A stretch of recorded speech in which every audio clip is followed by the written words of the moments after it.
and I wanted to come and run my mouth and talk about the mess. Baby, there's some stuff going on in the blogs that I wanted to come down here and chit chat with y'all about. All right. How's everybody doing? Let me take a sip of this water. How's everybody doing? Girl, hold up.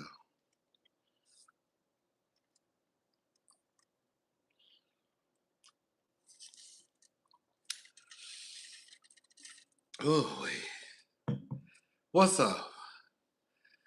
Baby, it's a little, we making it. What's up, y'all? What's up, Diva? What's up, Dee?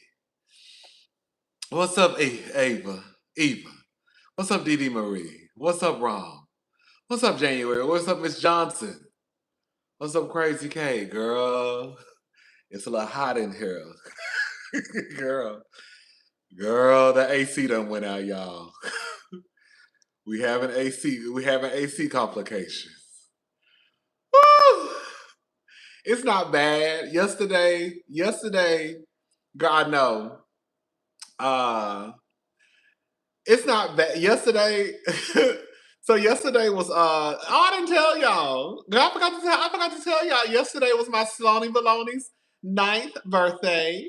So Sloan, my niece, she turned 9 yesterday. What was yesterday? June the 28th? Yeah, I always get her birthday mixed up. July, sorry. So yesterday was Sloan's 9th birthday. So she officially turned 9. Um, so I went out there last night and took her birthday present. I know it's so crazy. So I went out there to, hey cousin Rodney, I'm clocked in for the mess. Thank you, Miss Dream Team. Thank you, D Dream Team. Um, so yeah, I went out to see my Sloanie Baloney last night. Took her some cupcakes and some cookies, and I, brought her birthday present. She was excited. So yeah, I didn't really feel it yesterday. I noticed. So okay, the other night when we went live, when we did the RHOA review, I felt like it was a tad bit hot, and I was like, "What's going on?" So I'm looking at the thermostat, and I'm like, "Why does it say it's 78 degrees in here, and the AC is on like 73?" It was something like that. So then yesterday I came up and it said that it was 84. I walked upstairs. I said, girl, why is it so hot up in here? Girl, baby, it's scorching up in this house. So anyway, I called my sister and he sent some people out today. Thank you, Miss Matcham. Thank you so much. Thank you. And then baby, hello, girl. So, anyways, it wasn't bad in my room because I had my fan. I had two fans in my. I have the ceiling fan and I have a fan on the floor. I have it right here in front of me. One of those little, cute thin fans. Anyways, so it wasn't bad in my room. It actually wasn't. And then last night it actually cooled off. So the AC started working. Um, and it cooled down. So this morning when I woke up, it was around like 71 degrees in the house. I was like, okay, it wasn't bad. That was cool to me. Maybe Angela can see some fans. Okay.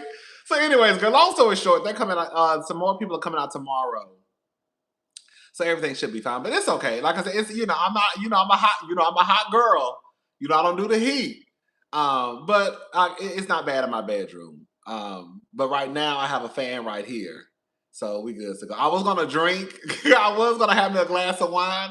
I might later. I just need to cool off a little bit. But I'm like, if I start drinking, it's hot up in this house. Anyways, let's go ahead and get into the mess. So I just want to start out talking about Usher and the young lady that was brought on stage, Gabrielle Cheyenne. Now, this is just my opinion. It is not the gospel. Um, like sometimes I might be in the minority with what I'm about to say, but this is just how I look at the scenario. I am a bit perplexed by the amount of people who are outraged about her going on stage and not following through with the performance. My initial reaction was, girl, why you go on stage? Girl, if the girls are upset. And I like, girl, my initial reaction was, girl, why you go on stage? But then, like I also said in my video, I already stated this in my video. Oh, hold up.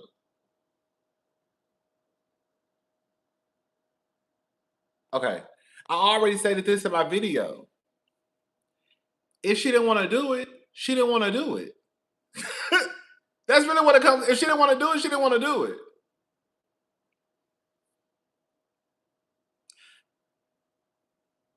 I'm gonna need everybody to brush up on what consent means. I want to give a shout out to Usher. Usher read the room. Usher realized that even though verbally nothing had been communicated, he realized that, oh, she don't want to do this. Woo, it's too hot for no air, honey. I hope they get it fixed for you. Y'all sending in these super chats to cousin so we can see what them fans at. Okay. No, everything's gonna be fine, child. Somebody coming out tomorrow again. So anyways,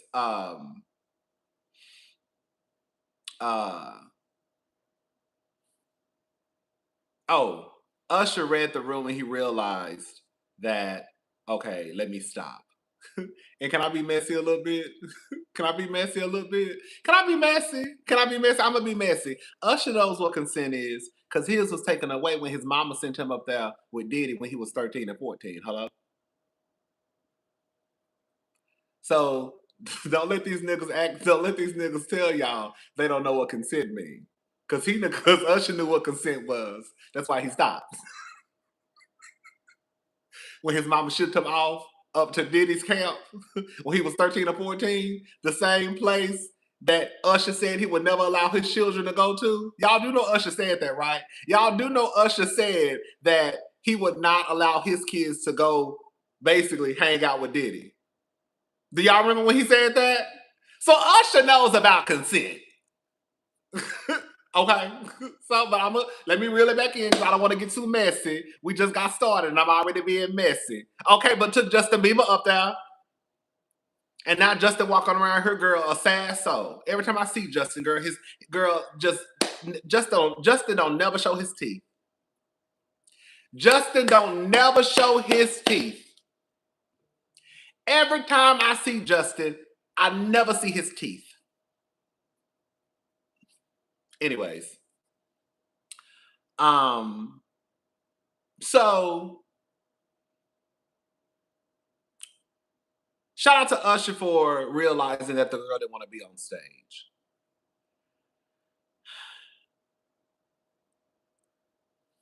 My issue is this though. Baby, it's no tea, no shade.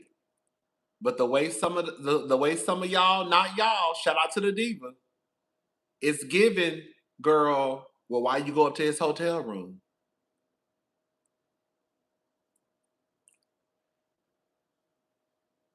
The girl had already said that she didn't know who it was gonna be. She was hoping it was gonna be Chris Brown. She want the nigga, she didn't want, girl, she wanted the violent nigga, okay? She wanted the thug. She was hoping it was gonna be Chris Brown. Turns out it was Usher. Everybody, believe it or not, y'all, everybody does not want Usher grinding on top of them. Everybody don't want his old ass, sweaty ass grinding on top of them. While yes, some of you may be thirsty to get on stage and roll and grind and let the nigga sweat and drip on you, that don't mean that she wanted his old ass to swip and drip on her. And it's not me being an ageist because me and Usher ain't too far off in age. I'm just saying, looking at that girl, she looks like she might be in her 20s, maybe mid 20s. Usher, if she is, if that is her age, Usher is old enough to be that girl's father. Okay? Chris ain't 20, but bitch, he ain't pushing 50 either. And if she took the chance to go on stage because she thought it could have been Chris Brown, and then she changed her mind, then she changed her mind. There are too many people in the comment section pissed off that that girl didn't perform. Or you didn't want Usher grinding on you. No, she didn't. And that's okay. That girl has the right to change her mind. I didn't want that old ass nigga on top of me anyways. I want to see Breezy. What's up, Dr. K? I just saw your comment early this morning. I had already done a video. I said, you know what? I'm going live. We're going to talk about this on live. It doesn't matter. She wanted the bad beat. Okay. She wanted the bad beat, that beat up her decision, her choice. Right. She wanted the bad beat, that beat re-up. Her decision, her choice. Thank you, Miss Johnson. That's all I'm saying. That's all I'm saying. Y'all know I call out Chris Brown all the time, but the reality is, if she wanted Chris Brown to be the one to grind on her, that's who she wanted. She didn't want Usher old ass. Sweaty, dripping, girl, probably musty. Girl, she don't want his old ass on top of her. And that is okay. Yes. When they told me, do you want to go on stage? I said, yes, I want to go on stage. She says that she didn't know who the performer was going to be. She was hoping it was going to be Chris Brown. Turns out it was Usher. She didn't want to do it no more. But this is the get you gotcha also. This is why I say the girls need to go back and brush up on what consent means. It don't even matter if she knew it was Usher. At any moment, if she said, I don't want to do it no more, guess what? She ain't got to do it no more. Baby, I need y'all to go and brush up on consent. It don't matter if she knew if it was going to be Usher or not. If I don't want to do it no more, then I don't want to do it no more. That's really like full stop, case closed. And I don't have to be on this stage in front of tens of thousands of people because y'all mad because y'all didn't make it on the stage. So now you done fucked up. You done fucked up for another bitch. If you want to go on stage and let the nigga grind on you and rub on you, fucked it up for me, bitch.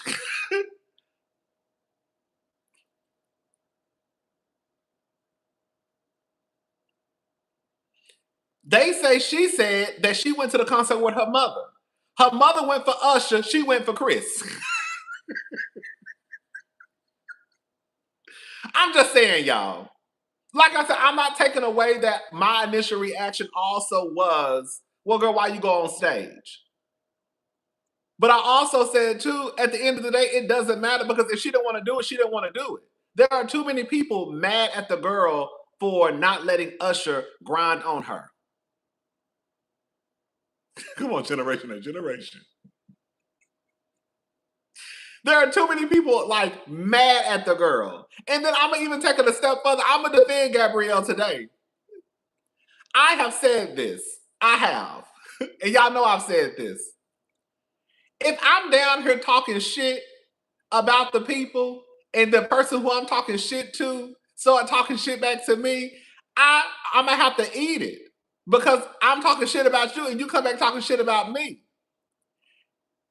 Even though the comments that I initially read were not bad to me, but I somewhat have thick skin. So when I think of comments being bad, I be thinking, girl, like down in the gutter bad. You know what I'm saying? That does not mean that the comments to her were not mean. So what happened was people got mad at her for not dancing on Usher. She got in the comments section. She saw the comments. She came back and basically said, y'all some ugly ass bitches who would have never made it on stage. Then the people got mad because she just basically said y'all ugly. And then that's when the comments did get mean. How y'all talking shit about her? She come back and talk shit to y'all, and then y'all get mad because she talking shit back to y'all. How you talking shit about her? Then she comes back and talks shit back, and then you get mad because she talking shit back, and all of a sudden she nasty. Oh, she's nasty, girl. How does that work?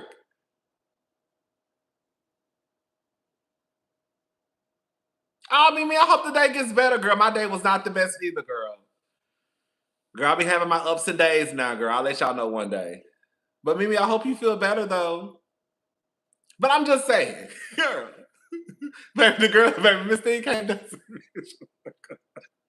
Bitch Gabrielle came down and said, bitch, y'all, baby, when I tell y'all, Gabriella shot, what's her name? Gabrielle Cheyenne. When I tell you Gabrielle Cheyenne came down to the motherfucking internet and said, y'all ugly ass bitches could never get on stage, bitch.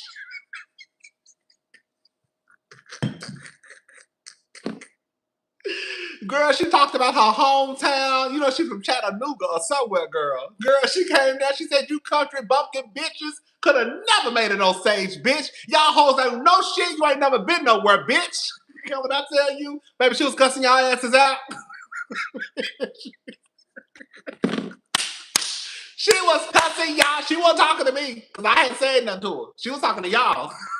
She wasn't talking to me. When I tell you, baby, she cussed y'all asses out. She told the girls from Chattanooga, y'all bitches don't know shit. You ain't never been nowhere, hoe. Girl, you mad. Girl, she said, y'all bitches mad, and you never would have even made it close to the stage anyways. So why you mad?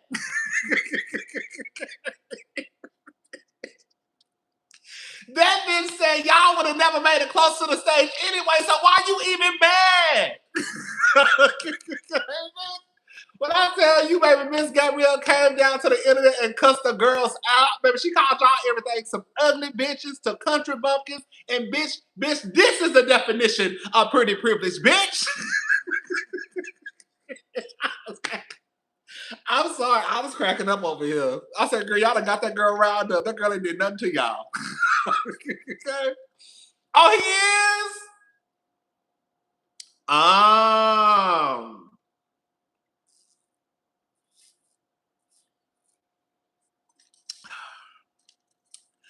I didn't know he was from Chattanooga. That's cute. Girl, but yeah, girl, I was over her cracking. I thought it was funny. It was a kiki to me. Anyways, girl, let's go ahead and move on. Girl, so let's go ahead and talk about Miss Kelli. Miss Kelli, baby. Girl, I was over here, girl, bored and hot yesterday. I really wasn't hot.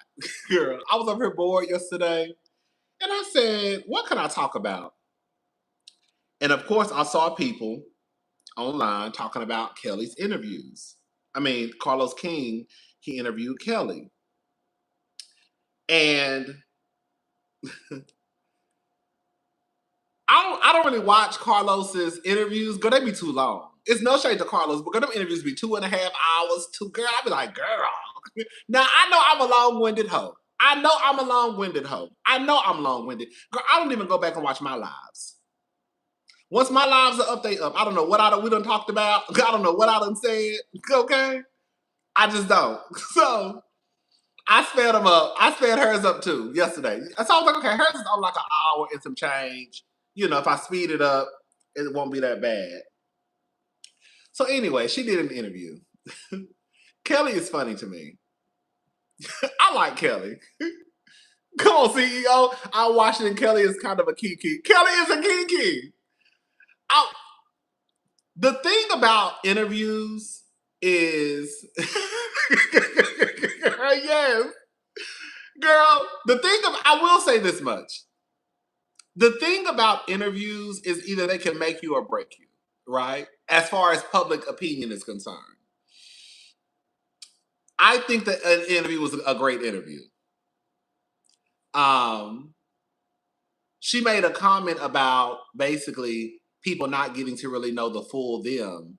Because I remember Marceau, some of y'all don't watch Love and Marriage Huntsville, but there's a show called Love and Marriage Huntsville on TV. And I will say, to their credit, it is true that we only get to see them a few minutes. When you really think about it, we only really get to see them a few minutes out of each episode. And that's if they show them. So you have to kind of get to know these people over time throughout seasons to kind of get a grasp of their personalities. Or sometimes you could just realize from the first season, oh, I don't like them. But we also know too, as much as the girls say this, it does have some truth to it. I believe it does. The editing can make the girls look any way they want to. Right? If those editors don't fool with you, they can go into that goddamn production room and make however they want you to look, however they want you to look. And the sad thing about it, this is the part that frustrates me, is that we have been watching reality television for too long for us not to know the ins and outs and when these producers are playing in our faces. That's why I was so bothered at people being so quick to dismiss was with her until she said she set the standard. Baby, Miss, thank you, look out for Lauren, baby. Miss Thing said she set the standard. That's why I was so bothered. I set the standard for these girls is equivalent to I am very rich. Nene on Watch What Happens Live. We love a delusional housewife, baby. Girl, I love it. I love it. I love it. I love it. I love it. Yeah. That's why it kind of bothers me when, like when K. Michelle was saying that there was a plot. And there were so many people down to Instagram just because I guess they don't like K. Michelle, dismissing that, well, what's the plot? Ain't no plot. As if these girls don't do plots. Like when we literally just saw last season on The Real Housewives of Atlanta, Portia got down to the reunion and said that she talked to Kenya Summermore on the phone. And they were trying to figure out how they were going to put the information about Britt Eady out there. That's exactly what she said. And then supposedly Drew Sidor also had something to do with it. So for the people to act like plots don't happen on these shows when we just saw one last year, and then say it at the reunion, we literally saw Girl on Potomac, them trying to bring on a paternity storyline that had to do with Monique's son that she has with her ex-husband. So it's like, that's the part that really bothers me about the viewers, is that they will start to rewrite history or just outright play stupid because they don't like somebody. So there's no way that a plot could have happened. When we see the plots damn near every year. Like I said, you just saw one last year. What are we talking about? We just saw, girl, as much shit as they do on Potomac, girl, Ashley Darby had just laid on her back, had a baby. Ashley was still bleeding, bitch, and came all the way to vacation just to take Wendy outside and to tell Wendy about Eddie liking some big booty models on Instagram. Like, what are we talking about? Ashley just had a baby. Still bleeding. Y'all don't remember that? When Wendy went around the room and basically damn near cussed everybody out and told Giselle, bitch, don't play with me in front of these motherfucking cameras, I'll drag your ass. Y'all don't remember? Y'all don't remember Ashley literally going all the way up to wherever they was at to drop a bomb.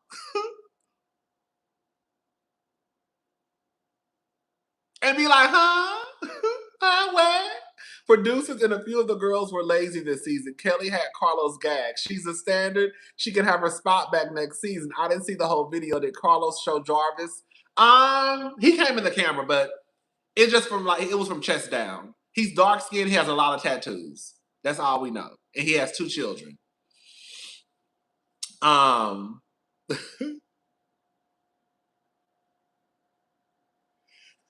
Okay. Now y'all gonna be shocked at what I'm gonna say. Okay, Kelli set the standard. Kelly saying that she set the standard. I'm gonna leave y'all with this, and then I'm gonna get into my notes. Kelly saying she set the standard. It's a reach, but it's not a reach. Can we talk about it? I know it's a reach, but it's not a reach. It's a reach, but it's not a reach.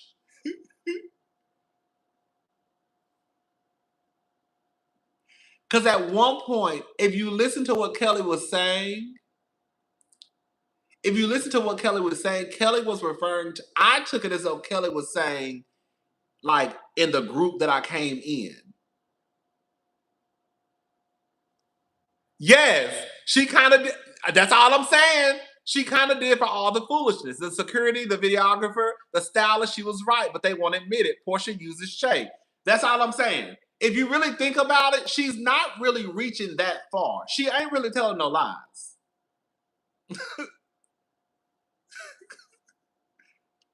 Now, did she set the standard for the whole show? No. But I took it as though she was saying, like, with these group of girls, like, I set a new standard.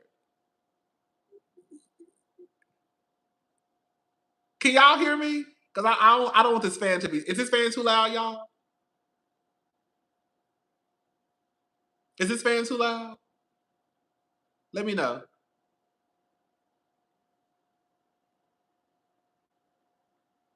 Okay, okay. I don't want the fan to be too loud. Okay. Let's just start out. Okay, then we're gonna get back to the standard part. Okay.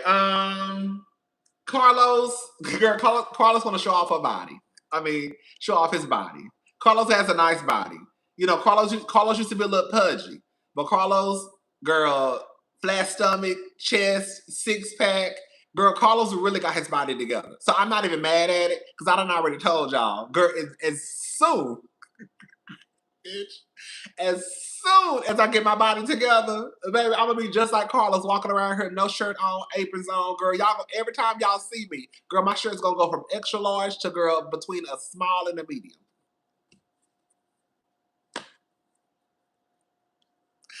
Every time y'all see me, I'm gonna have a muscle tease. Girl, them shirts gonna be so goddamn skin tight. Girl, then you gonna do like this and pop. Girls, like, I'm not mad. You know, I'm not mad at the girls. Shamil was walking around here with a thong on, and I thought about it. I said, girl, I'm not mad at Shamil. Because if my body look like that, bitch, I'd be walking around with a thong on too. Okay? If my body look like Carlos, I'll be walking around here with no shirt on too. Bitch, I'll be walking around here with an apron on too. Okay, clothes gonna be painted, bitch. But my clothes gonna be painted, baby. Do you hear me? So anyways, Kelly. Carlos says he's been vegan for 8 years and he has not had a sip of alcohol in 11. So shout out to Carlos. I will say I was with Kelly. I was like, what the fuck is this tofu shit? It did look good. That's why I eat with my eyes first. As long as I don't see you cooking it, I probably wouldn't have ate it watching him take it out of the package. But the finished product, it really did look like eggs and bacon. It really, I don't know how that shit happened. I don't know how that shit happened, but it went from looking like a wet sponge to like it literally looked like eggs. I was like, oh. And she ate it. She said it was good. So she went over, she went over to either Carlos's studio, Carlos's home, I don't know. But she went to Carlos and Carlos was cooking basically brunch for her. He just basically cooked some eggs and bacon. Tofu, vegan. He's a vegan. Are you a vegan? Cute. So Kelly, they start talking about Monday Night Live. Girl, Kelly do not see it for blue. I don't watch Monday Night Live. Oh, he does? My son makes tofu scrambles with peppers and onions. Girl, it looked good. I would try it. I wouldn't have tried it at first, but after Carlos cooked it, I was like, oh, it really looked just like eggs. I was like, okay, I would eat that. Okay. Anyways, so Kelly, she says she loves watching Monday Night Live with Carlos and the girls. The boys, Dustin. She says she loves Carlos because he's fair. She says she loves Claudia and Dustin. And then when it came to Blue, I put Baby. She took a breath. When she said Blue, I like pink. Now, this is the thing. I don't watch the show. So I don't know. Maybe y'all can get in the comment section and let me and let some of the other people know. I don't know what Blue says about Kelli. I don't know anything. So I'm assuming whatever she says, Kelli doesn't like it because it doesn't. It appears as though Kelli. Yeah, her and Claudia actually are friends. Her and Claudia are cool. So Kelli and Claudia are like cool in real life. They talk often. And then Carlos and Blue. And then Dustin. I don't think she knows Dustin, but she likes Dustin. But her and Claudia are cool. They talk. But I don't know what Blue says about Kelli because, like I said, I don't watch. But whatever it is, I guess Kelli takes it as though she doesn't like her. And then Carlos says, "No, Blue loves you." And then she said, "Blue does not love me." So I don't know, but yeah. Carlos brings up the crazed fandom and how this season of Atlanta has divided us. Girl. He says he never wants the reality stars to feed off the energy of their fan bases, whether it's good or bad. As a therapist, girl. What's up, Keisha? Okay. All I'm gonna say is this.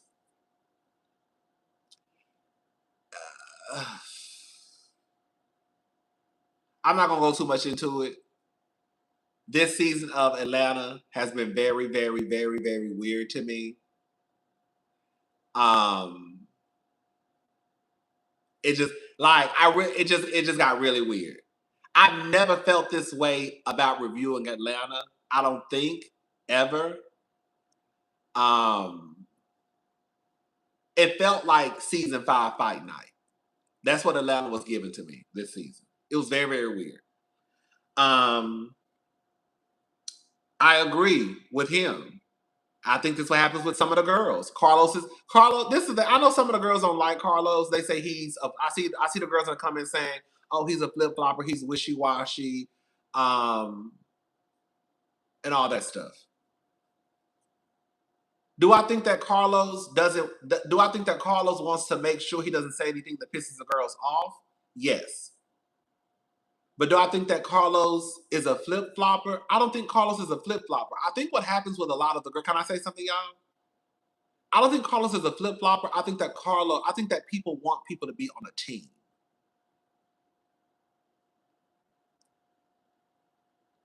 And I think that if Carlos is the type of person, right, a flip flopper, as if he hasn't worked with these women for years before he knows them, right? Like out of everybody, Carlos has the most insight. Hey, cousin, side note, coming to Houston next week for my wedding anniversary. Any food spots that are a must? Any fun spots for grown people like I'm 45? Baby, I don't go out. You could try the Breakfast Club. You could try Provare. Saks Fifth Restaurant. I don't like Joey Uptown, but it's a cool vibe though. Yeah. I'm gonna ask Brittany and I'll talk about it in the next video because Brittany know all the spots. I don't understand why people have been so mean. It seems like everyone is taking things personally and defending their fave like they're their friend. The chat looked like Kevin Samuels' chat, evil and nasty. Girl, it's weird to me too. It's weird to me too. People are being mean. Like, it's almost like unnecessarily mean.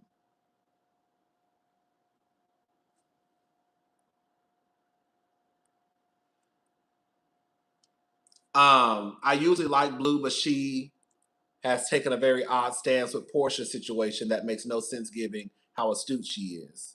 Thank you, Liberia Rose. I think the thing is, when you're on a team, that's when you're biased. Listen, we're all biased, every single one of us, no matter what the girls say. Like, the truth of it, can I just go ahead and say something? Can I say something? And this is no shade. this is no shade what I'm about to say. I say this with all the love. As a viewer of YouTubers, as a YouTuber, I'm on both ends of it.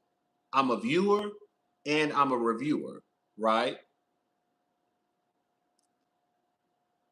I know that when the viewers, if you don't go up for their fave, they will call you biased. When the reality is, you're the one that's biased. You're mad at the YouTubers for not going up for your fave, so you get mad, stop watching their videos, start leaving mean comments, and then start saying that they're the biased one when you're the biased one.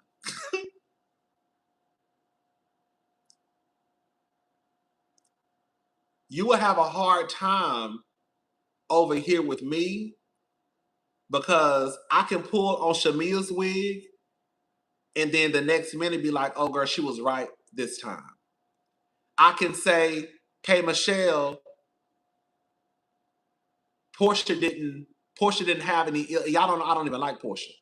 Portia didn't have any ill intent when she said, did you have a miscarriage? I can say that. I can say, I don't think that Portia was talking about K Michelle's pussy when she was talking about the oysters. I can say that because I didn't think that. But in the next minute, I'll be like, Portia ain't shit. But just prior to that, I'm taking up for Portia. Y'all get what I'm saying? So I think sometimes the girls, because they're so team driven, that when you do this, it appears as though you're flip flopping. But girl, I'm just reviewing the show and I'm calling out for how I see it. And I think that with Carlos, the girls think that Carlos flip flop because one minute he's like, oh, I love Portia. Then the next minute he's like, oh, I love Portia, but she wrong here. Oh, I love Shamia, but Shamia, girl, you did say this though. And they say it's a flip flop. But what if he's just calling out the shit as he sees it? Because that's what you're supposed to do as a reviewer.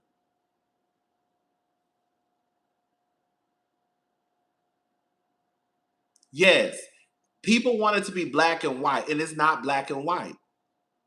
The same way I came down here and I said, I felt like even though Shamia was only repeating what Charles had said at that dinner table about, oh, your husband be leaving and coming home late, technically she did bring up the husband first at that sit down with Angela. That's what I said. That's what I said. Even though Charles said that, it doesn't take away, and she was repeating what what Charles had said. She did bring up the husbands first.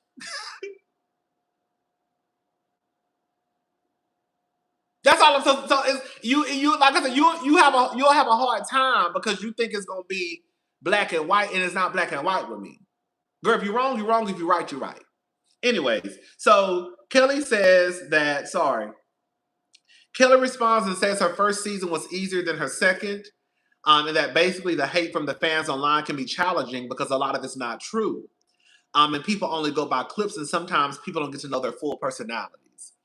She said that her second season was harder than her first because her second season, she was going through, business troubles, the divorce, having to deal with all of this stuff in front of the camera. It's hard. And then when you read the comments, girl, and then, when you read the comments, it's like, what the fuck?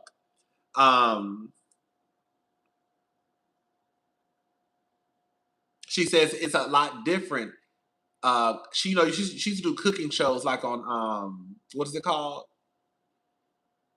She used to do cooking shows on her like I guess on the Food Network, and she said it's a lot different because on those shows you don't have to discuss your personal life. You just go in and cook and you're going on about your business. Hey, cousin, love you down. The fans be delusional, especially, can I say it? LOL, the white gay boys on threads be on my nerves. I be thinking, why y'all in our business anyway? I'm prejudiced. Sorry. It is not just them. I know. Girl, I'm gonna shut up. God, I get what you're saying though. I get what you're saying. Thank you. Um, She was on God's grocery games making chicken and waffles. And then she said on Atlanta, you don't, girl. Basically, what they put out there is what they put out there of you. How they edit you is how they edit you.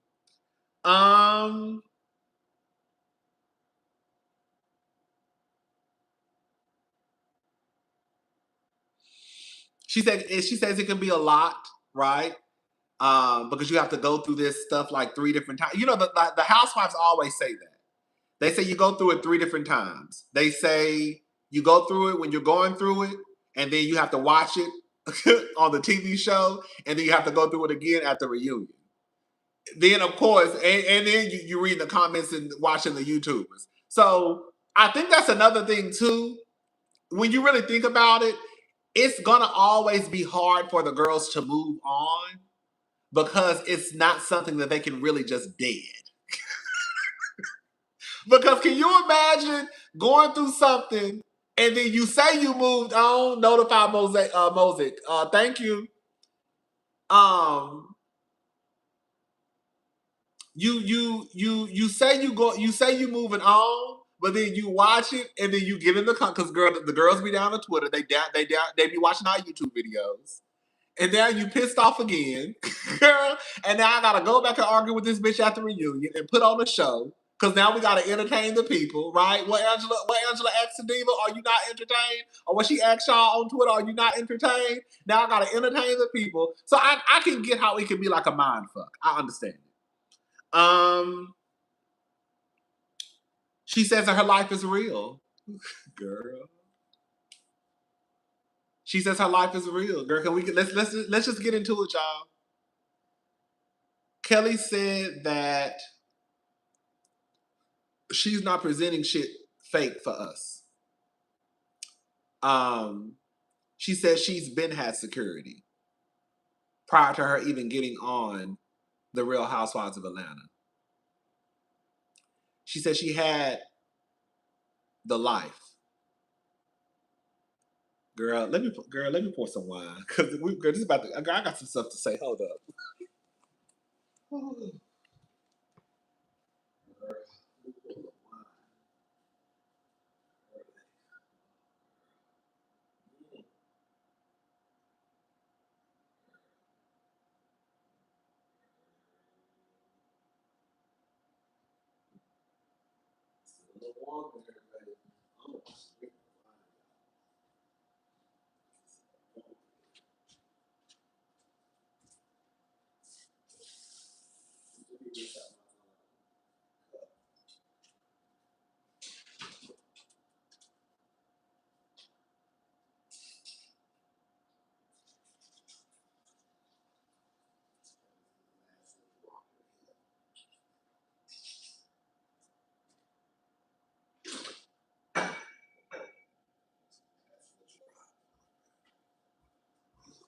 Watch I'm gonna start sweating this shit. I'm gonna get hot real easy like. Okay.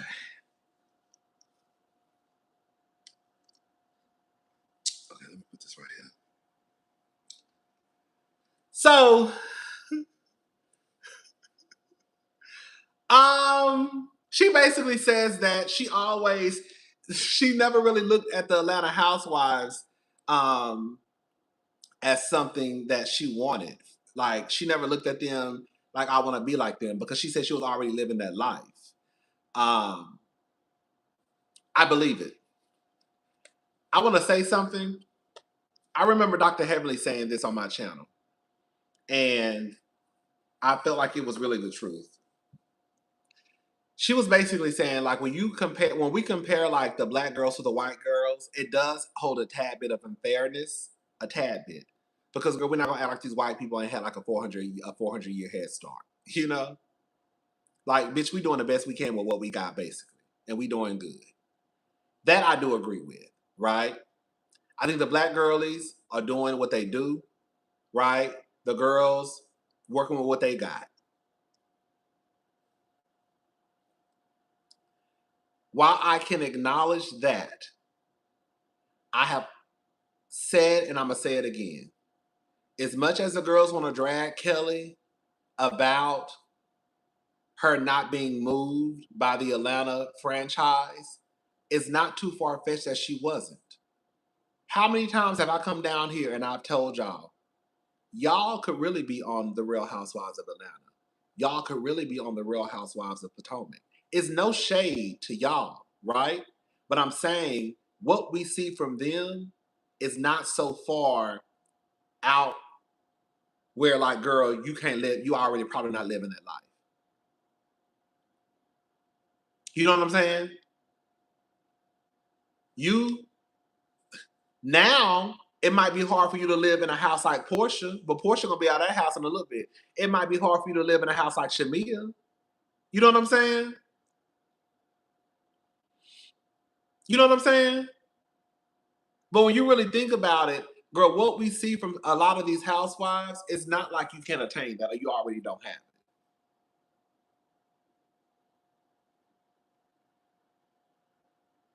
it. Where's my chapstick? Oh, here you go.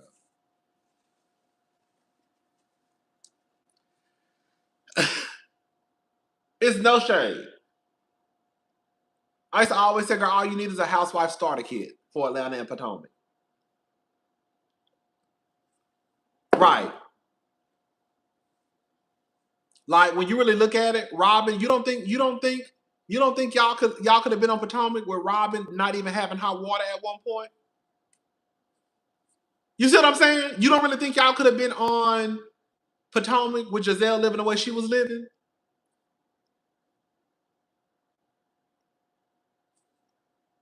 Y'all get what I'm trying to say? Like, you might not be able to hang out with the girls on Beverly Hills because them bitches over there walking around with, like I said, Crystal had a $94,000, $100,000 purse this big. These bitches walk into the room and bitch, they got literally a starter home in Texas on their goddamn elbow. Now, you might not be able to hang out with some of the girls in Beverly Hills. But it won't be hard to kind of fit in and be a housewife on Atlanta. I do believe a lot of the girls already have what the girls have on Atlanta. While they might want to be a housewife, the audience needs to understand that wholesale agreement is not a means to an end when engaging in conversation. There needs to be a stable place for respectful disagreements. P.S. You're amazing. Thank you, Notify, Mosaic. Thank you.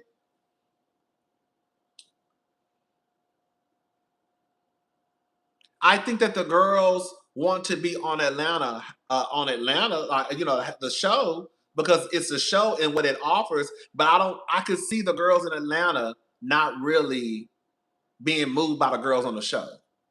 Girl, the reality is all them bitches know each other. Like, it's all a clique to me. Like, when you think about it, we've had this conversation before, right? Girl, can we just be honest? We just talking. When you think, this is no shade. This is no, I'm not being shady what I'm about to say. When I think of Atlanta, I remember talking about Quad. I feel like in Atlanta, once you get to a certain place, you can just, girl, y'all all going to the same brunch spots. Y'all all going to the same clubs. Y'all all going to Phillips Plaza. Y'all all going to Lenox Mall. So at some point, it's kind of like, girl, you ain't no better than me, bitch. You might be richer than me a little bit, but girl, we all still going to the same brunch spots.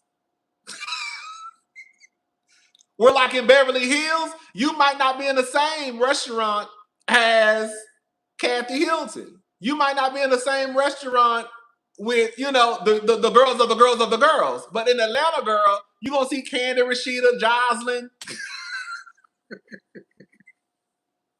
Toya, Tamar. Girl, they all go to the same places. So it's kind of like, girl, at some point, it's kind of like, girl, we all, girl, we,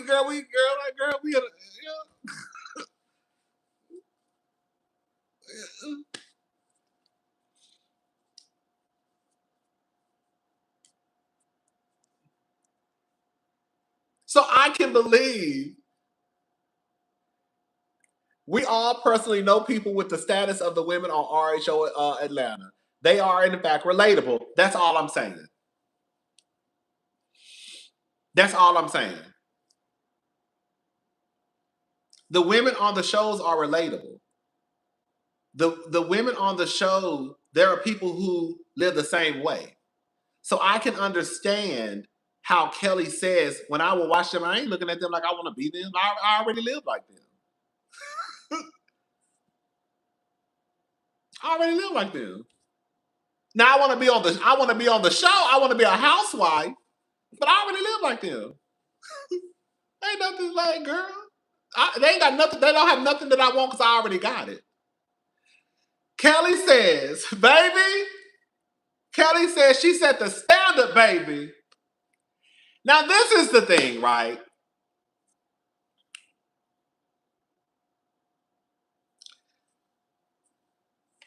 Let's take a listen. Let's take a listen. Battery 70%.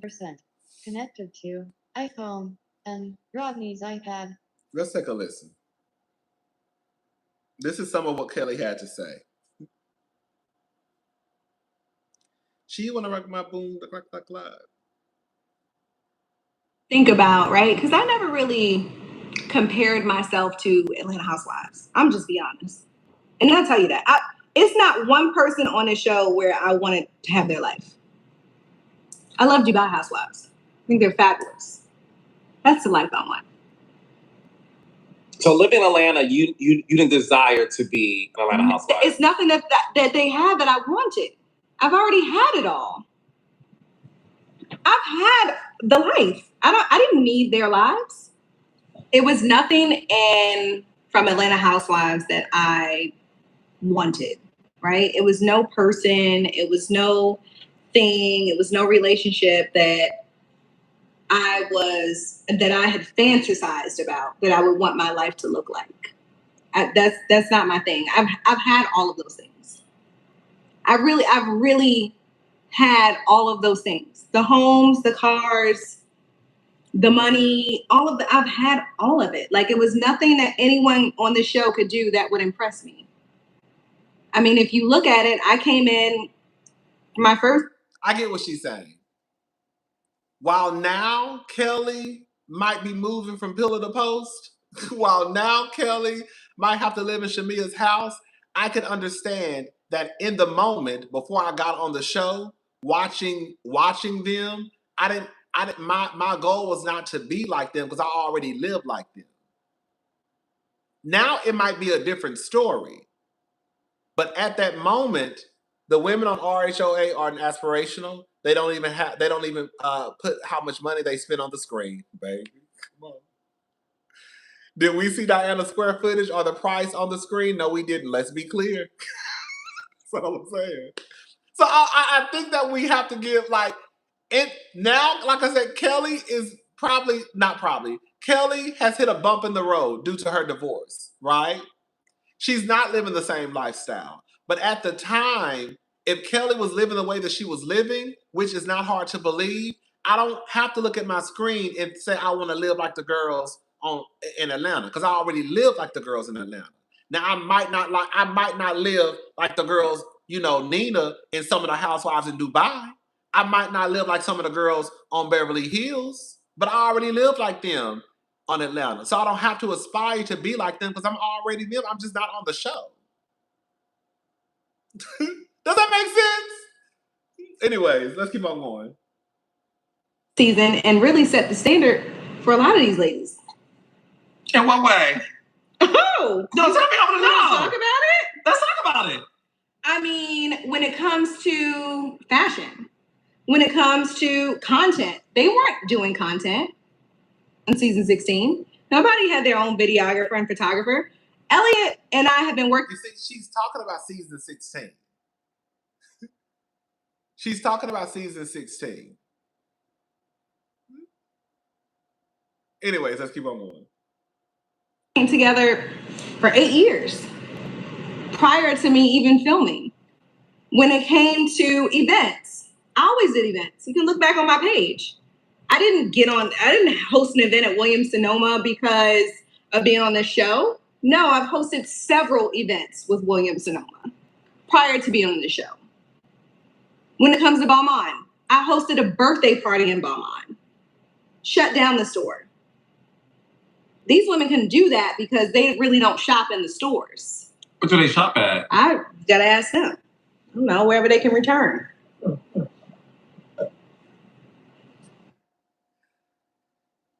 Let's talk. I know the girls don't like Kelli, but there is some truth to what Kelli is saying. I never looked at Kelli as this fashionista last year. Some of her outfits were really, really cute. I also remember saying that when her stylist, because they talked about her stylist in the video, when her stylist started dressing Brit, I said, "Oh baby, I don't know if it's because Brit is, tall or what, but it was given. I would be pissed off too because basically you dressing her better than you dressing me. You're supposed to be my stylist." Remember I said that? I said, "Baby, I don't know what's going on with Kelli and Brit and the stylist, but Brit was wearing the clothes a whole lot better than Kelli had been wearing." Kelli did a lot of events her first season. We're going to talk about it, Angie. Let's talk about it. The girls don't want to admit it, but the gag is Kelli couldn't afford all that either. Thank you.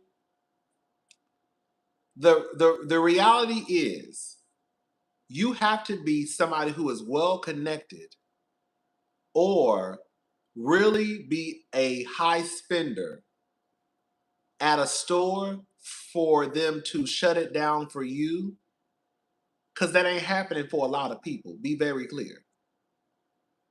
So you might not want to believe Kelli, but the reality is Balmain is not just shutting down their store for no regular bitch who ain't no high spender or who they don't know.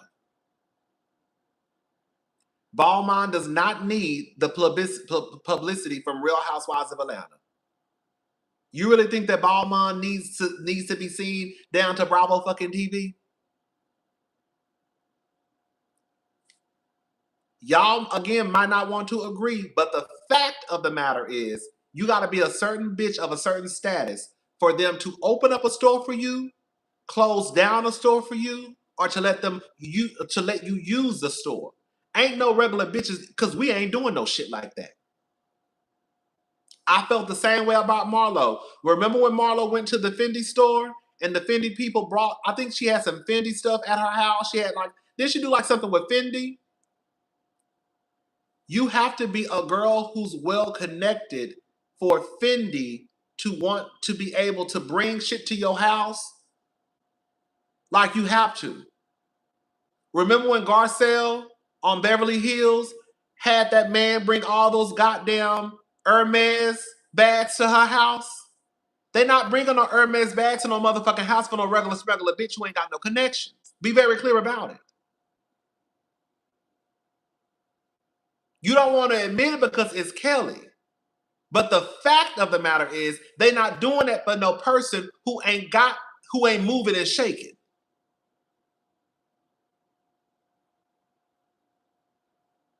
That's just the reality. So Kelli hosted an event at Balmain says a lot. It does. It does. It does. Marlo having Fendi bring stuff to her home. Oh, I forgot what it was with Fendi. I remember Fendi and Marlo doing something together. That says a lot.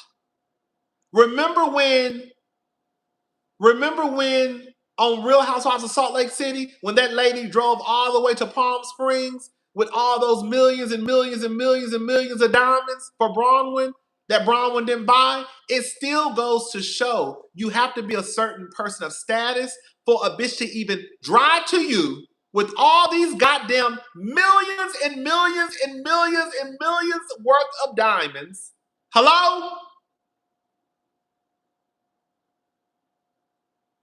Like we have to, like I always say, we ain't gotta put no more on the girl's resume, but we can't take nothing away from the girls either. People be wanting to take away from the girls when the reality is we can't do what they do. You're not going to Balmain and having them let you host a party. It just is what it is. Ain't nobody driving to you with no $10-20 million worth of diamonds. They're not. Fendi not bringing some shit to your house.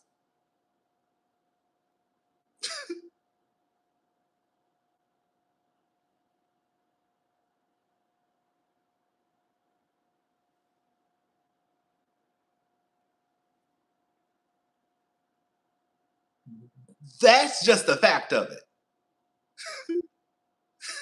That's just the fact. You ain't hosting nothing at no high-ass Williams-Sonoma.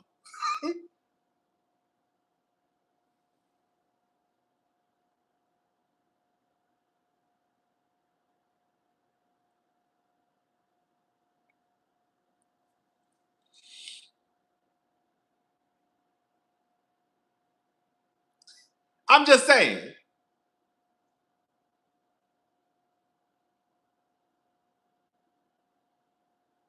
She talked about her stylist, Paris Shea.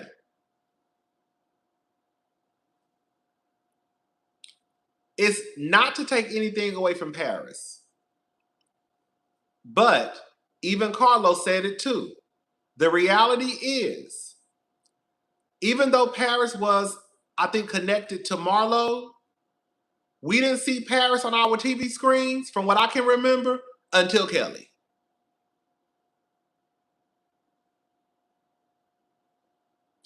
And then after we saw Paris on our TV screens, then we saw Paris working with Dr. Wendy, Portia, Britt Edie. Now, mind you, Paris has already been in the mix because he was already connected to Marlo. But it goes to say something that if Kelli was the first one to bring him on the show, Cynthia, and then after her, nah, bro, she racked up a bunch of debt hosting at Williams-Sonoma and shutting down Balmain. The fact that she's broke right now shows she did not build actual wealth. Thank you. She could build up a lot of debt. That's all fine and dandy, but the reality is, I don't know no other way to say it. You not hosting nothing at Balmain. I'm not. A lot of people in the comments not. That's just what it is.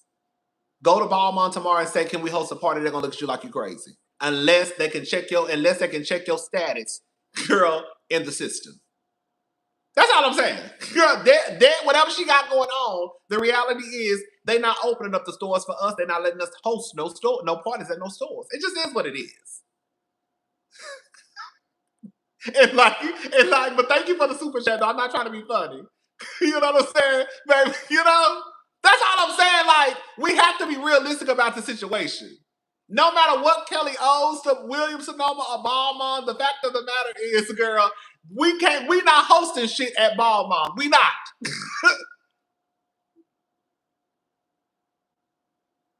Let me give y'all a little insight. The girls know how much y'all spend at these stores. Okay? When you go to Nordstrom, I'm about to say too much. I'm about to say Nordstrom too much. I wasn't a sales associate, but they know if you a high spender. They see all the shit you done bought. They see all the shit you returned. I'll give Kelli that, but Kim Pyre said that the stylist was messy, so she really did give him. I'll give you that. I'll give Kelli that, but Kim Pyre said the stylist was messy, so she really did give him a bigger platform on camera. Thank you. Look out for Lauren.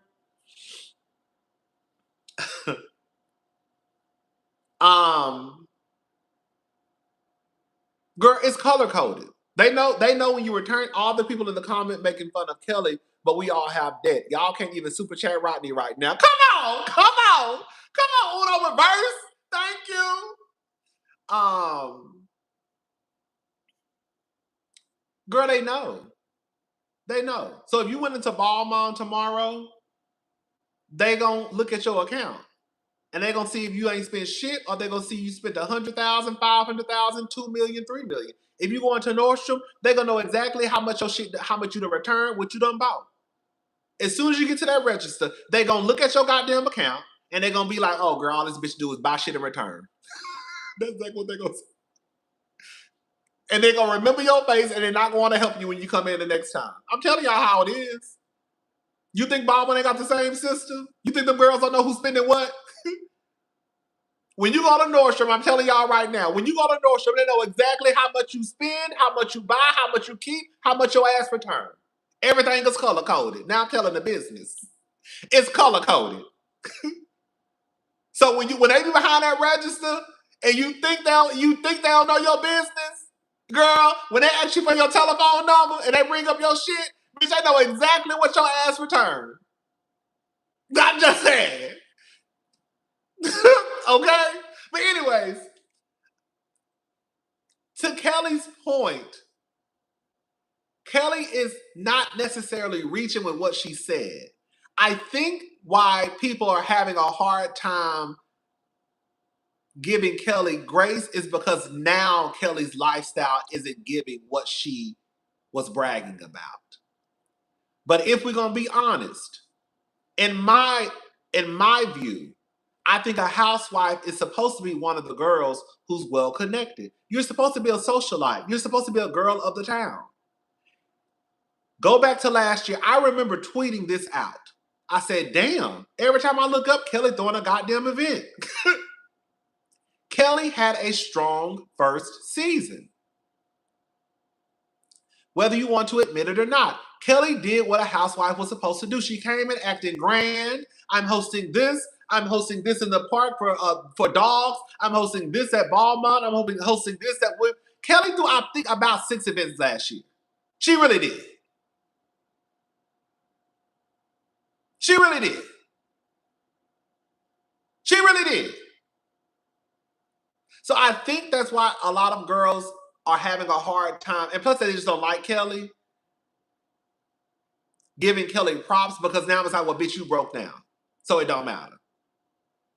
But Kelly did have, in my opinion, a strong first season. She did. I thought Kelly had a strong first season.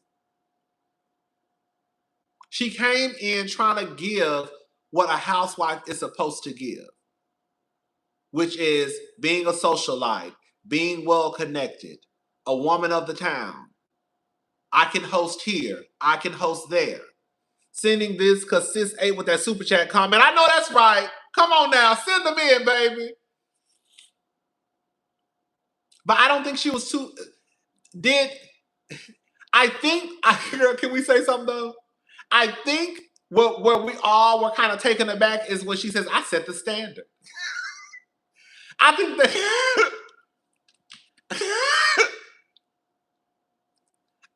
words matter. Words matter. Words matter. So I think that's a part of the girl with like, huh? Did she set the standard? No, those are a strong set of words. But did Kelly have a strong first season? I believe she did. And I do believe that Kelly was doing things that the housewives were not doing. And I'm going to tell you why I say that. Listen to me, and I'm not trying to be funny. Carlos was like, girl, what you talking about? Basically, girl, the girls been moving and shaking. Carlos had to go back to season 4. Let me just say something. Can I say something? Can I say something? It kind of even goes to Kelly to prove Kelly is a tad bit right. Let me flaunt my wealth too, cousin. Here you go. Thank you, Court. Come on now. Let's start a money train, baby. Let's start a money train. I have to say this. If you got to go back to season 4 to try to prove a point, and we in season 17, then baby, at that point, girl, y'all not moving like y'all say y'all moving. Sorry. If we gotta go, if the only example you can give is okay, season 1, 2, 3. No, Marlo did something in season 4. Season 4, girl, we season 17. Bitch, we about to go into season 18. I to a certain degree, Kelly still has a point. If you gotta go all the way back to season 4 to try to pull an example, to try to prove Kelly wrong, then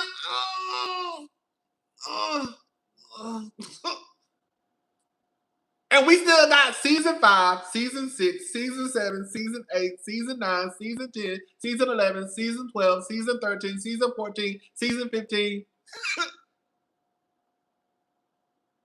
When it should be something, it should be hard for me to pull an example of girl, no, because girl, just last season before you came, this happened, and this happened. And also the season before this happened, this happened, this happened, and this happened.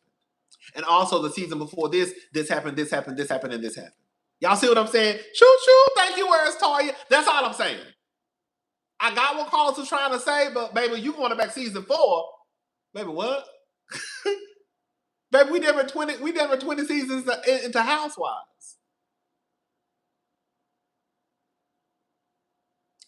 Can we just call a thing a thing? Can we just talk? Can we talk? Last year you had Britt Edie, who couldn't even feed about 30 people in a motherfucking room. But it's also a valid, but is it valid showing off a first season? It appears to be a farce because she clearly can't afford that lifestyle. Right. Research shows women experience drops in family income of 46 to 50%, double the drops experienced by men in divorce. This puts women in all groups at high risk for poverty. The effects of divorce can be devastating to women. I get what you said. Thank you, Diva. I get what you said, Megan, which is true. But I also think we have to take into account that if at that time she hadn't hit a financial bump due to the divorce, then she would still be okay. We have to remember that at that point, Kelli was also starting to go through a divorce. Y'all get what I'm trying to say? So it would change. Because that's why I always tell y'all, can we talk? Since we talking, that's why I always tell y'all, stop depending on these niggas. Because you look up and y'all want to brag and boast. Like I said, I don't think there's nothing wrong with Shamia trying to have her own. Y'all want to brag and boast, and then on Mad Day, now you walking around here and got a pot to piss in on a window, throw it out of, and everybody making fun of you. But you put all your trust in a nigga, stupid hoe, how you figure he won't fuck your best friend and your sister. Just know I have a white refrigerator, baby. I had one too. Thank you, Volley. That's why I always tell you have your own goddamn money. Because on Mad Day, baby, especially if you're depending on a nigga, your lifestyle will change. Your lifestyle will change. Have your own shit, bitch. You see Drew over there telling everybody she was giving half of her money to Ralph. And ain't that what it said in the court documents?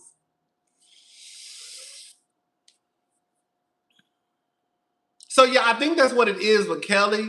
I understand it. It's hard for people to grasp because now it's like you saying I respect Kelli because she speaks her truth. She's not kissing Portia's ass. Angela has been such a huge disappointment. Girl, Angela is low-key whack to me, girl. And Angela not even low-key whack. Angela almost on the side of, girl, I don't too much see it for her. Girl. Baby, when did y'all, girl, now you got Drew down to the internet, girl, get mad because low key Kelli threw some shade her way. Baby, Kelli said, baby, Kelli was talking about, okay, let me get back to Kelli. Okay. So the whole moving thing, right? Kelli said she doesn't know how it appeared. It sounds like when Kelli moved into Shamia's house, it was only for 2 weeks. I don't know. You know, the girls be trying to the girls will find a way to say some shit without really saying some shit. I was like, Kelli, girl, say what you saying, bitch.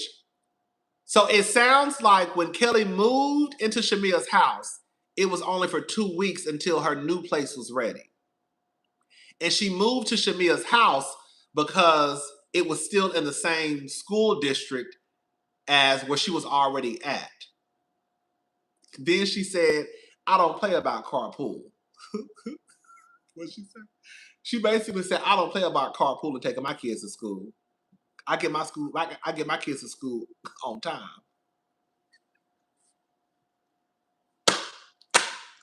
Bitch, they on your ass next year, Drew. Drew, deadbeat Drew, they on your ass next year. They on your ass. You can say what you want to say about Kelli, but you can't call him no deadbeat. Okay? You can say what you want to say about Kelli, but you can't call him no deadbeat that she take her kids to school. So here come Drew down to the internet. Girl, here come Drew down to the internet. Drew, you shouldn't even be at the motherfucking in a goddamn conversation. She says, a true fashion girl never has to announce it. The outfits speak for themselves. And then she posted a picture of her, Sonya, Marlo. Was it Marlo? I can't remember who she posted a picture of. Drew, you ain't never been no fashion girl. And if we're gonna be honest and be truthful about it, Marlo was really the girl who really introduced labels and fashion to the Real Housewives of Atlanta. I think Sheree started out her first season, right? Like shopping with labels. But I think Marlo is the girl who I think of when I think of the girl who really put RHOA on the map when it comes to like designer and labels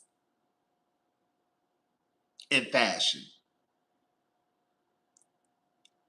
From what I can remember.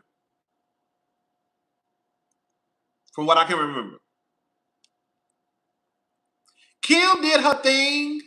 Marlo has pieces, baby. Marlo got so much clothes. Marlo got so much high fashion clothes, luxury clothing, that she could open up her own, but she started her own goddamn business renting out the clothes. And that's another thing too. Let me say this. This is a true lesson for all of us. The way I've seen some of y'all getting in the comment acting as if Kelly was going for Marlo when she absolutely adores Marlo. She said Marlo is the it girl. Marlo is one of the girls. She gave Marlo all her praise. But the way that some of y'all get to the comments, and maybe because you didn't watch the whole interview, and making it seem as though Kelly, I guess, was trying to take away from Marlo, but she really didn't. Baby, she said she just hung out with Marlo the other day. Not even gonna say the other day, but her and Marlo hung out and was drinking and playing cards and somewhere in Alpharetta. Well, I don't know, girl, somewhere up there, girl. Alpharetta, Duluth, Stone Mountain. What do they call? Sandy Springs, Georgia, Buckhead. I don't know, bitch.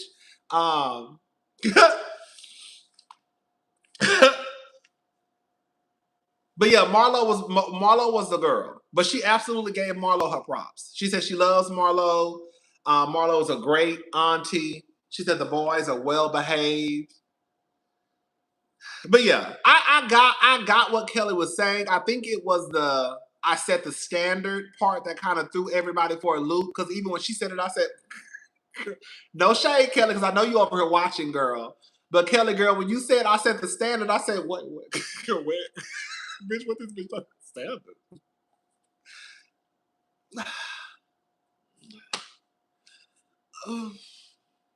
I mean, because it's like, right? Like, girl, what? But then when you listen to what she says, she's not necessarily so far off in what she's saying. She's really not, y'all. Like I said, to me, Kelly had a strong first season. Now, because Kelly is going, and I'm not saying this just because I like Kelly. I've said this even prior to the divorce. What did I say in my review? I think a few weeks ago. I said, baby, it appears as though the divorce really fucked up Kelly financially. Did I not say that? Did I not say it appears as though that divorce really fucked up Kelly financially? Because if you already getting legal bills for $100,000 and it's $200,000, girl, and then you're trying to open up a restaurant, the restaurant girl, like, girl, this is a mess. What's going on? The divorce fucked up Kelly, but I don't think that it takes away from what Kelly brought her first season.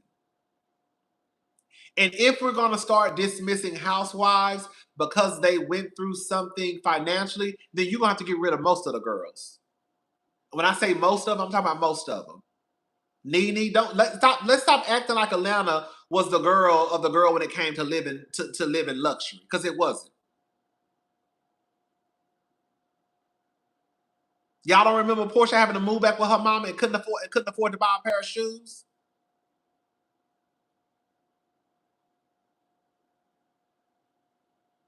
Hello? Y'all don't remember Robin, based off what Ashley said, only having $11.17 in her checking account? Y'all don't remember Giselle's first season over there? Before she got that $900,000 tear down cabin? We're not gonna act like if the determining factor of whether or not you should be a housewife or if you can't say or you can't brag about your shit is whether or not you got money, then none of these bitches, most of them can't talk. There we go. There we go. Most of them can't talk. Most of them can't talk. Nene won't be able to say nothing. Portia won't be able to say nothing. Sheree won't be able to say nothing. It took Sheree's 40 years and 40 nights, girl, to finish building that house. Y'all see what I'm saying? If we're gonna talk about the girls not being able to brag about what they got going on, if they ain't had shit before, then girl, none of them can't talk. It took Sheree forever to finish building Chateau Thelma. Portia couldn't even afford to buy a pair of shoes and had to move back in with her goddamn mama. Y'all get what I'm saying? So we just can't dismiss Kelli because, oh, she going through a rough patch. All of them did. Most of them did.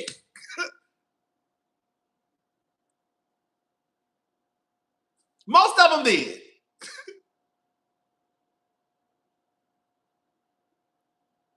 Most of them did. Look at Karen. Karen literally moved in the middle of the night. Karen literally walks around here and calls herself the Grand Dame, and everybody eats it up. Even though they have already said that in the real world, Sharice is actually the real Grand Dame. But because Karen makes a better Grand Dame for TV, we not gonna never give Sharice her props. Sharice is the girl that be at Beyonce's gala, not Karen. Sharice is the girl who is well connected, not Karen. But because people love Karen and because it plays better for TV, people are okay with being delusional and still saying that Karen is the real Grand Dame, even though you have people every day online be like, no, baby, it's actually Sharice. Sharice is a girl of the town. Sharice is the one who helped put the cast together. Sharice, I've literally seen Sharice at Tina and Beyonce's gala thing. Sharice, bitch.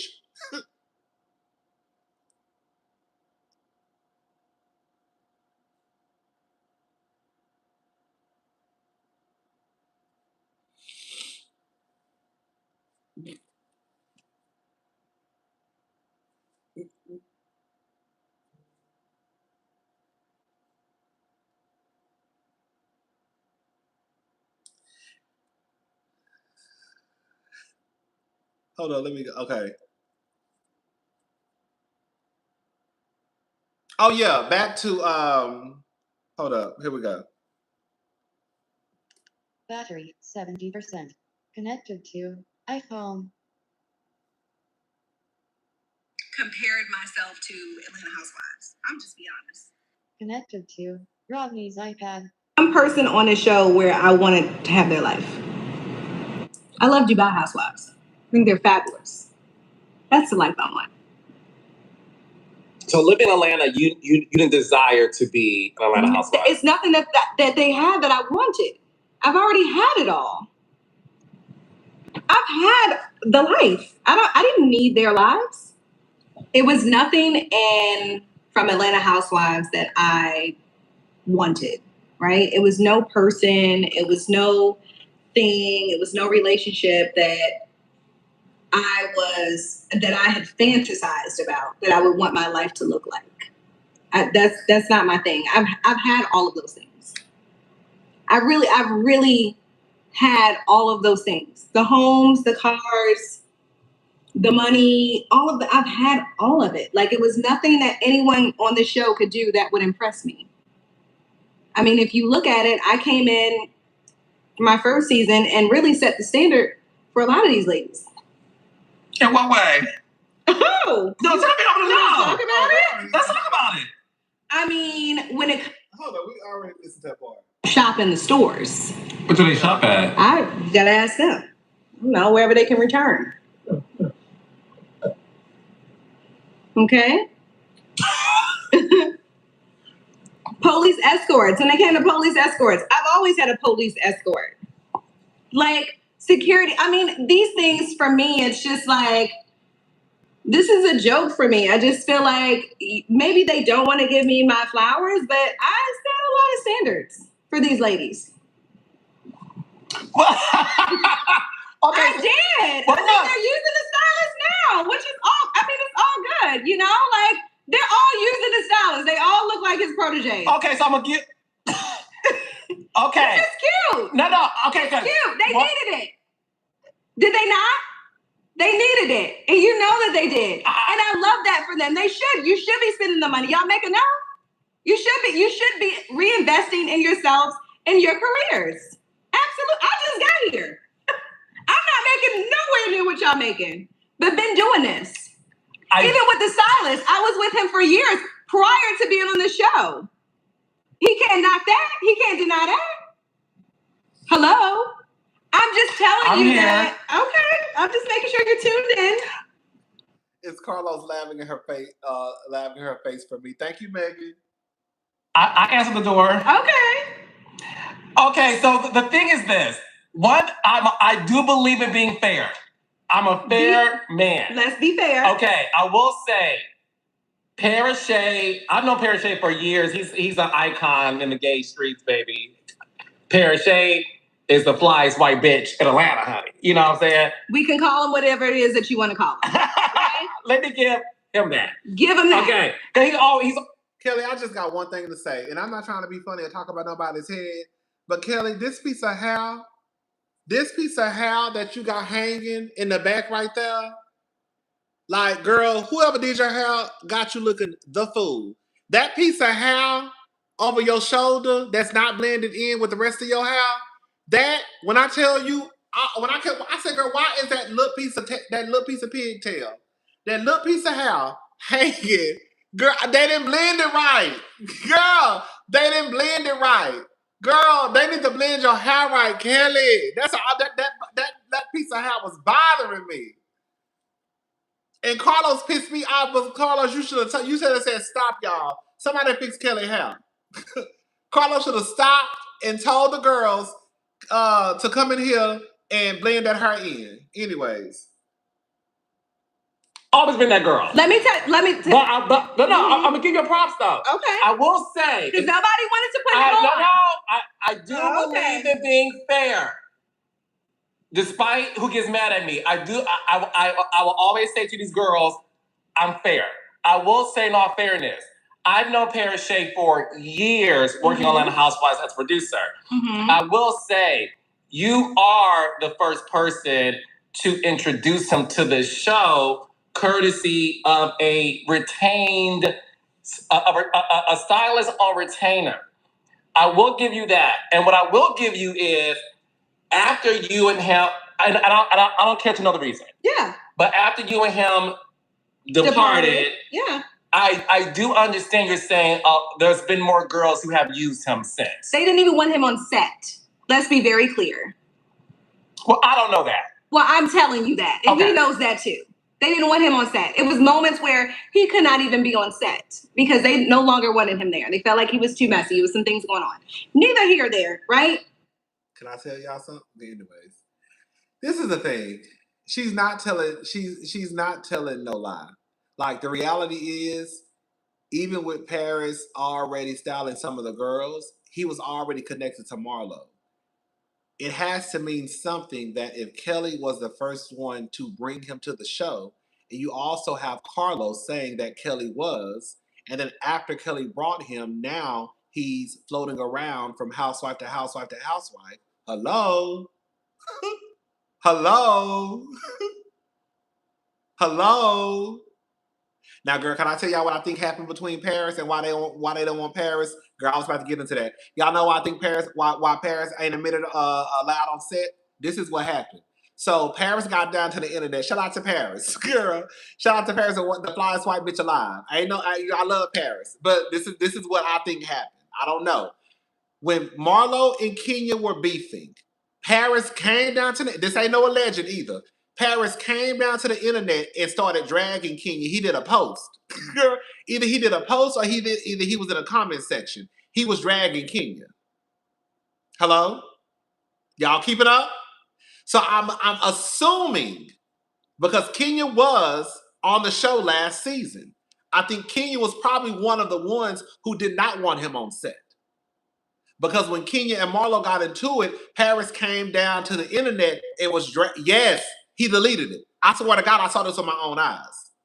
This ain't no alleged either. This ain't no fucking alleged. I saw it with my own eyes. Okay? He came down to the internet and he was dragging Kenya. Yes. Ain't no alleged, bitch. Girl, this is real. I saw it with my own eyes. Paris know he did it. Okay? Everybody else know he did it too. I saw it. I said, oh, girl, he's dragging Kenya. He was dragging Kenya. And then he deleted it. So I'm assuming that Kenya was probably one of the ones that didn't want him on set. That's just my assumptions.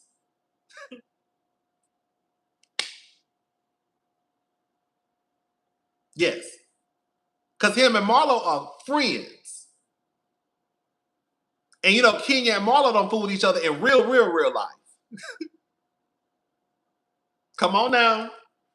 But yes, it has to mean something that Kelli was the one who introduced Paris to the show. And now, all of a sudden, Paris is working with Cynthia, Portia, Dr. Wendy. I think he even said online that he was dressing 3 of the girls for the reunion. Hello? I think online he said he's dressing 3 of the girls for the Atlanta reunion.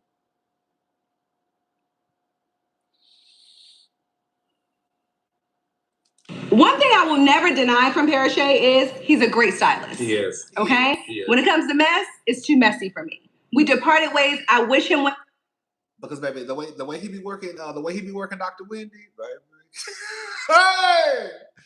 I give him that, baby. The way he be working Dr. Wendy, the stylist is a mess. Did you see that Shamia had on Scaparelli on Watch What Happens Live? Then Paris put Portia in the Scaparelli look, and she threw shade talking about how Scaparelli was done right. Who is copying who now? I didn't know all of that, Lisa. Okay? I didn't know all of that, child.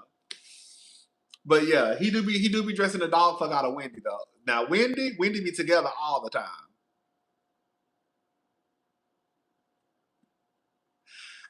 I don't think that he didn't know how to dress. Kelli didn't look a mess to me. Kelli never looked a mess to me. I do find it, I think it's easier to dress a woman who might be 5'8", 5'9", 5'10", versus a woman who 4'9". Right? Like Kelli is a very petite woman. She just got big ass titties.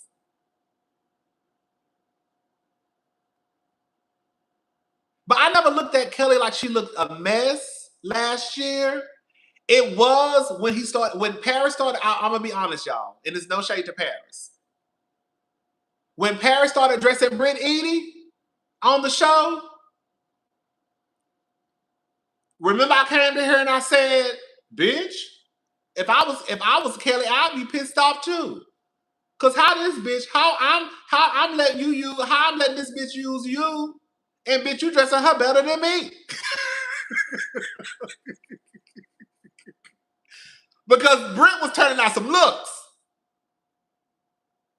Remember when Britt had on that headband when they were in, I think, Grenada in a bank? It was like a gold dress with a headband, baby. Britt, I said, oh. So it started to appear as though he was putting more effort into Britt than into Kelli. And I felt like some of Kelly's clothes were not tailored to her body. And the only thing I can come up with is if she's borrowing these clothes, right? Because Kelly has admitted that she rents clothes sometimes. I think she said she rents clothes from Marlo, I believe. I don't know how. But if she's renting these clothes, then you can't do nothing to them. Yeah. Anyways. Oh, that's just what it is. He wants to prove a point. Prove a point, that's fine. The girls need it. Give it to them. They're looking great. Better than ever. Hello? I'm here. So I'm okay with that. Like, what? I'm not no hating ass bitch. Like, there's one thing I'm not gonna do. They was coming on set with slabs and silk pants on. Britt did look better. When he started dressing Britt y'all go back and watch last season. When he started dressing Britt, it's like he almost took all his energy and put it into Britt and kind of gave Kelly the scraps. Girl, no shade. Girl, it's no shade. It's no shade. I remember saying, damn, Britt be girl. But I don't know if it's because Britt looks like she's tall. I mean, well, clearly she's taller than Kelly.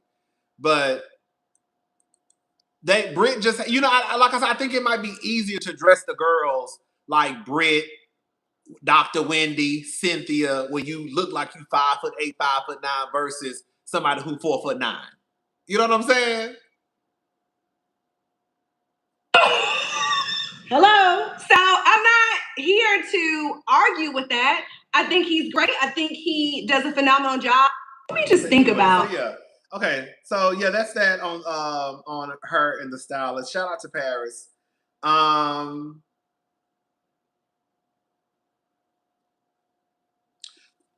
Carlos talks about Shamia. Listen, I'm not no fake ass bitch. It was very, very weird to me how it appeared that Shamia and Kelly became ace boon coon just like this. I remember coming down here at the beginning of the season talking about Kelly and Shamia. Like, bitch, y'all ain't that motherfucking cool. Now y'all come back best friends. Girl, what? Girl, what? Girl, what? Girl, know what it is you and Britt stop being friends. Shamia and Portia, they ain't friends. And now all of a sudden, girl, y'all done linked up. It was weird. It was, Kelly. Girl, it was. It was. It was. Because the truth of the matter is, ain't no grown-ass people in their 40s moving that quick with friendship, and then all of a sudden we calling each other best friends. Girl, she cool. She cool. Best friends, girl. Like Kelly, and it really was giving. Yes, it really was giving. Like, girl, he was messy about Kelly payments being late, baby. Thank you. It really was giving. Like, girl, y'all just y'all. This don't even make no sense because there's no way y'all just really became cool and all of a sudden y'all best friends. Kelly says that her and Shamia have been knowing each other since B103. Since Shamia worked at B103, and that when you film with someone continuously throughout the week, that, you're bound to build a relationship. She says that listen, this is what she said. She said her and Shamia are really, really best friends. She says that their families hang out together. She said Shamia's daughter was spending the night at her house that night. So, girl, clearly, she said it's not no trauma bonding. She said, I know people think that we trauma bonding and we're not. But it's given that, though. That's all I'm just saying. It's given that. I joined a few weeks ago, but I love your commentary. Keep up the great content. I believe Kelly spoke truth during that interview. Thank you so much. Thank you so much, Ruby Jewel. Thank you, thank you, thank you. Like I said, to me, it's weird. It is. But that's not what Kelly is saying, that, girl, we not trauma bonding. That's literally, those are her words. We're not trauma bonding, and that we really are best friends. That's what she said. Okay, girl, but I'm just saying that I think it doesn't matter what we think. It doesn't. It doesn't matter what we think. But at the end of the day, I think that's what the majority of us think. That, girl, it just looks strange how you came back to the show and all of a sudden you and Shamia are just like the new, I guess, freaking Frack 2.0. Like, girl, when the fuck did this happen? You're like, what? Girl, when the fuck did this happen, bitch? Okay, whatever, girl. Hold up, my iPad closed. She basically said Angela is a liar. She said Angela is a liar. I mean, she said, you know, she said she thinks it's disgusting what Angela is doing. She says, you want to say someone said something to you last season, but you made up with the person who said they sleep with your husband.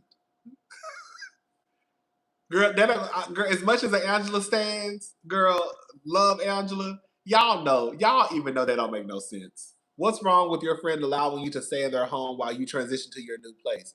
I don't understand why that's a joke. I don't understand it either. Like, it's like, okay, girl, we can joke like, okay, girl, but at the end of the day, like, Kelli ain't doing shit that ain't none of the other girls done did. Kelli moved to her friend's house. Some people move back with their mamas. You know what I'm saying?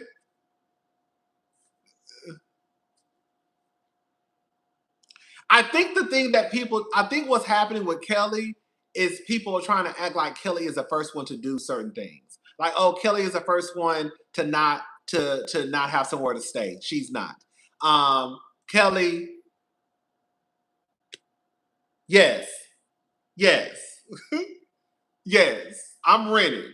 Okay. Right. That's what I'm saying. Like, baby, like I tell y'all like all the time, baby, this is not my house. I mean, my friend, now I'm renting. I don't know what Kelli was doing. You know, but girl, at the end of the day, it's not with Kelli and the housewives. I think people want to be on Kelli so bad. Like, y'all be the first ones telling me that Bethany was a broke ass bitch her first season. I didn't even watch Real Housewives of New York. But y'all know how many times I've heard people say Bethany was broke and now she's just so rich. Like, it's not this weird thing. While yes, we want to see the housewives be rich and fabulous and have money, the reality is some of the housewives just didn't have money.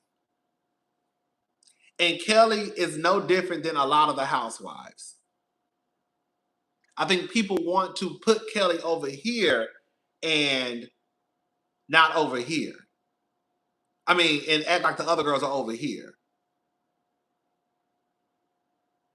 That's really what it is.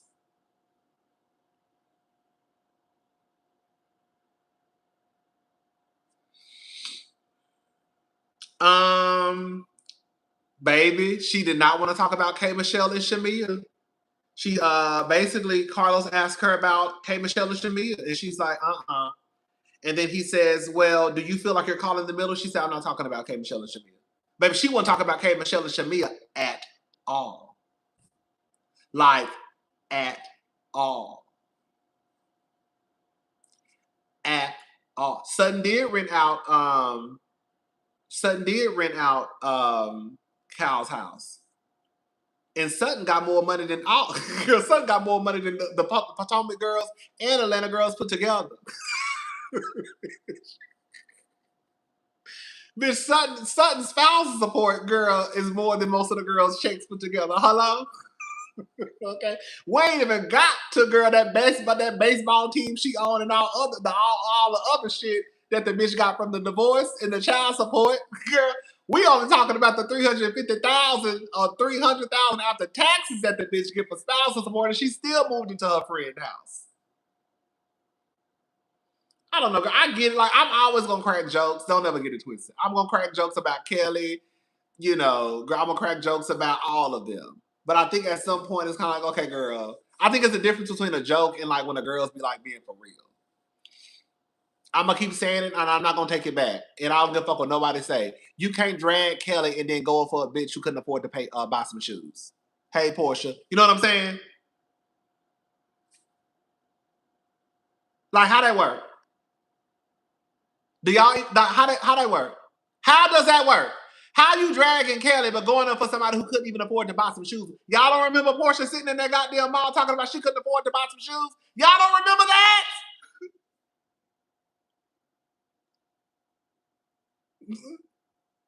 Y'all don't remember that? Y'all don't remember that? It don't matter. That's what I'm saying. Likability has nothing to do with it. If you're gonna drag a bitch, drag a bitch. I think that's y'all problem. Y'all, and that's why I always tell y'all. I'm glad you said that, Esquire. Portia is likable to a lot of people. Kelly is not. That's why you literally just made my point. Y'all opinion change based off of who you like. How many times have I said that? How many times have I said that? I said based off of whether you like someone, that will determine what your opinion is. You just said it. Portia is likable, Kelly is not. That still don't have nothing to do with Portia not being able to buy no shoes and Kelly moving into her friend's house. That don't have nothing to do with nothing. If you're going to drag, we're going to drag. If we're going to talk about her, we're going to talk about her. That's it.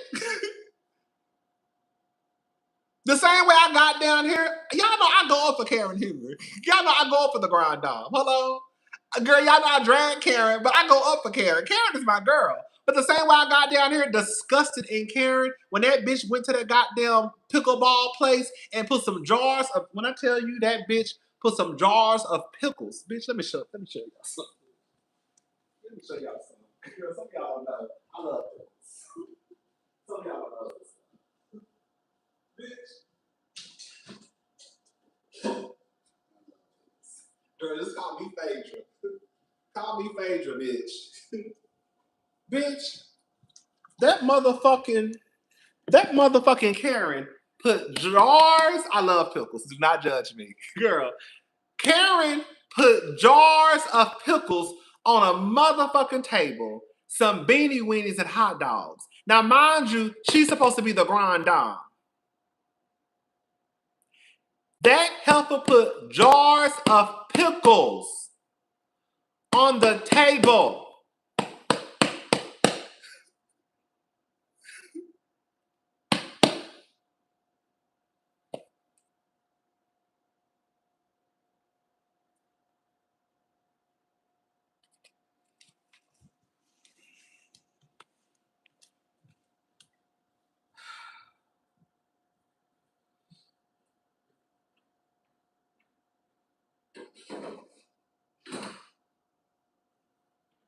I'm just saying, y'all. I don't mind dragging the girls. We can drag the girls. We can drag and talk about the girls.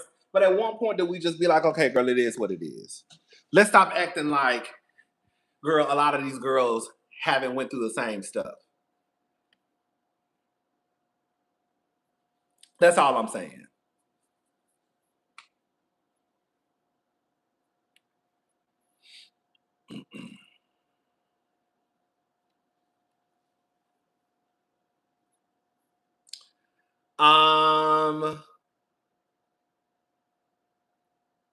She said she was gagged when Shamia brought up Portia's mother. She says that she did think it was the wrong setting for Shamia to do that. But she said she knew that Shamia had reached a boiling point and that they basically they had been fucking with Shamia. And Portia knew it too. That's why Portia said, I knew you were gonna say that, girl. Y'all know, anyways, Mel had to file for bankruptcy after divorcing Martell, and you swear she's a second coming to some. Girl, come on. Thank you, Slim Jim. Don't you bring up Melody over here, girl. The girls treat Melody like Beyonce, baby. Yeah. She talked about her accounts not being garnished, her checks not being garnished, her accounts not being garnished. She said that it sounds like the ex-husband or husband. Are they legally divorced yet? I don't know. It sounds like her ex-husband basically planted a story of something that was like old, making it appear as though like it was something new. So it appeared as though Kelly was like having to pay $200-something thousand, but I think they're also trying to go after her because he filed bankruptcy. But she said that her accounts have not been touched. He asked her how is she doing financially. She says, I'm here. She says her life after divorce is different, and that she had to restructure. She says she's paying for. She says she's paying for Chloe. She says she pays for Chloe's college, which is about $50,000 a year. But she said Chloe's dad helps, and his wife is amazing. And she said that she hasn't filed for bankruptcy. She said that moment in Scotland when they were all in the room crying. She said that she was actually going in there to see Portia. I mean, see Phaedra. I don't think she knew everybody was going to be in the room. She did give Portia her props. She said that in the moment, she said she really did think that Portia was being genuine. She said in the moment, she said she was going through a lot. That she was just like, basically, like, girl, I don't have time to be arguing with you about some shit that you said about me sleeping with a married man. Like, bitch, I'm going through some real life shit. So she said in that moment, she said she did feel like it was a genuine moment. And she did feel like Portia really, really did like wish her well in the moment. Now, of course, when when the girls wake up the next day, girl, we go back to banging. But she did say in the moment she felt like Portia was really genuine.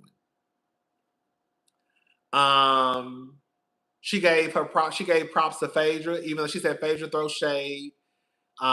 She said she thinks Phaedra is amazing, and Phaedra is one of the smartest people on the cast. She loves Phaedra, basically. She said she'll never really go against Phaedra, basically. Carlos brings up that there's a division amongst the cast. He says Portia's name is on the marquee. He feels like he feels like when it comes to the girls, they desire to be on Portia's team. She agrees. She says she looks at certain people like, damn, y'all forgave her that fast. Okay. Carlos asked her what housewife on the show falls in line when it comes to Portia. She said, have you seen Drew? She dragged Drew. She said she take her kids to school unlike others. Basically, she sure did. She sure did. I know the girls are law. I'm gonna go ahead and say it. I'm about to drag Drew too. Girl, I know. Shout out to all the Drew stands. Y'all know who y'all are. I know y'all have lost the plot to the point where, girl, y'all just want to go up for a bitch so bad that you are willing to go up for a bitch who don't even take her kids to school. That is absolutely insane to me. Girl, that is absolutely insane to me. The fact that y'all still get on the internet going up for Drew, and girl, they say in court documents that the girl wouldn't even take her kids to motherfucking school.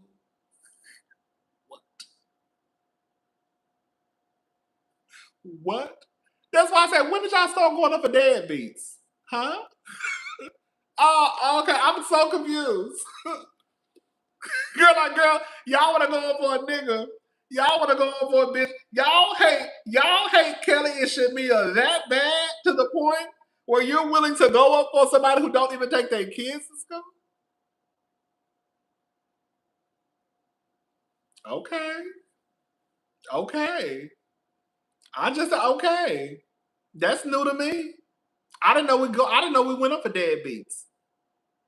Because any other day we'll be calling niggas ain't shit niggas, and the bitches ain't shit bitches. Any other day we'll be down here calling the niggas ain't shit niggas who don't take care of their motherfucking children, girl. And these bitches ain't shit. You don't take your kids to school, but now everybody, girl, Drew is that girl. Drew is that girl. Drew is that girl. Drew don't take her kids to school, baby. That's what the people said down to the courthouse.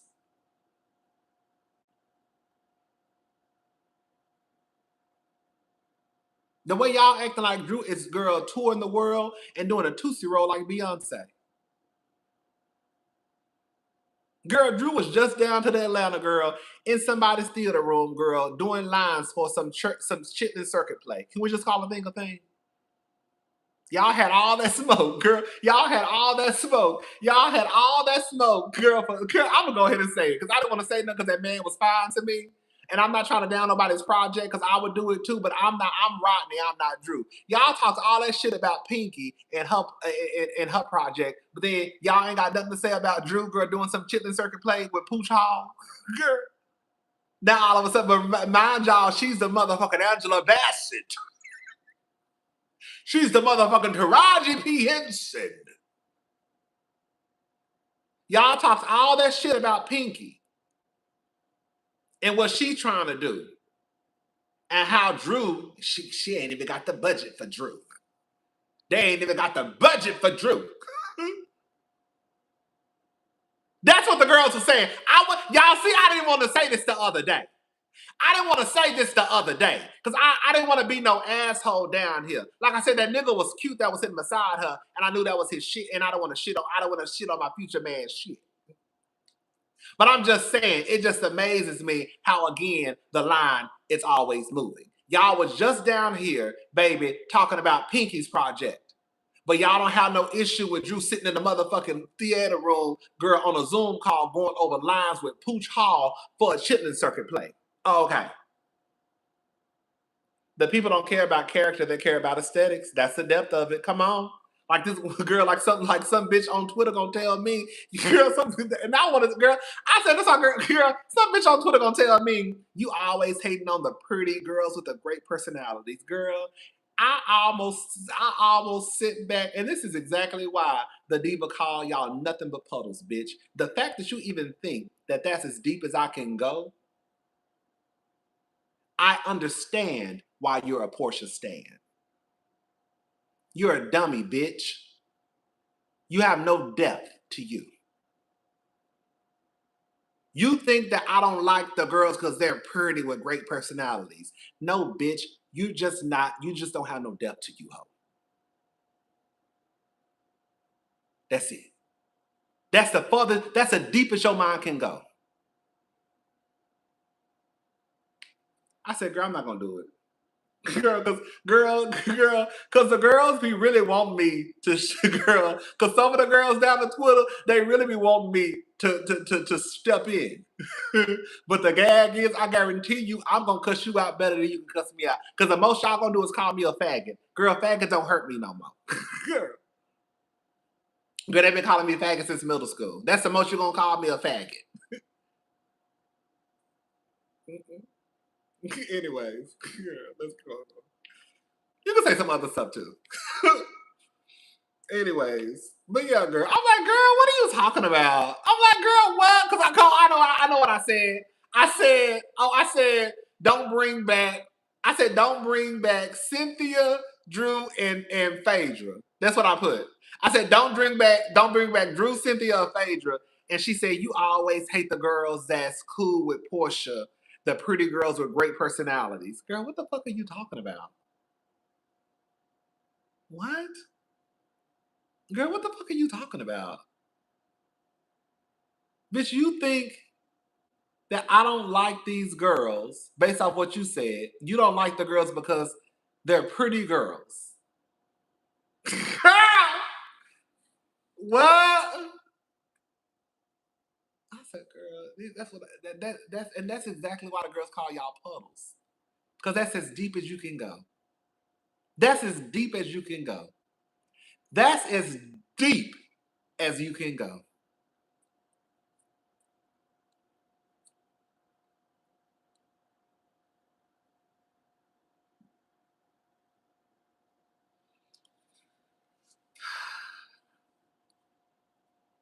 Anyways, back to this. Okay.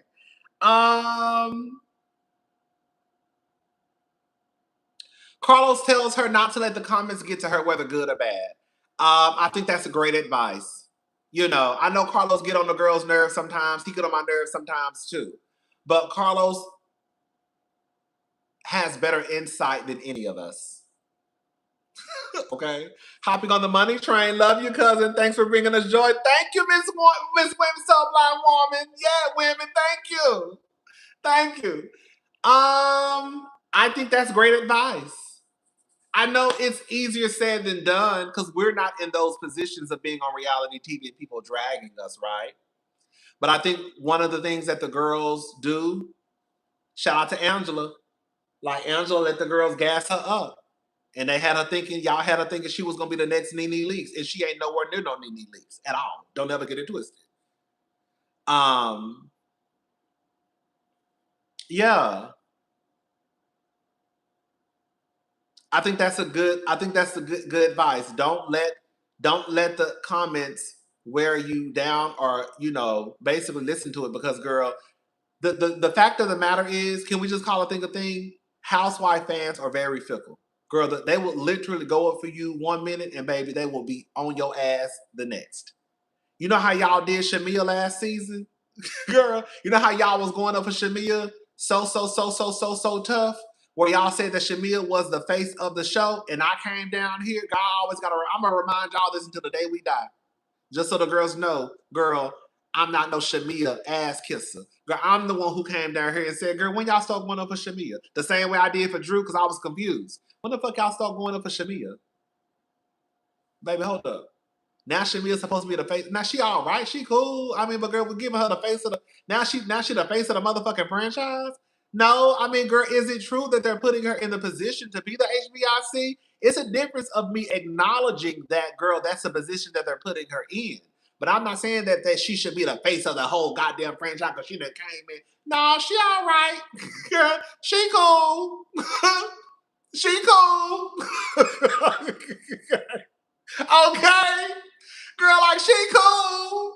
But girl, y'all be doing too much. Y'all be giving the girls like too much too fast. Okay? She all right. She all right. We not giving no bitch no face on no franchise, bitch. She cool. And I had to come back down here and say, oh, I get why y'all like Shamia, because she rich. Oh, okay, I get it now. Now it makes sense. Now it makes sense. Now it makes sense. Oh, I forgot. Y'all like Shamia because she got money. That's what it is. Okay? Because we already knew who Shamia was. We knew who Shamia was. We had a glimpse of Shamia's personality. We didn't know Shamia as a wife, as a mother. But we knew we knew a piece of Shamia. So for the girls to start acting like they didn't know who Shamia was, and now it's like, oh my God, we love Shamia. Bitch, since when? Since when? That's why I was confused about Drew. When y'all started going up for Drew, I was like, when the fuck y'all start going up for Drew? Since when? Oh, because she cool with Angela. Oh, okay. That's why when Drew come in talking about, K. Michelle, you don't fit in. Drew, you didn't fit in either. Baby, they was dragging your ass for 3 seasons straight, mama. Drew, the girls were dragging Drew for 3 seasons straight. Okay? They just got off your neck last season when you became cool with Angela. And Portia came in fucking with you. You didn't fit in either. You don't remember Kandi was about to whoop your ass? Y'all don't remember Kandi was sitting at that goddamn, Christmas party shaking because everybody had to buy a present that was $1,000 and Drew came in with that dusty ass, dingy ass girl, wet and wavy wig. Y'all don't remember Kandi got pissed? Baby, Kandi was livid. Y'all better go back and watch. Kandi was pissed, bitch. Kandi was hot. Because, bitch, we done spent $1,000 on a Christmas present. You come here with this dusty ass wet and wavy.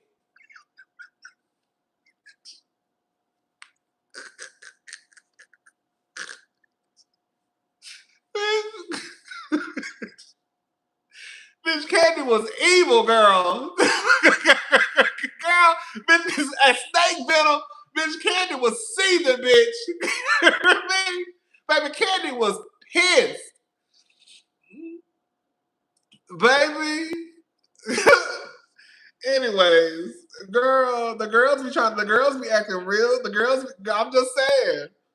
I be having to remind the girls sometimes. That's all. Oh, Kelli doesn't tweet. Somebody else, because Carlos said, I'm actually impressed by how shady you are. He was like, you're really quick.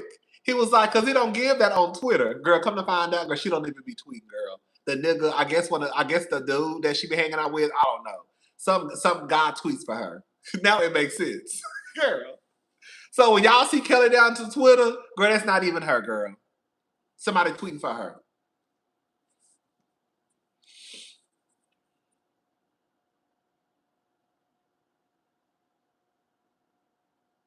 He asked about the $70,000 teeth.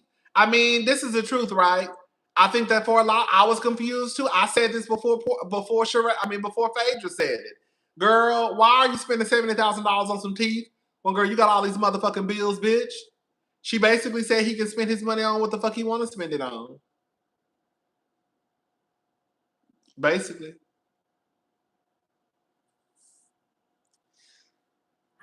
Oh, excuse me. Okay, I think that's pretty much it, girl. We gotta move on. It's getting late. Hold up. Oh, did I tell you that she said this season was hard on her mentally because she was going through a lot? Oh, I didn't say that. Okay. Kelli said that this season was hard on her because, you know, for her to come in, you know, she always wanted to be like the fabulous housewife, right? And I get it. You know, she comes in, her first season to me, I thought Kelli had a good first season. And then this season, everything is kind of like turned upside down, right? I'm going through all this shit, and now it's being played out on TV, right? That's embarrassing, you know, but that's the name of the game. That's why, I'm sorry, I got to give Kelli her props again. That's why I have more respect for Kelli than some of the other girls like Drew Sidora. Because as embarrassing as it might be, Kelli still did what she was supposed to do, which was to show her reality. I could never. I have to give a bitch props for doing her job, especially when I see other people not doing theirs. This woman got on TV, moved in the middle of the school year, girl, moved to her friend's house, had to accept pro bono from Phaedra, lost her restaurant, telling us that she's going through it financially. You know what I'm saying? And she's doing all of that in front of the camera. But that's what you're supposed to do because that's what you're getting paid to do. But when you have other people who don't want to tell their truth, it's kind of like I can't get mad at Kelli because she's giving us something to talk about. You know what I'm saying?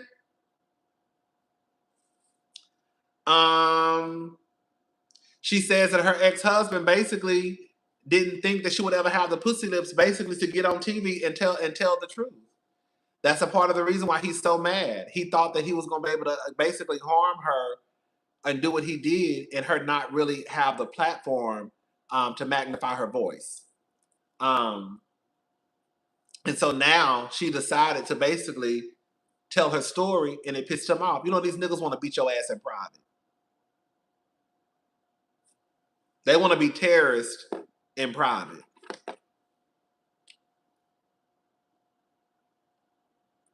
But don't want nobody to know. Nah, nigga, you supposed to be big and bad. Stand up and let the girls know you whooping on your motherfucking wife. Tell her. Why are you so scared now? Tell the truth. Tell the truth you hit your baby mama. Tell it. Why are you scared? Why you don't want nobody to know? Tell the truth. Tell the truth that you slapped your baby mama. Tell the truth you punched your baby mama. Tell the truth you beat your wife. Tell the truth. Now you mad. Because she telling everybody that she beat her ass. No. You supposed to be so big and bad, nigga. Be big and bad.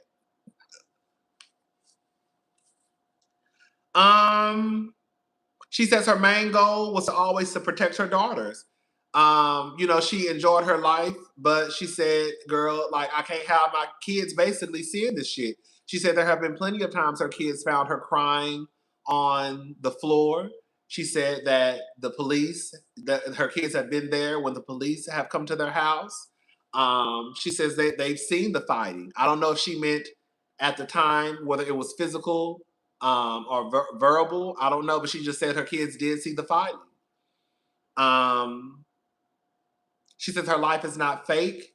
People thinking that she had a security guard just for TV when she said she got the security guard before she even filed for divorce. She said Portia and Phaedra thinking that I'm just doing this for TV because basically, long story short, she ain't say this, but I'm gonna say it, they're not showing their real life, so they can't understand a bitch like me who come on here showing the real. You know what I'm saying? She says Kenny has all basically been there with her for her.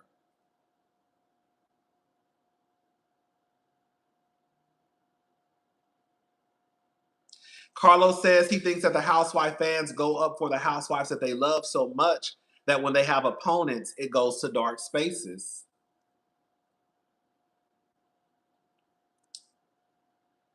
I believe so too. I am an advocate for tugging on a bitch wig when it deserves to get tugged on. We're going to come down here. We're going to tug on Marceau bald-headed ass wig. We're going to tug on Martell's bald-headed ass wig. We're going to tug on Portia, Shamia, Kelli, whoever it is, bitch. If it's time for you to get your wig tugged on, you're going to get your wig tugged on. But I believe in a rightful tug. Girl, that's why I think there are some of us, not a lot, clearly, there are some of us who are a tad bit confused on the vitriol that has been thrown at like Shamia, Kelli, K. Michelle. Like the punishment does not fit the crime. I believe that the viewers do take it to dark places. Like I always ask y'all, what the fuck Shamia done did to the point where, girl, she should be receiving this type of pay? Shamia ain't did nothing no different than the other housewives. Is she messy? Bitch, yeah, they all messy. I guarantee you, whatever you name Shamia done did, girl, your fave done did. Like, even when a girl start calling Shamia a villain because they just want to call somebody a villain, girl, name me 3 things that Shamia did that puts her in the same category as y'all say the villains are Lisa Rinna, girl, Kenya. Girl, name me 3 things. Y'all just want to be mad at somebody and y'all don't want to be mad at the right people. We can pull on Shamia's wig all day long. But I also believe in being fair. My whole objective over here is to be fair. And I try to be as fair as possible. Even with the girls who I don't even like. Another example of this season was when y'all know I go up for K. Michelle and I came down here and I said, I don't think that Portia was even thinking about K. Michelle when she was talking about the oysters. I felt like it was a joke basically about what Kelli had just said, basically saying that she had hot Cheeto chitlin pussy. If anything, it was kind of like she was making fun of what had just previously happened on the van with Kelli. I don't think that Portia was talking about K. Michelle. I don't think that Portia had any ill intent when she mentioned the miscarriage. Could it be insensitive? Yes. But I don't think that she had any malicious intent when she said it. That's a bitch being fair. I'm not coming down here because I don't like Portia and just saying, yo, fuck that bitch. She mentioned K. Michelle. She knew what the fuck she was doing. You know how some of y'all do in the comments? No shade. No shade. I say that with love.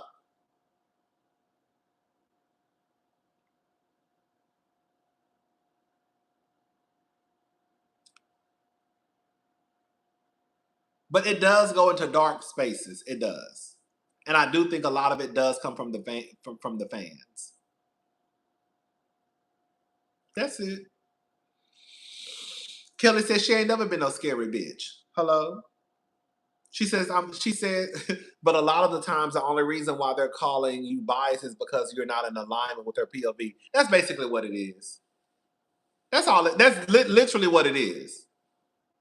On some real shit, I have noticed, I've said this a long time ago, most of the time, if not all of the time, when viewers call you biased, it's really because, girl, they just don't, your opinion does not align with theirs. So at that point, you've become biased. If I got on here and said everything that you wanted me to say, you would say, oh, you're the most unbiased YouTuber on here. But it's really because you just agree with what I'm saying. The minute you stop agreeing with us is the minute that we become biased. That's it.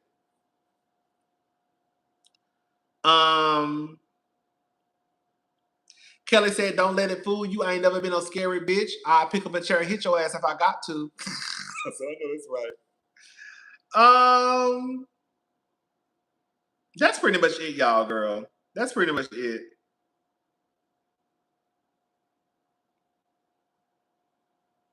Yeah, so shout out to Kelli. Like I said, I like Kelli. The interview really did kind of like open up a new side of Kelli. To me, I like Kelli. I do. I like Kelli. I think that people are unfair with Kelli. Yeah. I think that people are unfair to K. Michelle. I think K. Michelle was already gone, kind of like get it anyways, because people think that K. Michelle is like she infiltrated the show. Like how this ghetto ass bitch from Love and Hip Hop come over here on our bougie show. K. Michelle never stood a chance. She didn't. The viewers won't admit it. Y'all, no shade, y'all would never admit it, but y'all were never gonna give K. Michelle a chance just because she was a ghetto bitch from Love and Hip Hop.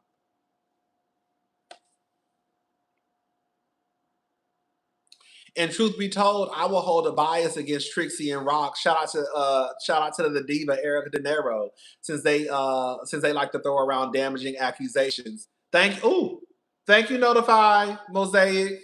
Right. I respect, and I've said this before, I give more respect for bitches who drag Portia and Shamia. I don't think Shamia is horrible as Portia, but matter of fact, I know she not. Okay? But at least I can see why people don't like Shamia and they still drag Shamia and Portia. You lose me when you drag Shamia, but then forgive Portia. Come on, me.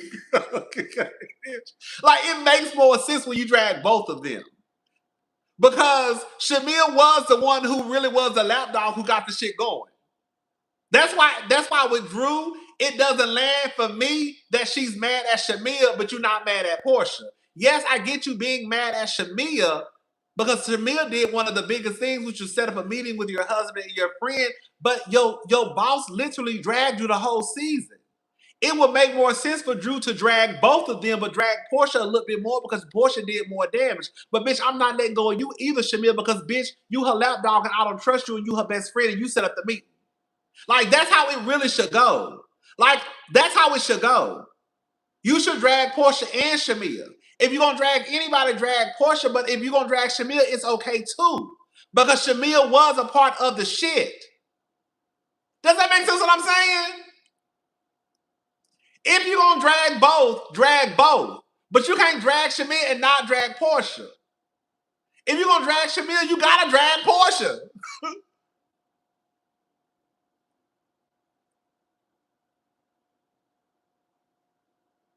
If you drag both, it makes sense. It's just like when people drag Giselle and Robin.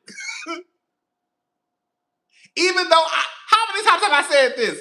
I don't think that Robin is as bad as Giselle.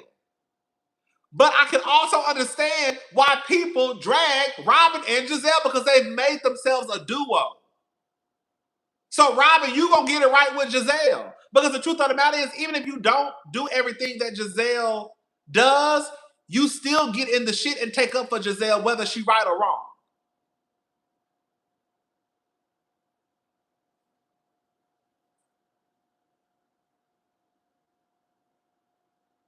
It is the truth. Diva dragged Shamia and Portia.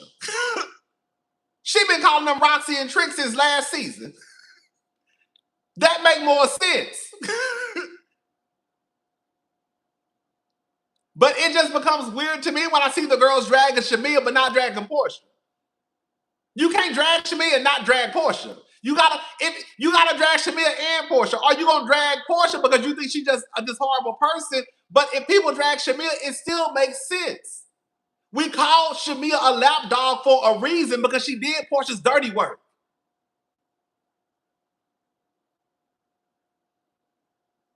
She's the one who set up the meeting.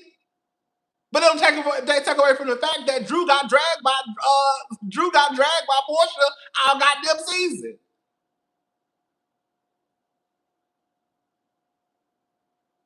Angela got more smoke for Shamia than she got for the person who said she'll fuck her husband. It makes no sense. How do you have more smoke for the woman who laughed at the woman saying that she will fuck your husband? It does not make sense.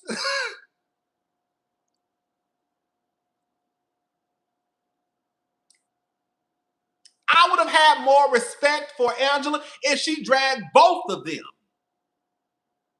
Bitch, I'm dragging both of you because that's your friend. And birds of a feather flock together. She sat there and said she'll fuck my husband, and your bitch ass laughed at it. I don't trust her, and I don't trust you.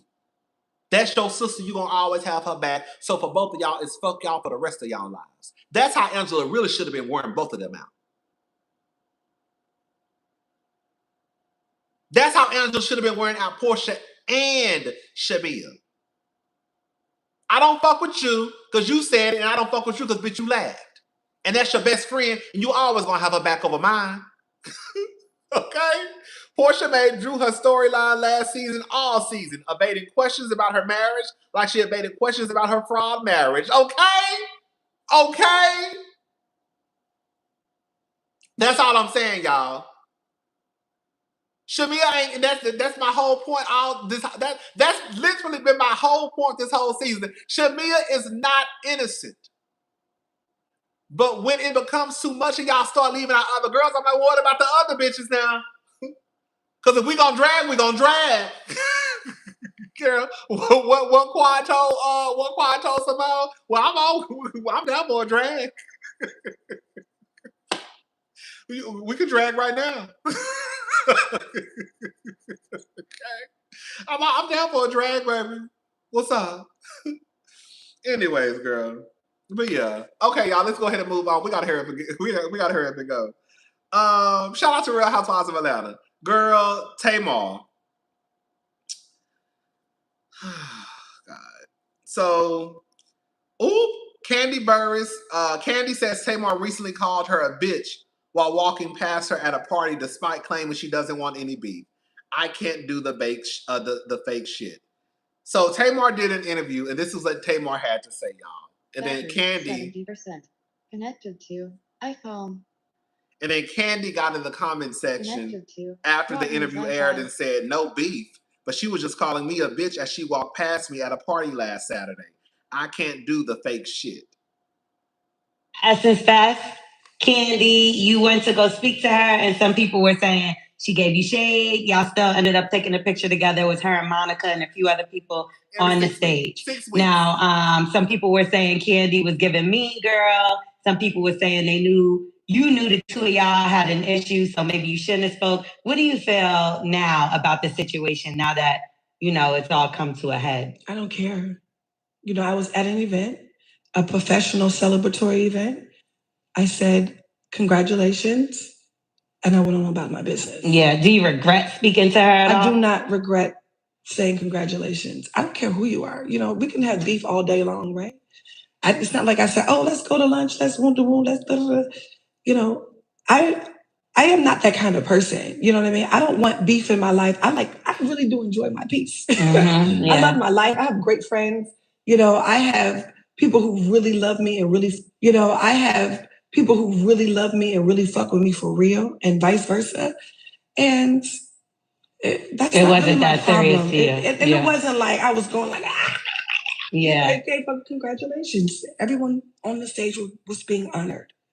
And it was one of those events where, you should just show gratitude and be kind and move on. I didn't even think that moment deserved that big of the spotlight that it did. I think you spoke just like anybody else and kept it moving. But it seemed to get blown out of proportion online a little bit. I think that whoever brought it to the internet wanted that kind of reaction. And God bless them. So clearly, like you and her, there's no getting past, because I didn't even realize it was that big of an issue. I don't have any beef with anybody other than the devil.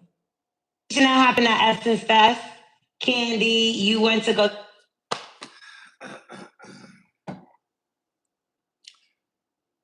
My friend, the owner of this house, I don't know if he remembers this. We were on the phone one day, and Tamar had hit the blogs or something, girl. And I know we were talking about Tamar because something had happened with Tamar. And he said that he does not look at Tamar as a singer. Not to say Tamar can't sing. He thinks Tamar can sing her face off. But he said he looks at Tamar as a reality TV star. He said he thinks Tamar looks at herself as a reality TV star because of the way that she moves. Tamar doesn't move like a singer. Tamar moves like a reality TV star who's always wanting to be in some mess. And when he said that, I said, oh, that is true.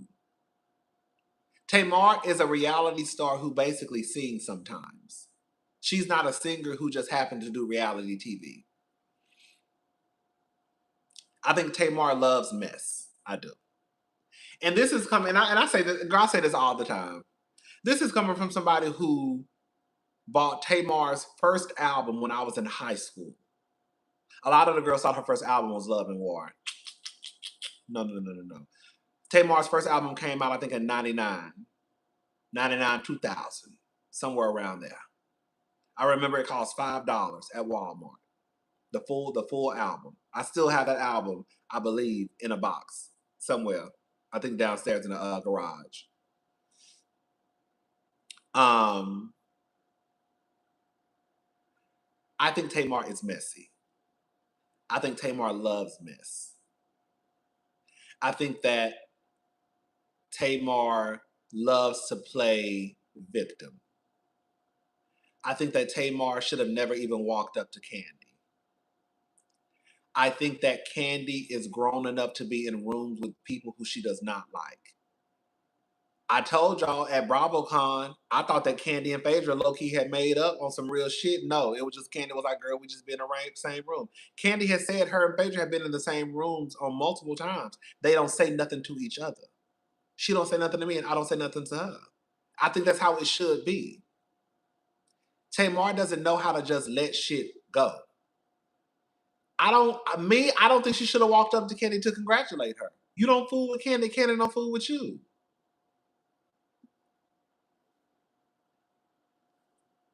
It's okay to just sit up there, take a picture, and go on about your business. I think that Tamar, like, I get it. I do understand that interviewers ask questions, but if Tamar really doesn't want to be a part of the drama, I think that even in this moment, she would have said, girl, I don't even want to talk about Kandi. I wish her well. Or not even that, girl, You see how, you literally, in the interview with Carlos King, when Carlos King brought up K. Michelle and Shamia, she said, I'm not talking about that. He said, okay, well, let me ask you this. Do you think you're caught up in the middle of K. Michelle and Shamia? She said, I'm not talking about that. He said, okay. He said, let's move on. I think when you really, really and truly don't want to be caught up in the middle of no shit, you're not going to say nothing. I think Tamar loves being in the mess. It is sad. The sad thing about it, I don't know if Tamar realizes this. Tamar is never in the media for her music.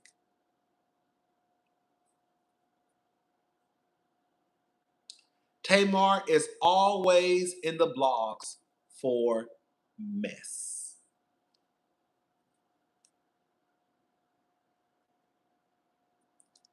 Always.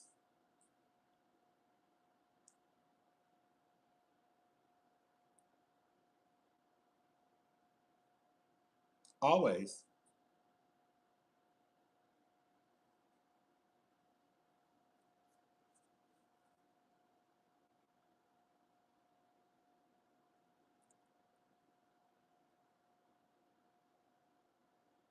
She shouldn't have said nothing to Kandi at all. Not even congratulations. I don't care, y'all. I'm sorry. I think that whatever is going on with Kandi and Tamar could have been rectified a long time ago, but I think that Tamar doesn't make it any better when you do shit to agitate somebody. Like her walking up to Kandi, okay, baby, thank you. Bitch, Kandi and Portia making up. Okay, baby, let me shut up. Girl, let me shut up. You know, the girl said, girl, I talk about Portia for 5 hours. Her walking up to Kandi, congratulating her, was not needed. Kandi don't need your congratulations. And you don't need to say congratulations to Kandi. It's literally not needed. It's not needed. It's not needed. You did it to be messy, Tamar. And then when it makes the blogs, it's like, oh, I wouldn't change anything. We know you wouldn't change anything because you're messy. You couldn't get me to walk up to a bitch who girl, I know don't like me, girl, to congratulate her on a motherfucker. Bitch, I don't give a fuck if she had just graduated. Girl, I don't give a fuck if she was on her 10th degree. Okay? Bitch, the way I would pay them girls dust. Tamar is an insufferable, perpetual victim, attention-seeking stunt queen. She knows how to get social media going to promote her whack projects. Shaking my head. It's sad. Anyway, shout out to Tamar. Shout out to Kandi. I don't understand it. You know, like I said, I still listen to Tamar's music. You know, she came out with a EP, the Mercury retrograde, whatever it's called. It was cute. She had some cute songs, and you know, Tamar really doesn't put out horrible music. That Bluebird album, girl, I couldn't get that. Cause that Bluebird, I will say, Tamar's worst project was probably that Bluebird album. Girl, I hated it. I could not get into it. I mean, everybody gonna have a flop album. I think that was Tamar's. Anyways, but yeah, Tamar, for the most part, she doesn't really put out horrible music. You like Bluebird? I did not like Bluebird. You did? I couldn't get into it. Maybe because I was still, probably because I was still on to Calling All Lovers.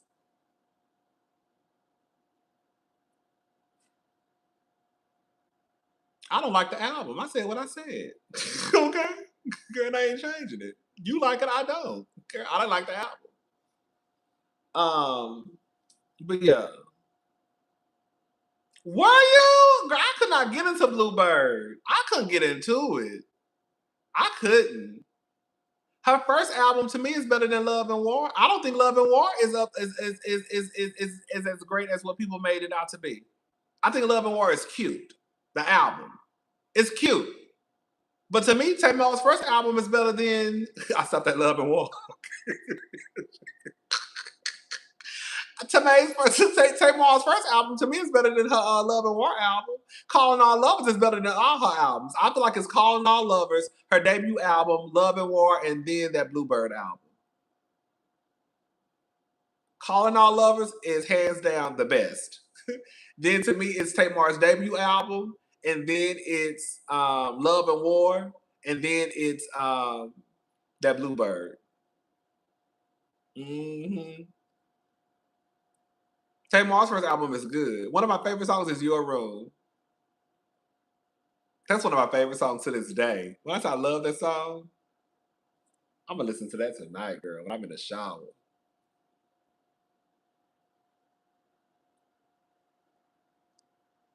All the Way Home is my vibe. Now, All the Way Home, bitch, All the Way Home is a motherfucking song, though.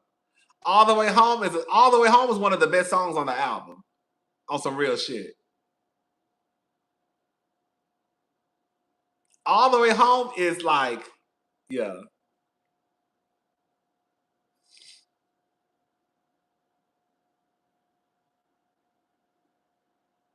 Girl, I heard them girls in Atlanta, they real clicky, like.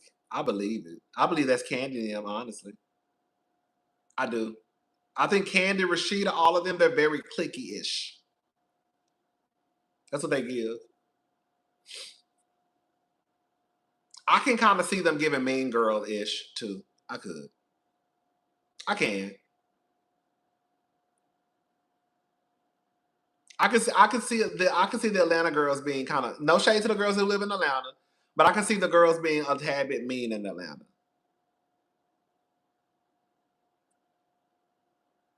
Okay.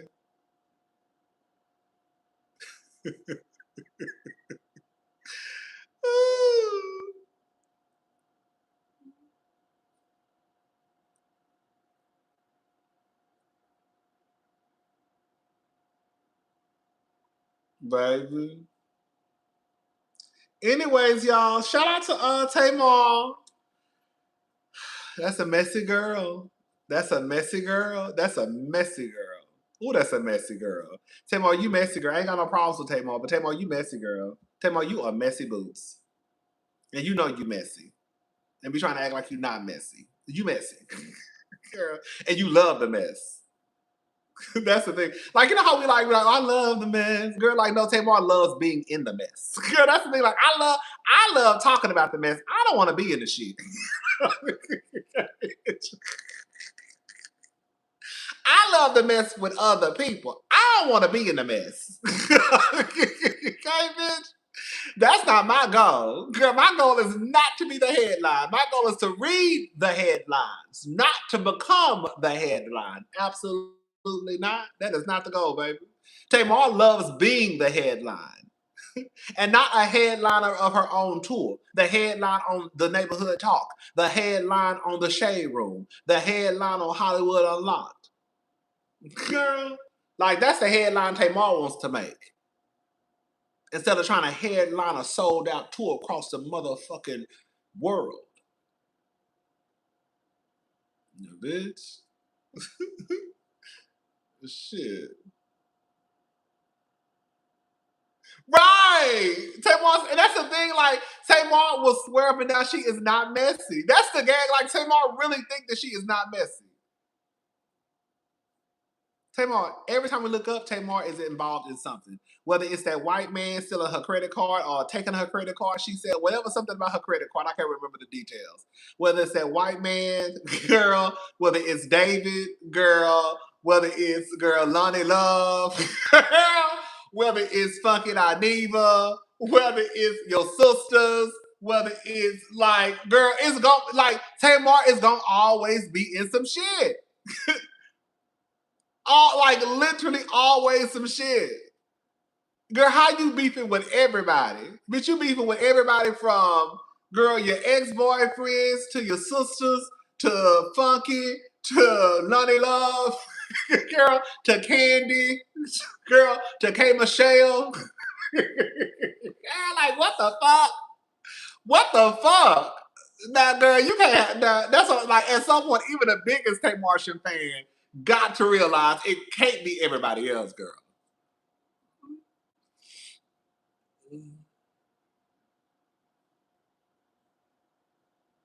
Monica, right? Monica, girl, and Monica sound and girl on some real shit. You never really heard the last beef you heard about Monica was Monica and Brandy, and that was some young teenage shit that was pitting them girls against each other. But other than that, you really never even hear about Monica being in no shit. So when Monica don't like you, you know, girl. When Monica don't like you, girl. Okay, Tony. That's why when the girls, even though Tawanda was on some fucked up shit, y'all was giving Tay too much. We gonna call out Tawanda old little Bill ass too, right? But we're not gonna let Tamar slide too much now. Y'all was trying to act like Tamar was a victim. Tamar had moments of where she was right. Definitely she was right. But Tamar be wrong a lot of the times, y'all. Them sisters was gaslighting her at that table. They were. And Tawanda bald-headed ass was wrong for taking Tamar's $30,000 and not giving it back. Tamar be right sometimes. I don't think Tamar gave that lady no $30,000. Tamar was not lying.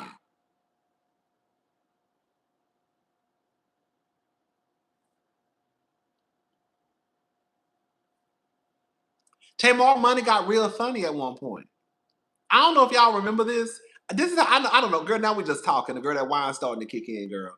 Okay, girl. I don't know if y'all remember this on Big Brother, Celebrity Big Brother. Tamar, this is not no legend. You know, I used to be a Big Brother fan, a Big Brother stan, girl. I watched the season with Tamar, Celebrity Big Brother with Kandi, and Tamar, when she won that money, Tamar sat right on that stage and cried and said that she can finally get her and her son a house.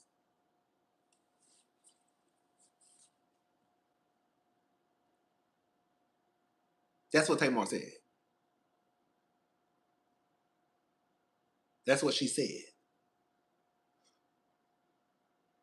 So ain't no way Tamar out here just giving bitches $30,000 just because.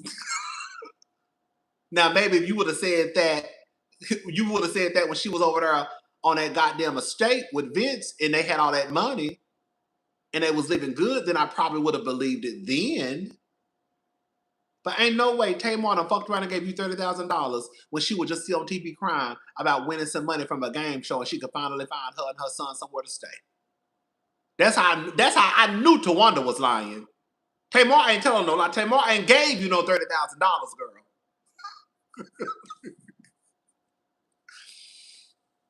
Right.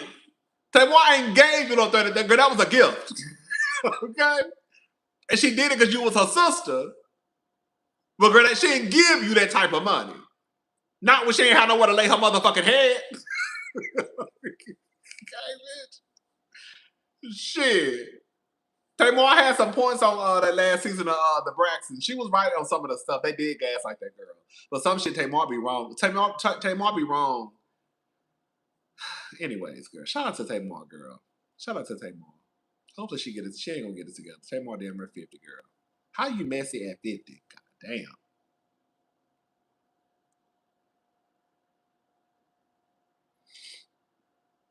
Mm-hmm. I'm just saying. You know? Hell yeah, I was alone. Tamar ain't gave that lady that type of money. I didn't believe when Tamar said it, I said Tamar ain't lying. I knew Tawanda was lying. She do stay in an apartment with Nene. That's all. Girl, can I say something? I'm not trying to be funny. Girl, listen. I'm in my friend's house, okay? I was living in an apartment. They sure do. I was just about to say thank you. I was just about to say that. Nene and Tamar live right beside each other. During the interview with Tamar and Nene said that she could look out of her window and see Tamar. Tamar and Nene live so close to each other that she said she can hear Tamar singing. They live in the same apartment.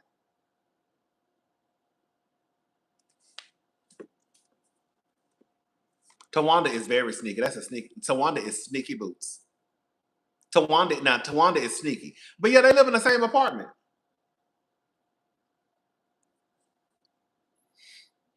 That's what I'm saying. Like all the girls kind of hit like it's no shade. We do expect the girls. I just feel like when it comes to girl, not to get back to Atlanta, but I just feel like when we talking about certain franchises, like girl, we have to also be fair about what the other girls got going on.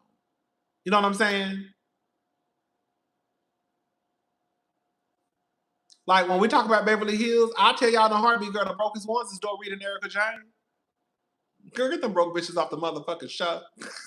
Okay. And girl, when Cal and Sutton tell Dorit and them other girls, girl, our financial situations are not the same, bitch. They ain't lying. Cal's financial situation is not the same as Dorit's. And the Dorit fans can get mad all day long, but the truth of the matter is they are not.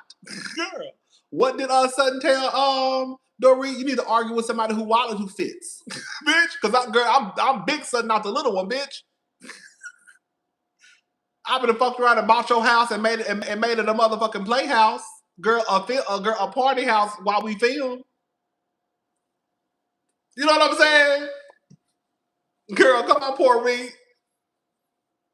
But we're not gonna sit here and act like, girl, the girls on Atlanta don't go through stuff either. Nene went from living in $1 million house to now she lives in an apartment. It just is what it is. It might be a nice apartment. I'm sure that it is. I'm sure that Nene ain't living just anywhere. But it doesn't take away from the fact that Nene was living in a $1 million house, a $2 million house, and now she's not.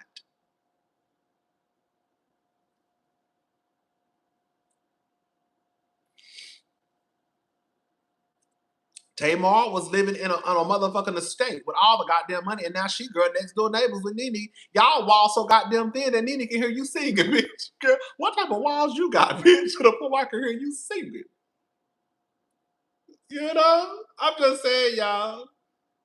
The girls be going through stuff. You know what I'm saying?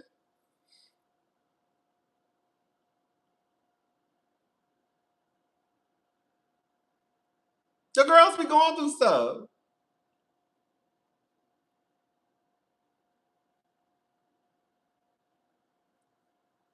I don't know, girl. On some real shit, girl. I'm on some real shit. I already figured out, girl. When I finally buy me a place, I don't want a whole bunch of square footage. Girl, I don't want no high light bill. Okay, bitch. Girl, why me living here made me decide, okay, girl, when I get me, I just need me a little 2-bedroom, 2-bath condo, no more than girl, because one of them gonna be a bed. I'm gonna turn one of the bedrooms into a closet. Girl, I don't need nothing over probably 1,000 square feet. I don't need all that space. Girl, I don't want no high electricity bill. Girl, shout out to the girls who got all that square footage, girl. It's too much.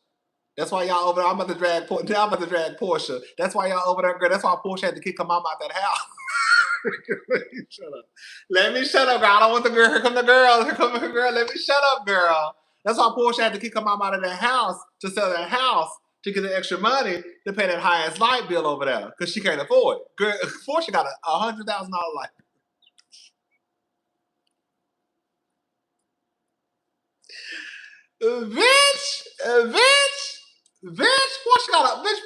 Portia light bill is $17,000 in that big ass house. Girl, she had to kick her mama out, sell the house, put her in a starter house for about $275,000.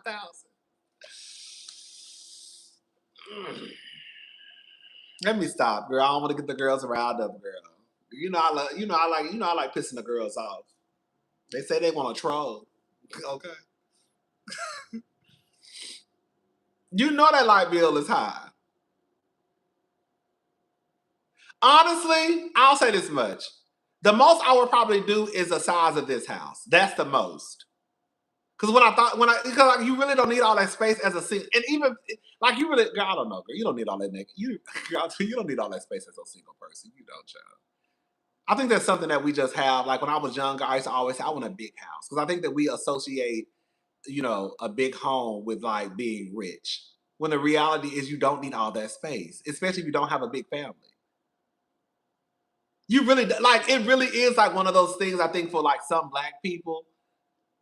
Especially those of us who didn't grow up with money, it's kind of like, oh, when I get rich, I'm gonna get a big house. And it's kind of like, what? Do you really need a big house? You really don't.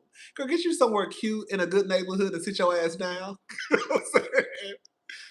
Right, girl, get you just a cute little place, girl, somewhere that girl on a nice side of town and sit your ass down somewhere, girl. You do not need all that goddamn house.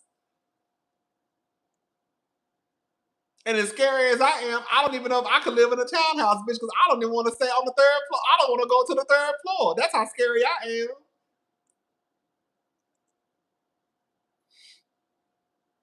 The man that's on a $7 million house is about 1%. That's a lot. Can you imagine? Girl, that's like anyways. Like that's why even with Shamia, no shade to Shamia. Like I said, Shamia. Girl, whatever money Shamia bringing in, it ain't nothing. It's play money for Shamia. I guarantee you. I'll take a tiny home too. Girl, I guarantee you. The money Shamia even bringing in over to Gerald house, over to their house, which girl, Gerald house. I mean, girl. That money ain't nothing to cover nothing in that house, bitch. Nothing. Nothing. What you think Shamia doing with them? Them Atlanta Hawks checks, girl. Probably paying. She might put gas in her car. It's Gerald house. You right, because baby, look. But yeah, I don't want no big house. I don't. I think honestly, the biggest I will go is this house. Marlo has a nice house, like really and truly, like Quad. I'm not girl. Live how you want to live. To me, Quad's townhouse was good enough. I think Quad just want to be one of those girls to say, "I got a big ass house. That's $2 million," and it's like, come on, go to that museum, bitch. Okay, girl, like, and the reality is like Quad's townhouse was nice. Girl, I'm looking at the investing in Ron Child. Quad's townhouse was nice. It really was. Marlo's house is nice. Marlo has a cute townhouse for her that's paid off. Marlo still and that's what I was saying earlier. Like once you reach a certain status in Atlanta, you still hang out with all the same girls. Marlo has a townhouse that's been paid off. And she still hang out with the same bitches and go to the same spots that all the other bitches go to. And ain't nobody saying, ooh, girl, Marlo lit. Like, you know what I'm saying? That's why like, at some point it's kind of like, Quad's townhouse was cute. Like at some point it's kind of like, girl, enough is enough. I get, like I said, girl, now we're going into a whole nother conversation. I get it. Some of us grow, like I used to feel the same way, like, oh, when I get big, when I get grown, when I get rich, I'm gonna get a big ass house. And it's like, I think it's one of those things just to show people you have it, but it's really, oh, I'm about to say something.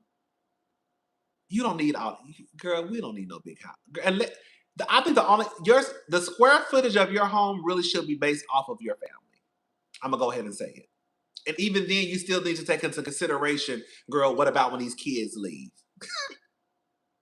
I think the square footage of your home should really depend on who's living in your house. You do not need no big ass 14,000 square foot house just for you, bitch. You know, you just want to show people you got it, bitch. If you don't get your ass a condo or a townhouse, girl, I'm gonna get you 1,500 square feet because that's all your ass need. You don't need no goddamn 14,000 square foot house for no single person, girl. At the most, if you really one of the girls who got a whole bunch of clothes, you might just need a 2-bedroom. You could turn one of the bedrooms into a big ass nice closet. That's it. That's it. Kenya got a nice house. Like to me, Kenya's house is a nice size house for a single person. Kenya's house, I mean, she's not single. She got a kid. But I'm just saying, like, to me, Kenya's house is a nice-sized house for, like, a single person. It ain't too much, you know? It ain't no 14,000 square feet. It's like, okay, this is cute. I would live in Kenya's house. I would. I just feel like a lot of space is unnecessary. I do. A lot of space is unnecessary for a single person. Like, I'm single. I don't want no fucking kids. I don't want no fucking... I'm not getting no animals. So when you think about it, girl, I really don't need a whole bunch. I don't.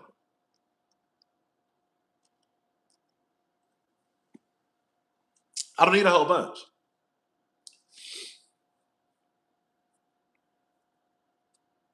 The only thing I really want... Because I do want a big bathroom. I love big bathrooms. Because I'm too big. Girl, I'm too big to be in small spaces, girl. Hello, I need a big bathroom. My last bathroom at my apartment, y'all saw it. My bathroom in my old apartment, it was a decent size. But I want my bathroom to probably be like twice that size. Don't ask me why. Girl, I feel like I want a big... I don't know why I want a big bathroom. I do. Y'all saw my bathroom. I did a video. So the size of my last bathroom in my apartment, I want it to be like 2 times that size. Because I want a big old shower. I want a big shower. And maybe a tub. I don't really take baths.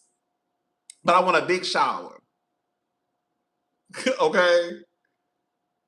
But other than that, I want a nice size bedroom, a nice size closet. And that's all I really need. A little walk around space. You know what I'm saying? Where I don't feel too tight. A balcony overlooking the city. Bitch, floor to ceiling windows. Bitch, I'm good to go. That's all I really need. I want a nice size living room, a nice size kitchen, a nice size bathroom, Cynthia's house, I think, is a nice house. Cynthia has a nice size house for a single woman. Cynthia, Kenya, those are a nice size house for like a single person. When I say single, I know Kenya got a daughter. But I'm just saying, like, if that, like, you know what I'm saying? Like, Cynthia has a daughter too, but Cynthia's daughter is grown. Like, those are like decent size house. Like, girl, y'all don't really need nothing bigger than that, girl. Like, when Quad bought that 14,000 square feet, I said, Quad, why the fuck Quad getting all that goddamn house, girl? Quad just want to say she got it. Miss Quad, she got it. Girl, we know, girl. Okay. Anyways.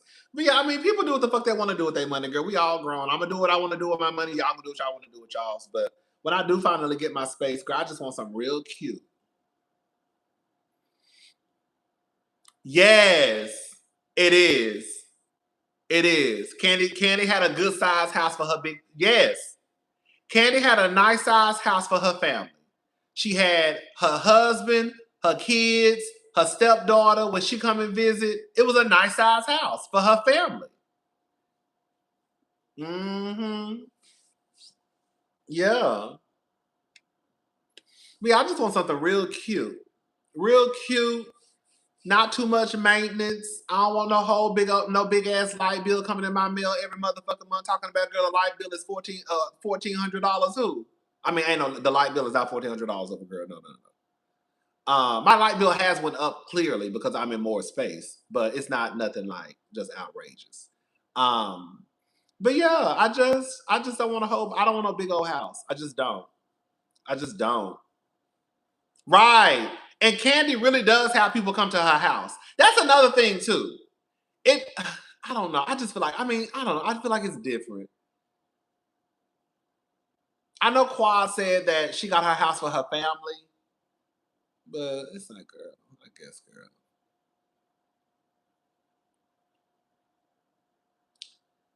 But Kandi has Kandi has a while for her kids even get grown too. Kandi kids basically are still babies to me. Okay, they're not babies, but they babies. Sheree house is too big. I'm sorry, y'all.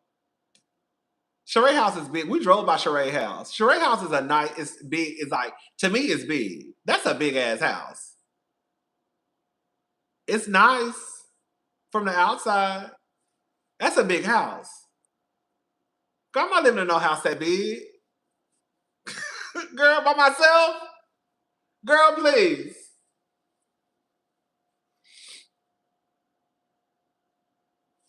Girl.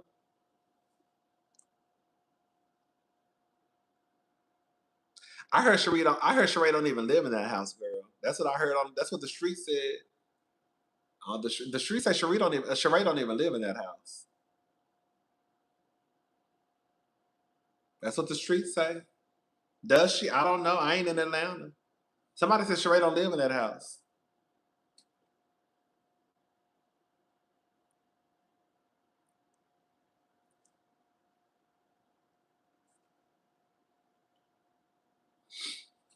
I don't know, honey. I ain't in Atlanta, girl. You gotta ask the Atlanta girls. But I did hear a while ago that Sheree don't live in that house. I don't know.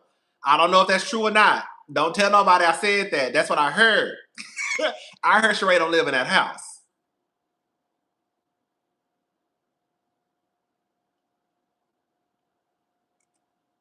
I heard that when Sheree came back to the show, it's her house, but she was only like basically filming there for the show. But I heard that Sheree don't live there. I can believe it. Sheree is single. That house is big as fuck. The upkeep of that house, I don't know where Sheree get her money from. I'm not trying to count nobody's pockets, but can we just count the pockets for a minute? Y'all know I'm nosy.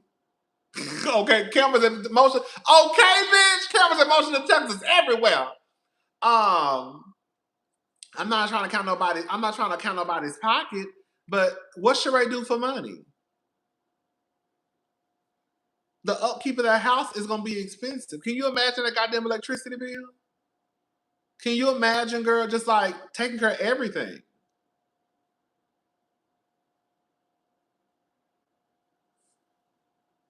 Okay, girl, I heard that. I heard that quick to bust down the bitch doors in Atlanta, honey. Didn't they bust down Marlowe's? And Marlo got a panic room in her house. They bust down. Yeah, they did. They bust down Marlowe's doors. Marlo got a panic room. Mm-hmm. But yeah, I don't know, girl. I'm gonna stay out of people's pockets, honey. They living better than me. That's all I know. Girl, shout out to Kelli and Shamia and Portia and Sheree and Nene and all the girls. They living better than me, honey. I ain't got nothing to say about it. I think y'all need to stop playing with Kelli, though. I'm gonna give Kelli this much and I'm gonna be done with it. Girl, at the end of the day, girl, y'all can tell what I want to say about Kelli and what she did her first season. But the truth of the matter is, a lot of bitches ain't getting no stores shut down. That's the truth. I'm back on that now, girl. Y'all can tell what y'all want to say about Miss Kelli Potter. But the truth of the matter is, girl, a lot of bitches ain't getting no stores shut down.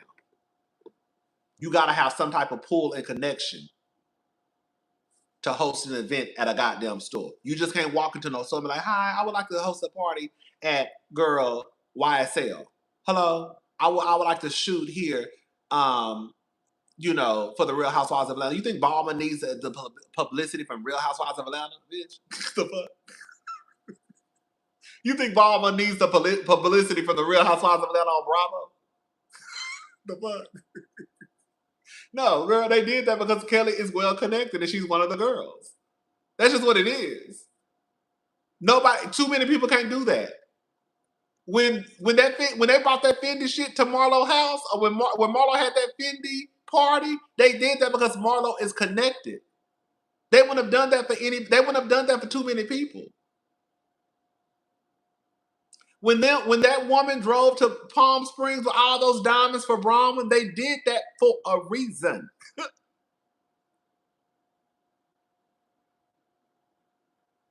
When Kelly is hosting events down to Williams-Sonoma, they did that for a reason. Williams-Sonoma does not need Kelly's publicity down to the Real Housewives of Atlanta. Ballman does not need Kelly's publicity down to the Real Housewives of Atlanta. That's just what it is, y'all. We not getting no stores shut down for us. I guarantee you walk into a motherfucking high-end, bitch, walk into the dollar store. Girl, they're not opening up the doors until, 5 minutes after opening hours. They're going to look at you out the window and say, girl, we're not opening until 10 o'clock. We don't open till 10, ma'am. Y'all don't want to give Kelly her props. Go to a motherfucking store tomorrow and ask them, can I host a party here? And see what the fuck they tell you. Go to a store before opening hours and see if they open up the door. They're going to tell you, babe, we don't open till 11. They're going to look at you right through the glass. We don't open till 11, ma'am. We don't open till 11. That's what they're going to tell you. Now, I bet you if you one of the girls and you go to the store early, I bet you open up the motherfucking doors. Especially if you're a bitch who spend some money. I bet you they will. If you a bitch who spend some money, they're going to open up them doors. The same way Jen Shaw scamming ass. Remember when Jen Shaw was in Las Vegas and they opened up the store for Jen Shaw? I said, who the fuck is Jen Shaw? Remember, because they don't do that for everybody, y'all. Even though Jen Shaw is a scammer, I knew that Jen Shaw had to have some type of pull for them to open up the store for Jen Shaw only.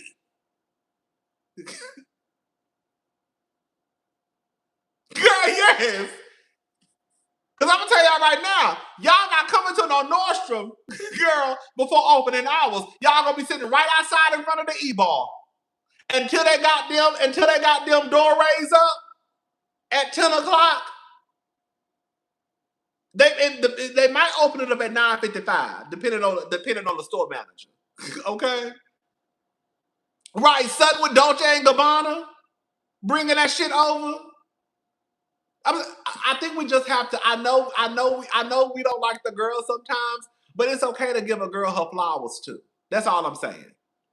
It's okay to give a girl her flowers. Be like, okay, well, girl, she must have some connections because, girl, they're not doing that for everybody. They just not.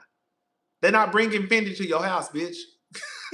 They're not letting you throw a party in some store, bitch. Forever 21, girl, Gotcha, Charlotte Russe. They damn sure ain't letting you do it at no motherfucking high-end luxury store. Are you kidding me?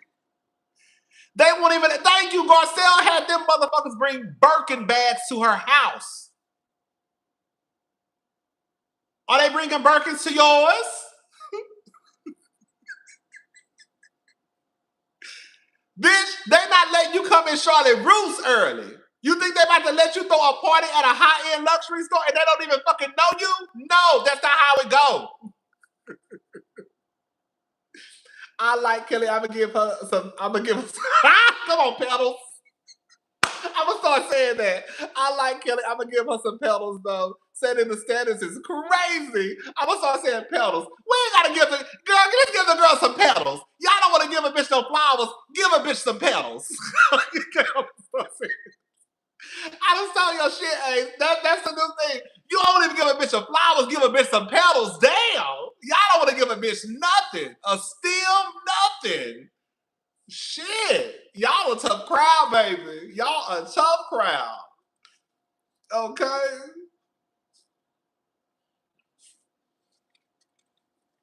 For real. Y'all don't want to give these girls nothing. Y'all gotta get a girl some petals, baby. Girl, they said they won't even open up the gas station early for you. Like, come on. Like, that's all I'm saying. Like, that's all. I hate that I keep repeating myself. But I'm just saying, we have to be fair, y'all. Like, you have to be a girl or boy of the town for certain things to happen. They are not opening up high-end luxury stores for just anybody. They're not letting you just throw a party for anybody. You have to be someone that has some type of connection. You just do. That's it. That's it.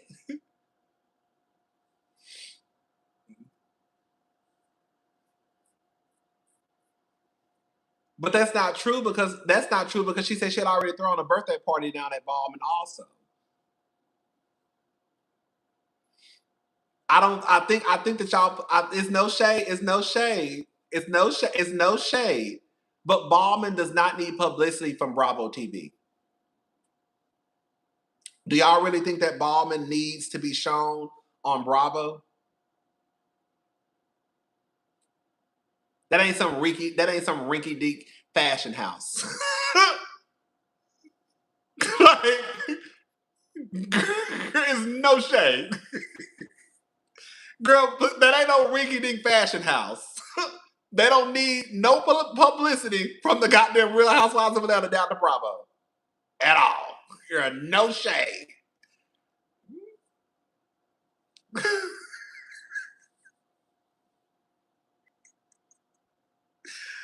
Oh, girl, with 500 viewers, right? Like, girl, like we gotta be real now, child. I'm just saying, child. Hi, we're filming for the Real Housewives of Atlanta. We would like to film in your store, girl. What? Bitch, we trying to make girl what? Girl, we don't need no fucking publicity. We ball mom, bitch. We don't need no publicity, bitch. Girl, you don't think the girls know we exist? Okay? Bitch, I don't need y'all to come down here. We don't need y'all to come down here and put no cameras in our store. They know where we at. Okay? Anyway, shout out to the girls. I try not to be no hater, y'all. You know, I tell y'all I don't want to add nothing to the girls' resume, but I don't like to take nothing from the girls either. I really don't. I just believe in giving the girls what they deserve, right? Whether it's Drew, K. Michelle, you know, whether it's Kelli, you know, Marlo, Garcelle, Bronwyn Sutton. Girl, just give the girls their petals and flowers. Girl, give the girls their petals, girl. Right? Give the girls their petals. Right. The girls be like, girl, Kelli ain't shit. Anybody can do that. Girl, the way y'all be wearing Kelli out, Kelli ain't shit. Bitch, anybody can go down to the ball and so no, you can't.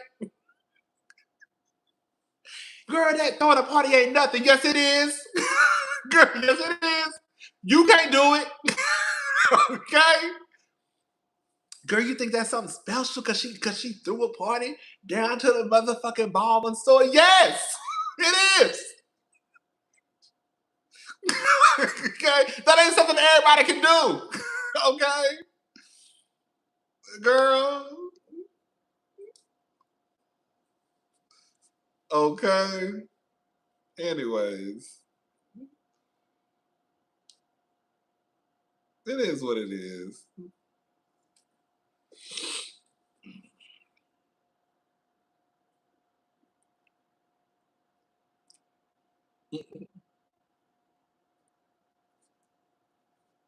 But I don't think either too. Girl, it's no tea, no shade. I love the girls to pieces. But I'm gonna forever love Atlanta. It's not hard.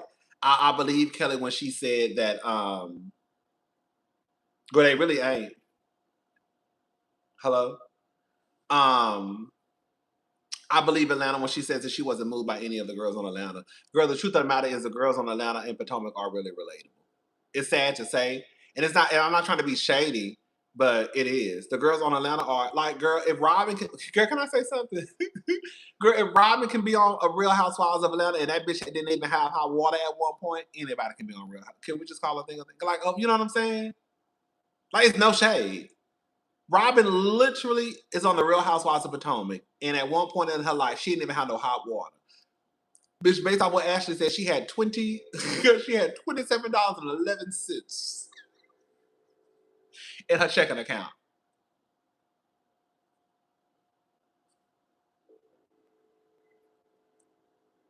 Britt Eady literally came and brought some tissue paper.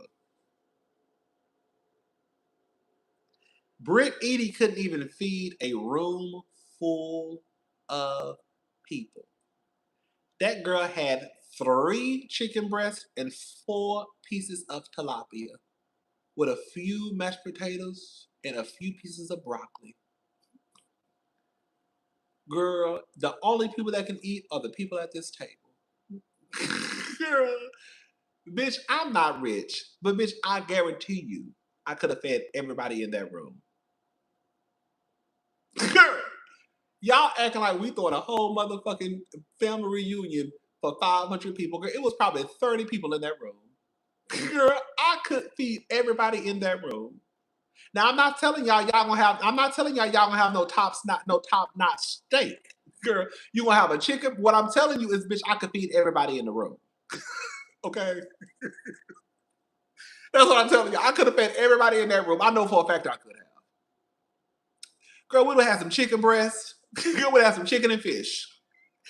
Make your choice. You want some chicken or you want some fish? Girl, get a couple of greens. Get a couple of green beans. Get a few things of mashed potatoes. Girl, get you a few bags of potatoes. Cut them up. Girl, make some. You know what I'm saying? Like, girl, you could have fed the people in that room. It really ain't that hard. Girl, some meatballs, right, bitch? Girl, that's what I'm saying. Like, girl, the fact that Britt couldn't feed them people let me know everything about Britt. That was not a lot of people in that room. Britt could have had meatballs on a plate. Britt could have had when you walk around. What is it when you walk around with the food and just feed the people? They did that on, I think, Salt Lake City or somewhere, I forgot, Beverly Hills. Girl, it was so Britt really could have, like, the fact she couldn't even have done that. I was like, oh, girl, right? Some roasted broccoli, girl. I would have had them, girl. I would have had y'all a cute little plate. I bet y'all would have been fed. Y'all would have been fed though. Y'all bitches would have been fed. That's all I'm saying. Everybody would have got a plate. A chicken breast, some broccolini, girl, some mashed potatoes. Some roasted potatoes, girl, a little piece of fish. Honey. And I would have went to the store and bought a nasty cake and cut her up in some slices. Bitch, I would have put them girls, that's what I'm saying. Britt can't even cosplay as a housewife the right way. Some Hawaiian rolls, come on, bitch. I would have had some Hawaiian rolls on the plate. Bitch, I would have went to the motherfucking grocery store, got a few cakes and cut that cake up into slices. Bitch, some cute little thin slices. Bitch, I would have had y'all girls full. Okay, bitch, a nice pack of sodas, girl, some sweet tea. Bitch, I would have made some motherfucking, girl, I would have went and got some motherfucking party punch. Girl, you know the Hawaii, remember back in the day, this is what my mom, you know, it was a lot of us. Girl, we had a whole bunch of cousins and stuff in my family. Girl, my mom and them used to go get the Hawaiian punch, that thick ass punch. You gotta water it down because it's so thick. Y'all know what I'm talking about. Girl, you know that thick ass Hawaiian punch, that concentrate? You gotta pour it in a bucket. You gotta pour some water in it, girl, to stretch it out.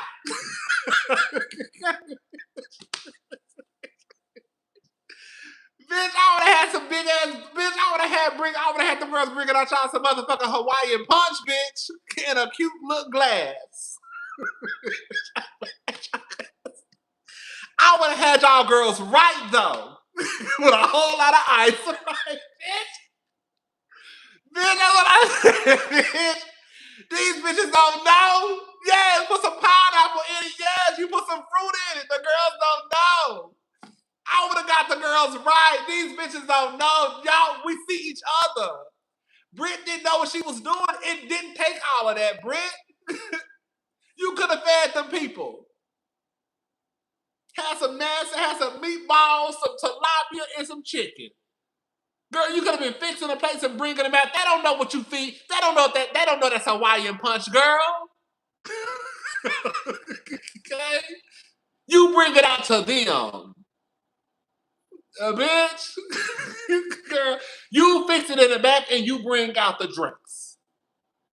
Put some 7-Up in it. Yes, the girls know what I'm talking about.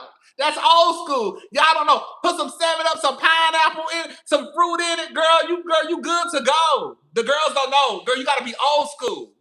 You gotta be a girl of a certain age to know what we talking about. Some of y'all don't know what I'm talking about. Girl, you gotta be an old school girl to know what I'm talking about. You know what I'm saying? Britt came down. I said, "Oh, girl, she don't know what she doing. How you can't feed these people, Britt? Pasta, like literally, like you really like. Anyways, it don't even matter. Britt, she fucked it up. She could have made it work though. And when she couldn't feed those people, I said, "Ooh, get some bomb rum. Come on, bomb rum, okay, Britt."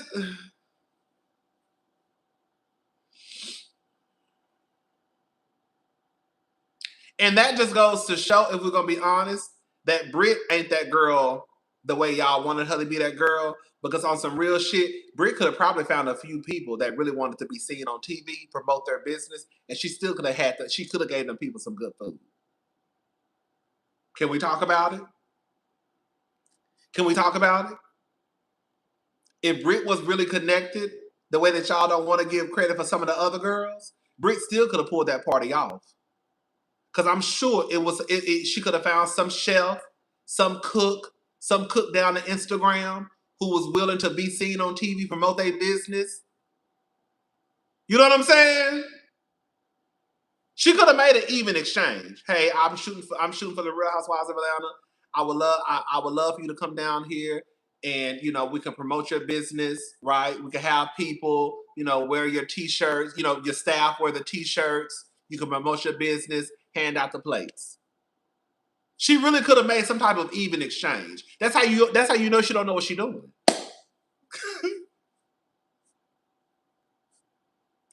But let the girls tell it, girl. Britt was the best housewife who needed a second chance. No. You can't even feed people in the room. Sorry.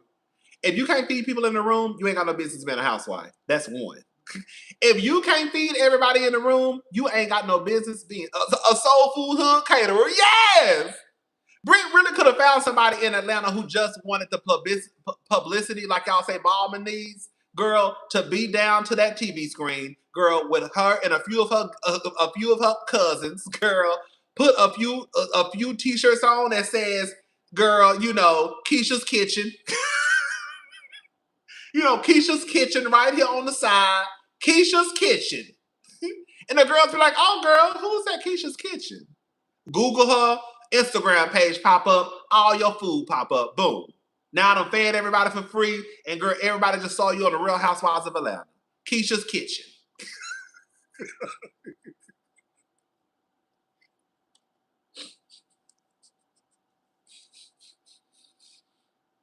The girl, she don't know.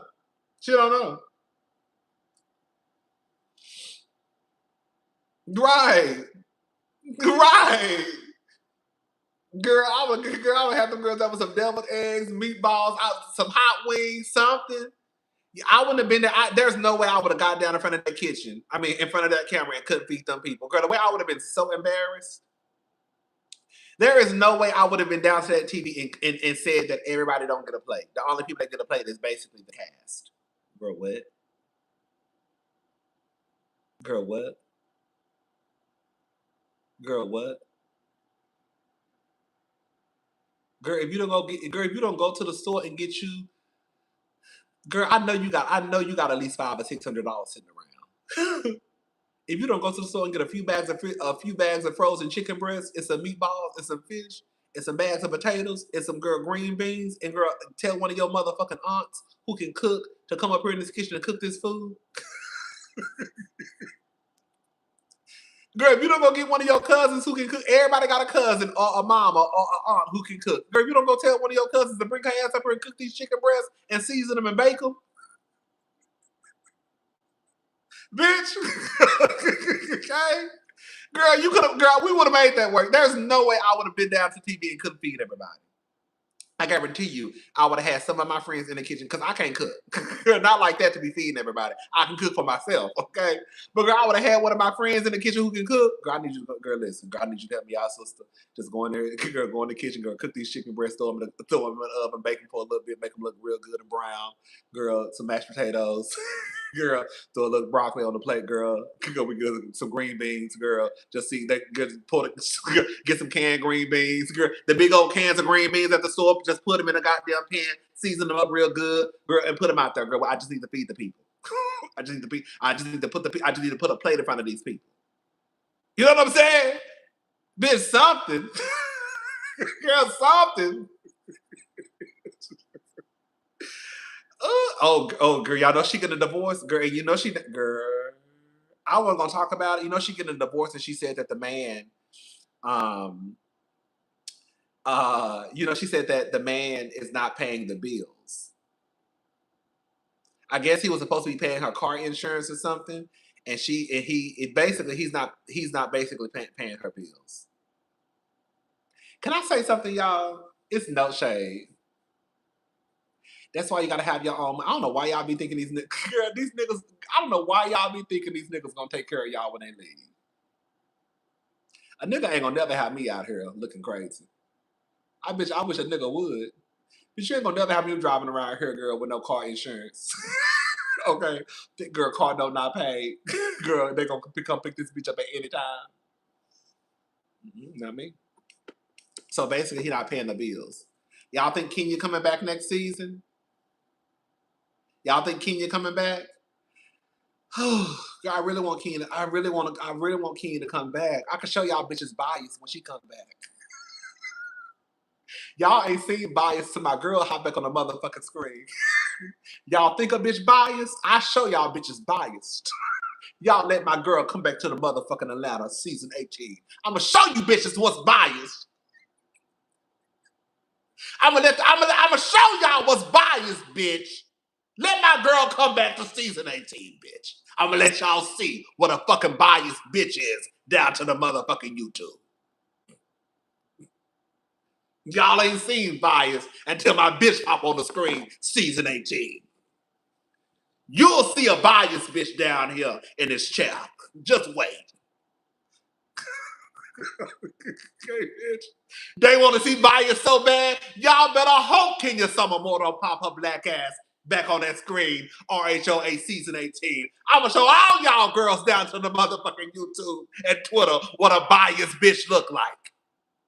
Y'all gonna see bias. Y'all ain't seen it yet, baby. Y'all better hope she don't come back next season.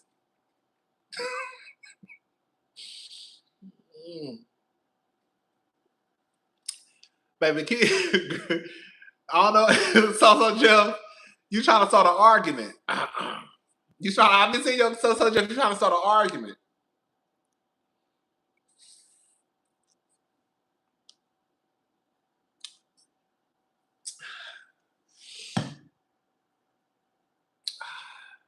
You about the only Portia stand I like. It's a few of y'all.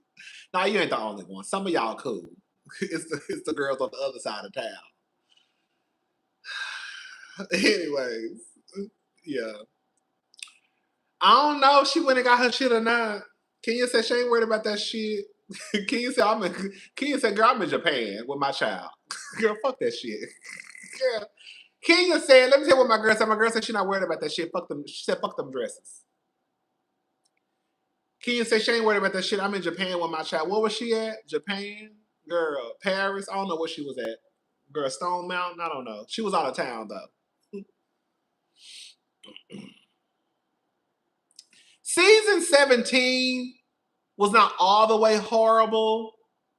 To me, it wasn't. It started out with great potential, but it soon kind of went downhill. She was in Japan. There we go. I knew she was somewhere. It wasn't horrible, but I just don't like the unnecessary ganging up when it don't make sense. Like, I feel like Erica Jane, when they were all meeting up and reading the articles, you know, and trying to figure out, I felt like that made sense. It wasn't so much of like a gang up, but I can also understand why Erica is the hot topic of conversation. 17 was definitely better than 16. I will say I enjoyed this season better than last season. I did. Like, to me, when they were talking about Erica, I can't even get it out, girl. When they were talking about Erica, when she was going through all that shit on Beverly Hills, it made sense. Like, it made sense why Erica was a hot topic of conversation. Girl, they say your husband is stealing from burn victims, widows, and orphans. And girl, your lifestyle is fraudulent. This shit is happening for real, for real. And then you got Sutton who like, bitch, who the fuck y'all got me around? I don't even know this hoe. Who is this bitch y'all got me around? So it's like, okay, now the girls is really working because, you know, it makes sense. So now we gotta talk about this woman who's married to this man, and y'all all in the news. You know what I'm saying? But where you lose me is when, girl, the sex one, babe, okay? Like, for example, Real Housewives of Salt Lake City. Some of y'all don't watch Real Housewives of Salt Lake City. I dragged Real Housewives of Salt Lake City when they did not do what they were supposed to do. When Jen Shaw was going through that shit, them stupid ass bitches got on my TV screen and wanted to talk about everything except the shit they were supposed to talk about. They tried to talk about Meredith's father had died. And they tried to make into a storyline whether or not Meredith attended her father's memorial or if he really had a memorial. Girl, you got a bitch in a group they say scamming old people. Bitch, y'all not talking about the right thing. Okay? Y'all are concerned about the wrong thing, baby. We are not talking about whether or not Jen Shaw, girl, you know, we're not talking about whether or not Meredith went to her father's funeral. It was some crazy shit. It was like they didn't know what, like, they didn't like do what they were supposed to do. And I remember at one point they tried to do Mary in the whole church thing. Remember the guy who died? I think he had cancer. Remember? That's why when I said, girl, when I told y'all, it's no shade. I told y'all when that documentary came out, the documentary gonna come and go. Ain't nobody gonna care. I told y'all. Because this is the thing, right? Can I say something? And this is not to take away from if Mary did it or not. The Housewife fans are loyal. Mary is a fan favorite. Y'all listening? I want y'all to be very clear. I'm not taking up for Mary. I'm not taking up for Mary. I am not taking up for Mary. I'm just telling y'all the way I knew it was gonna go. That's what I'm saying, girl. Y'all be knowing this stuff. It's no shade. Y'all be the alcohol starting to kick in. Y'all be knowing this. Y'all ain't stupid. But y'all be wanting to get down to the internet acting like y'all don't know. That's why I be mad at y'all sometimes. Because y'all be acting like y'all don't know and I know y'all know. Okay. Because if you over here with me, I know you ain't stupid. Okay.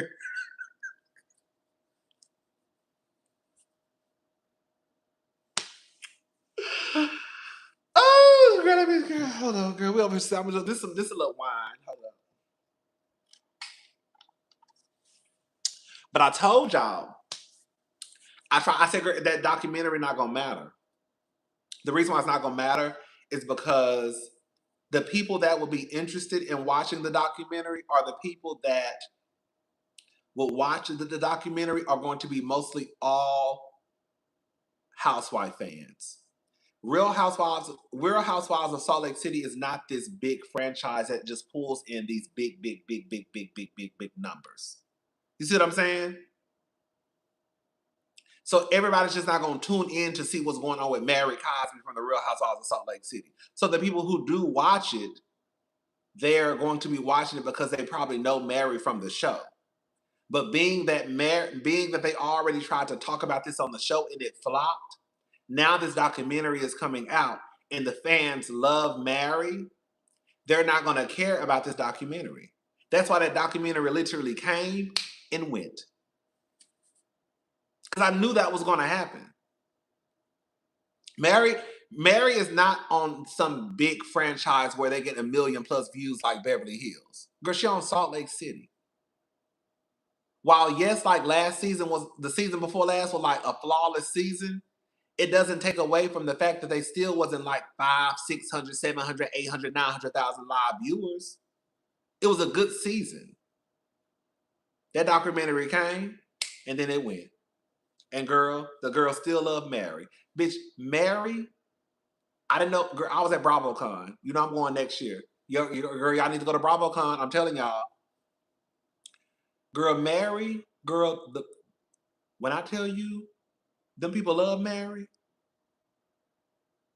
Baby, they were shouting Mary's name when she came, when they went at the panel. Mary and Ray, I did not know them girls go for, I did not know Rachel Zoe had the girls on lock. Mary got the girls on lock and Rachel Zoe. Those are the two girls that got the loudest cheers at BravoCon from in the panels that I went to. Rachel Zoe, they go up for Rachel Zoe. But they go up for Rachel Zoe. I said, who the fuck? I mean, I knew who Rachel Zoe was, but I didn't know the girls fuck with Rachel Zoe like that. And they go up for Mary Cosby. Mary Cosby and Rachel Zoe. Baby. I think they were literally chanting Mary's name. Mary, Mary, Mary, Mary, Mary. I think they were chanting Mary's name. Mm-hmm. Yeah.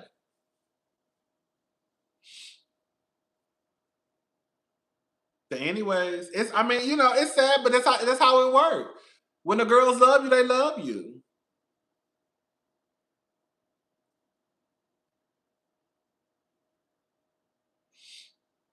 I don't think Mary's son had died at I don't think Mary's son had died at BravoCon. Had he? No. Mary's son hadn't died at BravoCon. When we went to BravoCon, Mary's son, Robert was still alive at BravoCon.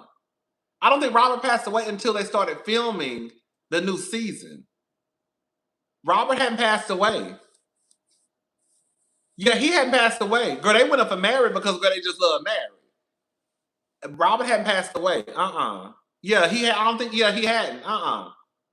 Okay. Yeah, because I don't think he passed away until I think Robert unfortunately passed away the first week of them filming. I think. Right. Mm-hmm. Right. Okay. Yeah. Mm-hmm.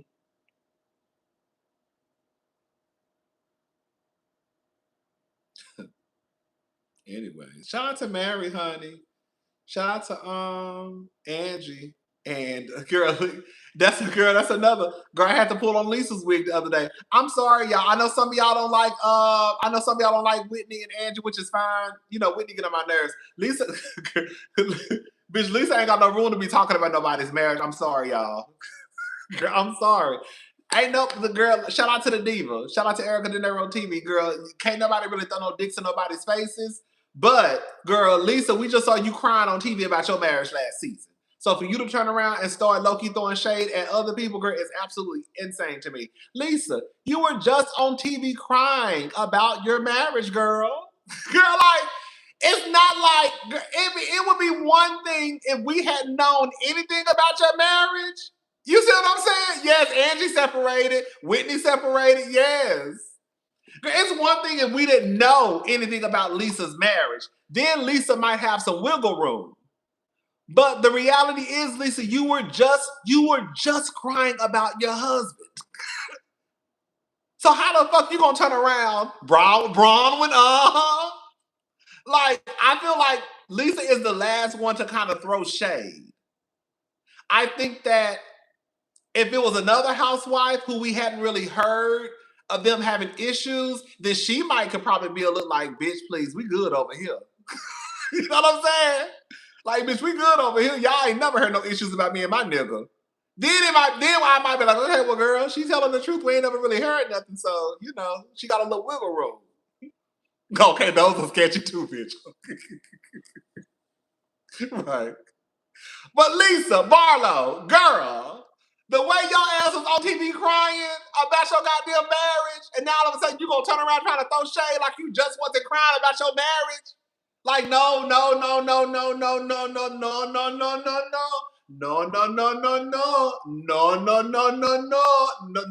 Lisa, that's not how it works. That's not how it works. That's not how it works. You can't be crying about your marriage and then, girl, 6 months later, you trying to throw shade at the bitches for being separated because it don't look like you too far behind. If we just gonna go ahead and put it out there, you don't look like you too far behind from Bronwyn, Angie, and Whitney, girl. And we just gonna be serious, okay? You ain't too far behind, Miss Lisa Barlow. You know, I talk a lot of shit about Lisa, but I told y'all Lisa get my MVP. Lisa was my MVP for last season. Lisa is a when I tell you, Lisa, y'all talk about a Kiki and the DELULU girl housewife. That is Lisa Barlow. When I tell you, Lisa gets on my goddamn nerves. Up next, okay. Up next, Lisa and John Barlow, girl. No shade. I wish them well, but I'm just saying. But Lisa gets on my goddamn nerves. When I tell you, Lisa was my MVP for last season. That Lisa is a Kiki to me, bitch. Girl, I love a Kiki, a DELULU housewife, just a tad bit. Bitch, when Lisa sat there and told them bitches, girl, y'all don't even live like me. The gag is. This is a gag about Lisa. Really and truly, when I look at Salt Lake City, I don't really see anybody who's outliving anybody else. If that makes sense. Like when I look at the girls on Salt Lake City, to me, they all have similar homes. Like, I ain't never seen nobody just like run circles around the next bitch. You know what I'm saying? Girl, baby, Lisa said, girl, y'all girls, we live two different, we live very, Lisa got that deep ass voice. We live two very different lives. Like, we just live two very different lives. We don't live the same life. Girl, what? Lisa told them bitches, Lisa held a motherfucking press conference and blew up some poster boards. I said, this bitch. Bitch, Lisa held a motherfucking, Lisa took them bitches out for dinner and then, bitch, went to a motherfucking room, bitch, rented out a space and blew up some poster boards around the room and had pictures of, girl, me and my man at the motherfucking basketball game courtside. Me and my man on the motherfucking yacht. All that shit, all these bitches can do. But let Lisa tell it, y'all hoes can't do it. Lisa, you think you're the only bitch? I know regular bitches who done said courtside. You know what I'm saying? Like, listen, you ain't doing shit that the other girls ain't doing. But let Lisa tell it, bitch, y'all bitches can't live. You bitches can't live like me. You bitches can't live like me. Bitch, me and my husband, we down to the motherfucking boat. Okay? Girl, I'm in Paris Fashion Week. Okay? Girl, I'm courtside with my man, bitch. Okay? Bitch, when I tell you, Lisa is a Kiki. Lisa is a Kiki, bitch. Lisa is DELULU like a motherfucker. I live though. You know, I like my housewives a tad bit DELULU. Okay? You know, it's like when I come down here and I tell y'all I'm the king of hot topics.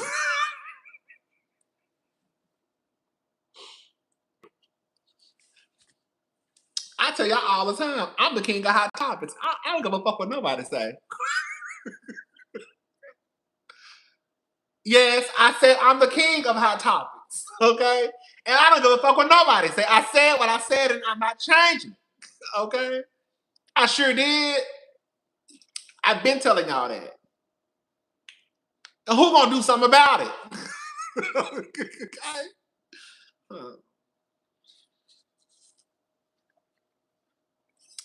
Bitch, I set the standard. I'm gonna start saying that. That's my new thing. Girl, shout out to Kelli. I'm gonna start telling the girls I set the standard. Yes! Shout out to Kelli. Kelli just gave me a new line, baby. I set the standard, baby. I set the standard. I set the standard. Bitch, with my 40,000 subscribers, bitch, I set the standard. I set the standard. Me, I do. I set the standard. Me and my 40,000 subscribers. Hello. Okay. And I ain't changing it. And that's on period. Okay. But yeah, girl, I like my housewives a little DELULU. Lisa was my MVP for last season. Cause Lisa is a mess. But when I was thinking about the season, I was like, Lisa is low-key a Kiki. She really is. Like, Lisa is really a Kiki. Like a Kiki. And she's dramatic as fuck. Oh my God. Oh my God. When she was on the phone. And they obsessed with girl. That's the only thing I don't like. Girl, that's why I don't really go, like, really and truly, it really should be Heather Gay. Heather Gay really has the ingredients to be a good housewife, a great housewife. When I tell you, I don't know what it is about Lisa. The way they kiss Lisa ass. I don't know what it is about Lisa. The way Heather, I hate that for Heather too. I really do. I hate that for Heather. I hate that for Heather. When I say I hate that for Heather, the way Heather and Whitney, but especially the way they kiss Lisa's ass, like you would have, it just gives low self-esteem. I don't mind, you know. Girl, she flashed her money at the store. When I say Lisa, girl, and wasn't that after? Yes, because they were trying to say that Lisa was having money problems. She was getting sued. And then Lisa went shopping, girl, and pulled out a wad of money with help. I said Lisa was doing the absolute most last season. Bitch, Lisa went shopping with, that's what it was. Lisa went shopping with Heather. I think that was buying some jeans or some shit. Bitch, I can't remember. Girl, Lisa was getting sued. And Braun was doing the Lord's work and was reading them lawsuits. Bitch, when I say Braun was on, bitch, Braun was reading them lawsuits that we found out that she was a scammer too. When I say I always come back to bite you in the ass. Girl, Braun was down to the goddamn girl, y'all miss Salt Lake City. Y'all gotta get into the white girls. These white bitches is scandalous. I'm telling y'all gotta get into the white girls. I'm telling you. Y'all be missing out. Y'all be only wanting to watch. Okay, I was one of those girls too. Let me stop lying. I was one of the girls too. I didn't fool with the white girls. You gotta get into the white girls. The white girls be scandalous, girl. I'm telling you. When I tell you, them bitches be over there cutting up. Girl, cutting up. Y'all gotta get into the Salt Lake City. Ooh. Y'all know what I'm reviewing this year?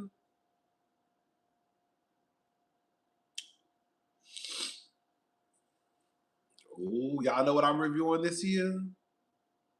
Bitch, once that Brahma was reading the news, baby, court documents, all types of shit. Baby came on to the TV screen. Baby, Real Housewives of New York. I think Real Housewives. Girl, ain't it's a man? It's a woman on there in a lavender marriage. God.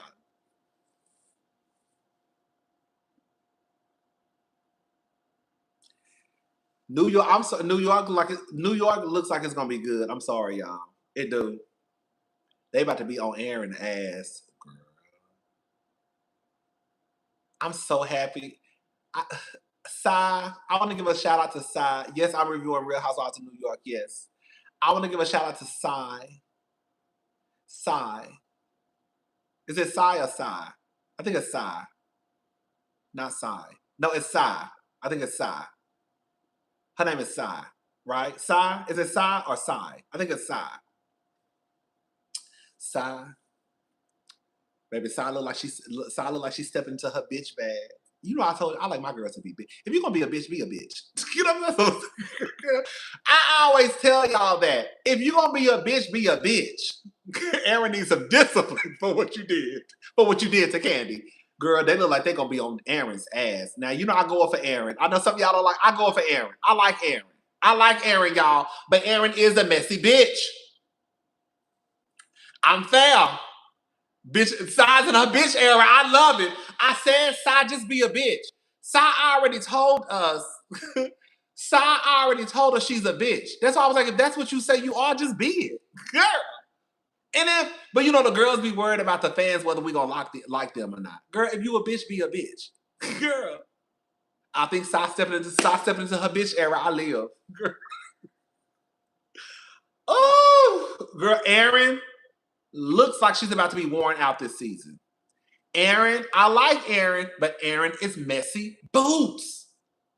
No, Aaron on Real Housewives of New York, girl, y'all got to get into it. You know, some of the girls didn't like it when they rebooted. I never watched Real Housewives of New York. I tried to get into it when Ebony came on, but it was a flop for me. No shade to Ebony. Ebony would have been a better fit when they did the reboot. She had handled business over there with them old ass white bitches. But I never watched New York. But I did start watching when they did the complete reboot. And it was okay to me. And then the second season, I went back and watched it because I wanted to review it. I was watching it, and then I stopped. That's what I was watching, and then I stopped. And then all the shit started happening. And so I wanted to catch up so I could review the reunion. But New York is okay. But now they did another soft reboot of the reboot. Girl, hello. But it looks like they wearing Aaron out.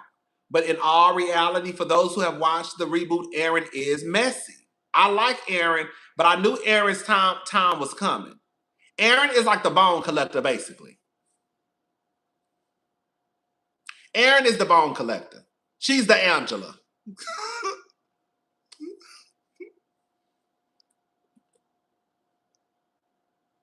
Pretty much. So now it appears as though Aaron is about to be in the hot seat, and they about to wear Aaron out. And I was like, ooh, girl. All I could say was, ooh, girl. They're about to be on your ass, girl. And it looked like from the preview, they on Aaron's ass.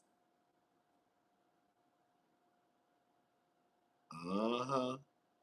And the thing is, Sai and Aaron were good Judies, bitch.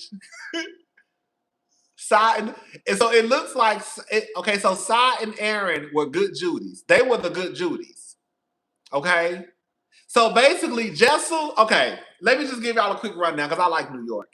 Jessel was my girl. The girls will tell you, Jessel was my girl. I will say Jessel from like the gate was my girl. I love Jessel. And then Jessel was a little DELULU too. But I like my girls a little DELULU. I like a DELULU where it don't hurt nobody. You know what I'm saying? Like when you Jessel was a little DELULU. So they didn't really fuck with Jessel. They didn't. And Aaron with her crazy ass. No, not Aaron, Brienne. Brienne was a white girl. She was black, but she was white. Brienne was a white girl. Brienne was a white lady. I don't give a fuck what none of y'all say. So Brienne was biracial. Her daddy was black. Her mama was white. But Brienne was biracial, but she identifies white. I don't care what nobody say.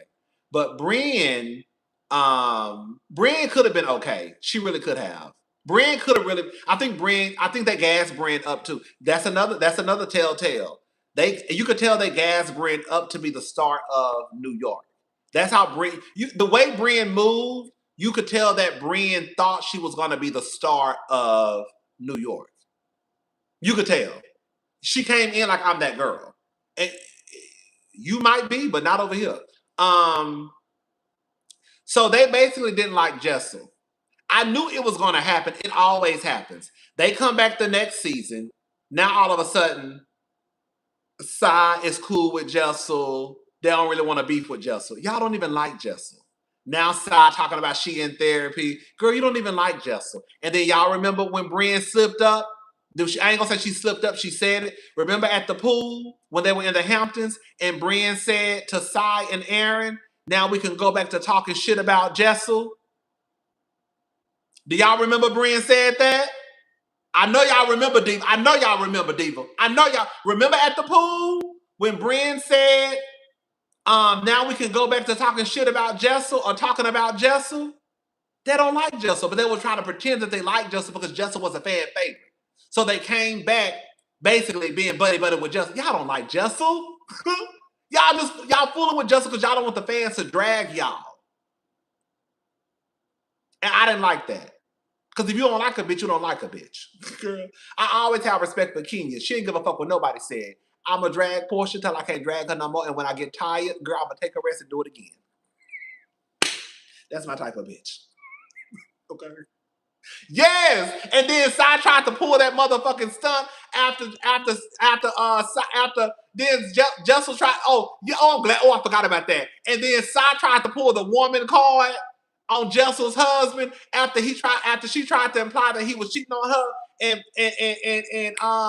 and Pop basically said that Cy was a crazy bitch, and they tried to pull the man card. I don't like shit like that, girl. I don't like you know I don't do no shit like that, bitch. If you talk shit about Pivot, whatever his name is, bitch, he talking shit back. Now you want to pull the woman card? No.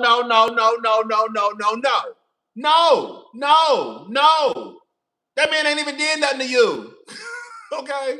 Right now I got the notification for this live on campus. Went to the mall after, got dinner, and now home, and you're still on here. Love you, cousin. Child, we about to go. I'm about to go. Child, I was over here drinking some wine and started kicking in a little bit. So Cy tried to pull the woman card, and I was Team Pivot. I was, because you don't get to talk shit about me and think I can't talk shit back. I don't give a damn. Man, well, I don't care. We all grown. We are grown at the end of the day. So anyways, I knew they didn't like each other. But now, girl, it appears as though Aaron and Cy done fell out. And it appears as though Cy and Jessel are cool for real, maybe. But it appears as though Aaron is on the outs. They about to wear Aaron ass out, bitch. And the new girl, I saw a new girl having a problem with Aaron too. So now you got the new girls coming in having a problem, and you got the old girls coming in, which is Cy and Jessel. They can't stand your ass, Aaron, baby. Girl, they about to be on your ass, baby.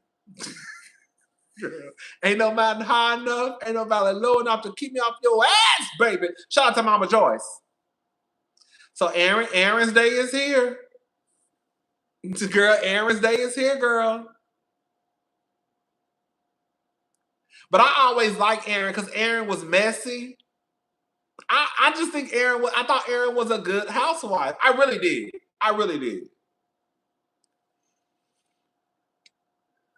I think, girl, they say Aaron is a Trump supporter. Girl, I don't know. I try not to. Girl, I don't want to say that.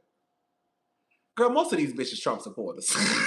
Okay, you think them hoes over there on Beverly Hills, like, girl? You think the bitches really voted for a bitch named Kamala?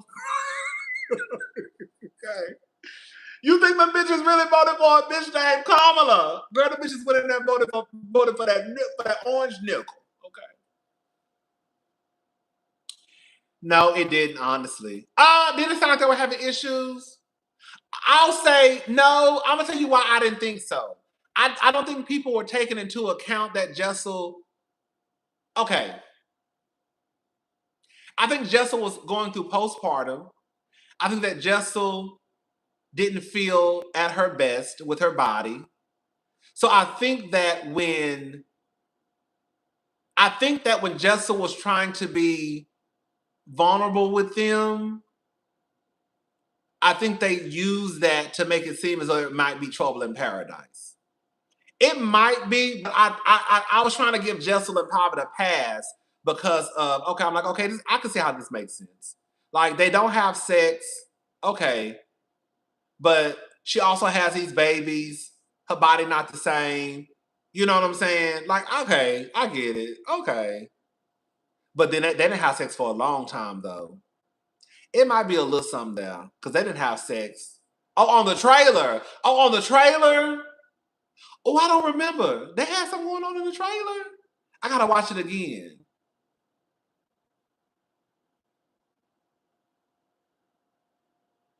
And Aaron, the Bitcoin.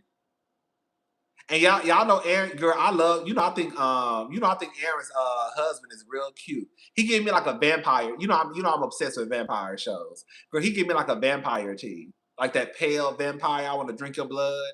What's his name? Abe? I think Abe is so cute. Like he cute like in like a vampire way. I can't explain it. He's not conventionally attractive, but he's like cute though. Gabe he like a vampire. I can't explain it. Gabe is so cute. Baby, Gabe said that at one point, baby, I wish I was around. Ooh, I wish I was around. Gabe, Gabe said at one point he was struggling with his sexuality, girl. Ooh.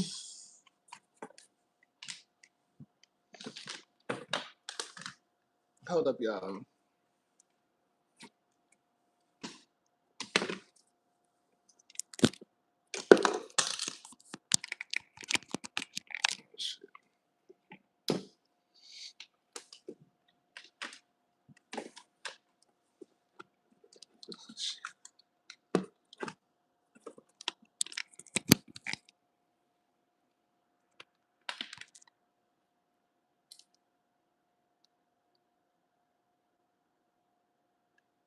Oh, y'all, I got a few more minutes. We gotta go because the phone is about I had to take my microphone out. The phone is about to die. At one point, Gabe said that he didn't struggle with his sexuality. He didn't struggle. It was not a struggle. He basically, was going through the motions of whether he liked men or women. I said, ooh, girl.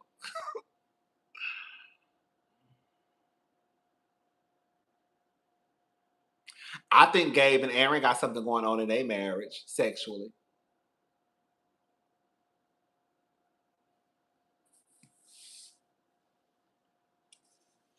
Hey, what I call him? What did I call him?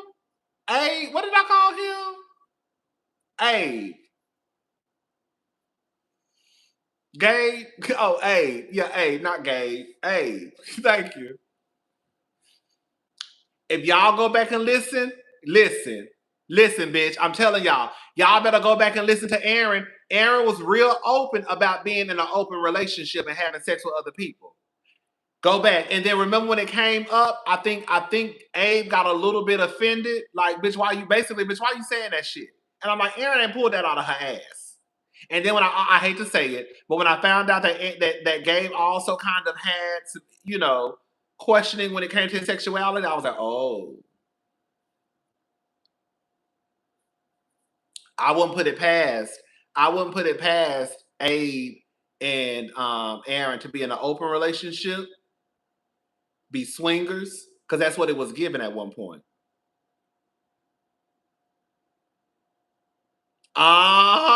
He didn't want her to speak on it, but Aaron had already speak on it. He didn't want her to speak on it. Speak on it. Girl, I think they doing something. Are they swing? They something. I wouldn't put it past them.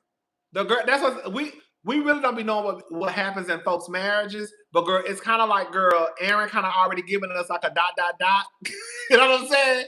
And then Abe already just telling us a little ... So I'm like, okay, well, girl, a ... Abe, I wish I would have knew you when you was out here, girl, wanting to fool around, because we could have did a little tug and pull. Ooh, Abe is cute to me, girl. He is, child. Let me stop looking at y'all husbands. Let me stop looking at y'all husbands. But I don't think Abe is gay. I don't. I think that he just had questions about his sexuality, which I think that most people do. I think a lot of men do. They just want the girl. I don't want to get into that. I think most men won't admit it.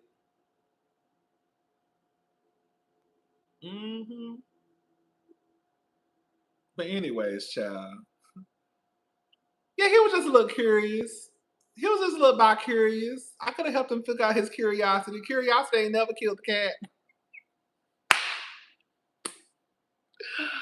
Oh, Ooh, wait. Let me go to Aaron's page. Let me see what Aaron doing, girl. Hold on, let me see. Let me see what Abe doing. And you know they got another baby. You know they got another baby. Aaron Leachy.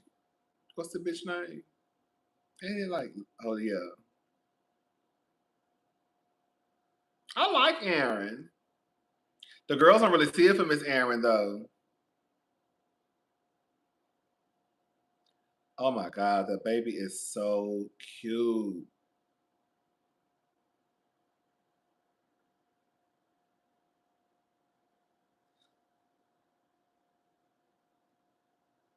What they was having money problems too at one point, right?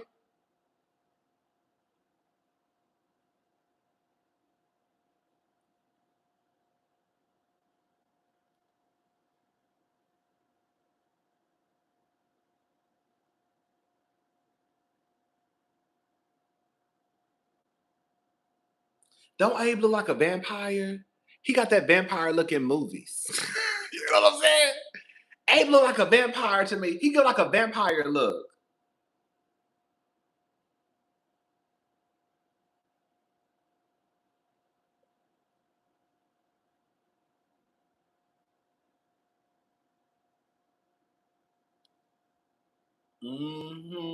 He do right. He got like that vampire look in a movie. Like he ought to be like he should have been on the originals or something.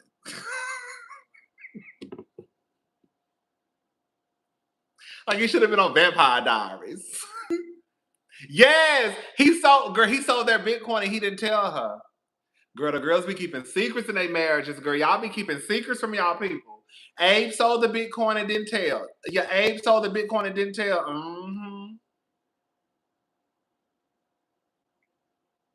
The girls be keeping secrets.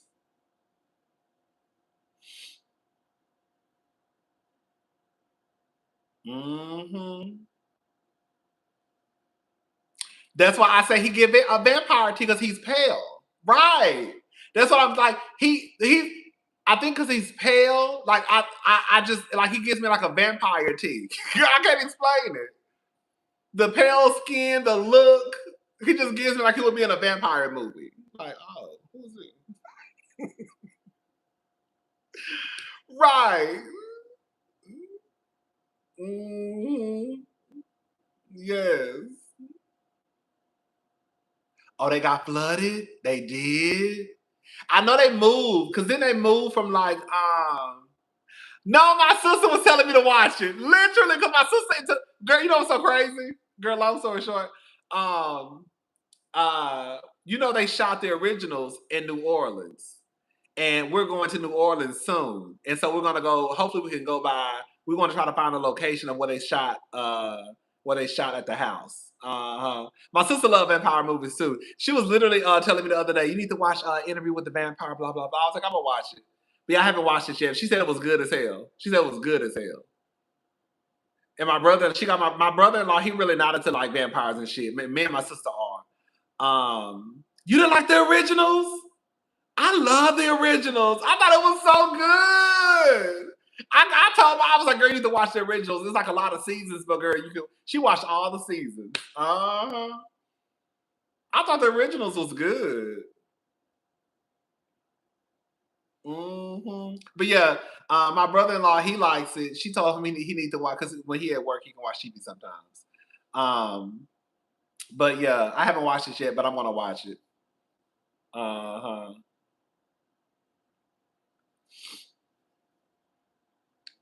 I thought the originals was good too.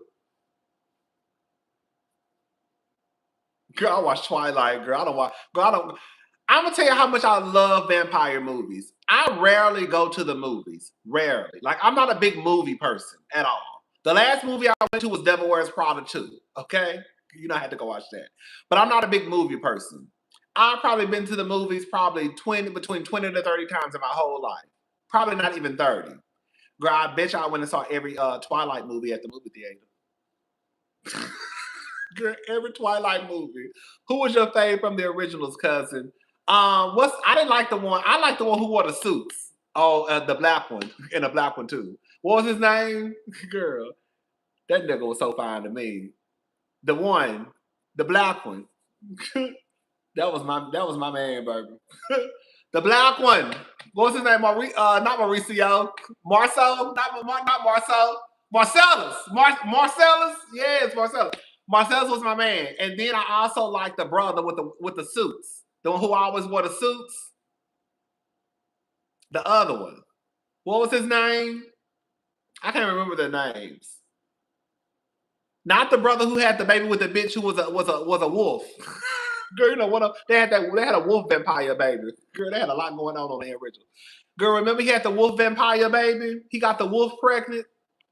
And so the baby was gonna be half wolf and half vampire, baby. That's a bad bitch, baby. Can you imagine? Can you imagine being half wolf and half vampire? Girl, that's a bad bitch. Okay, bitch. Can't nobody fuck with you, bitch. Elijah. Yes, Elijah. Yes. Girl, the baby was gonna be half vampire and half wolf. I said, baby, I will fuck with that hoe. Bitch, I half vampire and half wolf. I said, girl, she gonna go around town killing everybody. Yes.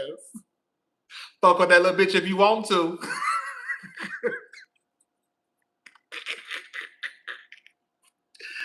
Oh, yeah. Go mix with a mix, baby. Mixed baby, yes. That bitch was gonna be a wolf and a vampire, baby. I said, girl, she got baby. She gonna be out this motherfucker knocking bitches off the wall, bitch. That's gonna be a strong little bitch.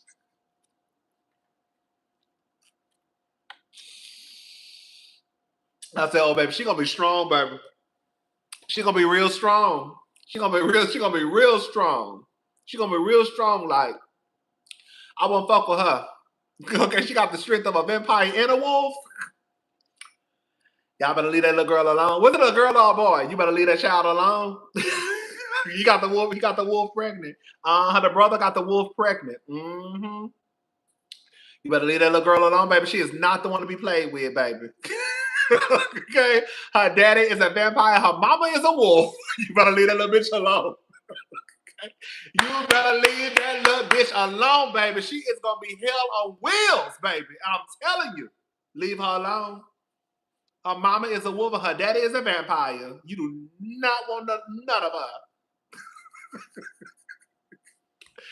Bitch, she gonna be, bitch, can you imagine a bitch with bangs coming out of their mouth and claws? That bitch gonna have bangs and claws. Girl, it is a wrap for y'all girls. It's a wrap. That girl gonna be running like a motherfucking werewolf, girl, with bangs in her mouth and claws. Girl, it's gonna be a lot going on. It's gonna be a lot going on. It's gonna be a lot going on with that little girl. You better leave her alone. That's all I can say. That's all I can say. Do you hear me, bitch? Turn it up. Okay? I said, oh, girl, he the fucking around and got the werewolf pregnant, girl. Damn. Okay, just biting and scratching. Yeah. Bitch, biting and scratching, bitch. Just biting and scratching. Yes. Just biting and scratching, girl. A mess. I'm serious, child.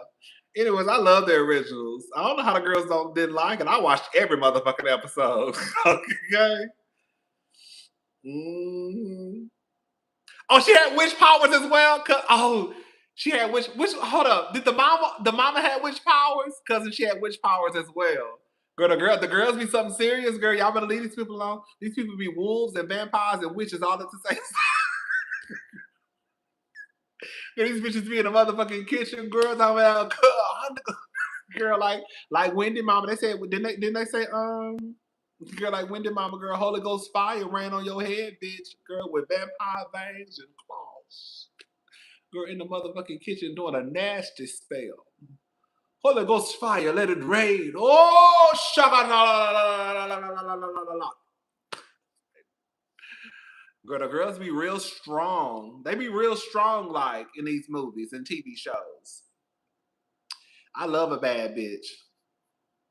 Yeah, she was. Come on, boom shakalaka. I do need to watch The American Gods. I saw clips with Orlando. That motherfucker can act his ass off, girl, like a motherfucker. Yes. Anyways, I love shit like that. I love to see shows where the boys and girls be real strong and be beating ass and biting people in their neck. That's why I like Sinners. To me, my only critique with Sinners was I didn't feel like it was enough vampire. Girl, I be wanting to see the girl biting.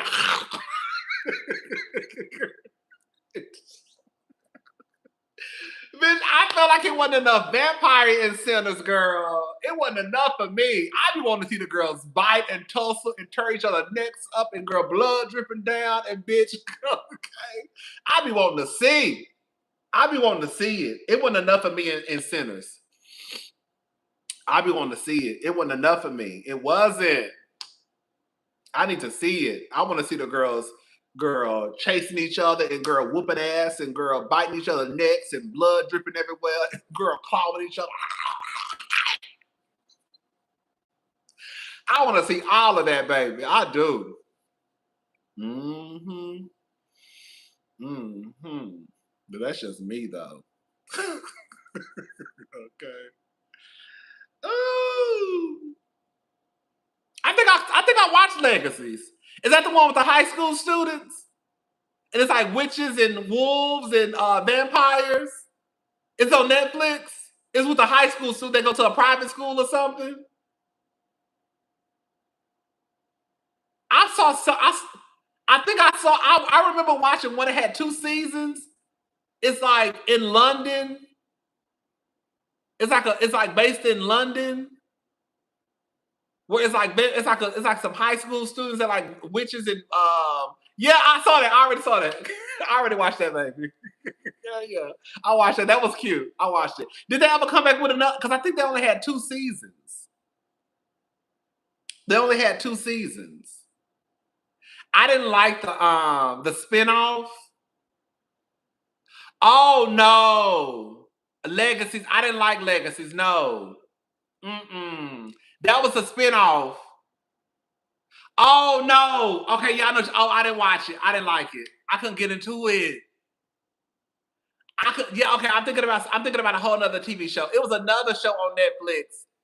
It was about some vampires and wolves, but it was like based out of London. Oh, I didn't like the spinoff from the originals. Okay. No, it's a spinoff. Okay, yeah, I didn't like it. No. Yeah, I didn't like it either. I'm thinking about a whole nother TV show. A whole nother show on Netflix. I didn't like the spinoff with the girl, with the daughter. Because she was a daughter, right? The daughter from the originals went to school. She was a daughter. She was a daughter, right? From the mama werewolf and the daddy. I love how I can eat, fall asleep, and you on here still, these long lives be everything. Thank you. Okay, yeah, I didn't like it. I think I watched 1 or 2. I think I probably watched 2 episodes and I was like, yeah, this is not for me. I didn't like it. It was too, I feel like it was cheap. It was almost corny. It was like cheap and corny, and I saw a dragon flying through the sky. And I was like, what the fuck? I saw like a cartoon dragon flying through the sky. I was like, what the fuck is this? I didn't like it. I tried to get into it because it was a spinoff from the originals, but I didn't like it at all. I didn't like it. I think I got like 2 or 3. I can't remember. I just know I didn't finish it. I didn't watch a lot of episodes at all. I didn't like it. Yeah, I didn't like it. I didn't like it. It was cheap. It almost gave like this cannot be a spinoff of the originals. It gave very much like the budget is down here, and we gotta work with what we got, and we're gonna make it do what it do. And then go when we edit this girl, it's gonna be a mess. It gave very like cartoonish. I don't know. It gave cartoonish cheap. I didn't like it. Okay. This is what I want to see though. I know you know the black. Girl, I'm about to say something that's gonna piss the black girls off and the black boys. I know y'all don't do that witch shit. Do that devil shit. I want to see more black movies with. I want to see more black movies with witches and vampires and wolves and magic and potion. I do, girl. I do. I really do. I know that goes against your Christian beliefs. Girl, I don't play with that devil. Keep that devil shit away from me. I know how the girls get. That's just for me, girl. I want to see more movies with black people that play witches, because y'all think witches be all bad and shit. Okay, voodoo is, I want to see more movies with like black people that play like vampires and witches and werewolves and magic and potion. I want to see all of that. I do. I think it's I think it can be an amazing thing. I think that's why. God, I'm gonna have to go look for them. Off topic, I can't tell you how many times I randomly laugh visualizing you doing that dance from Portia's wedding reception. Thank you, McKinney. What about American Horror Story? Because I've never watched American Horror Story. I haven't.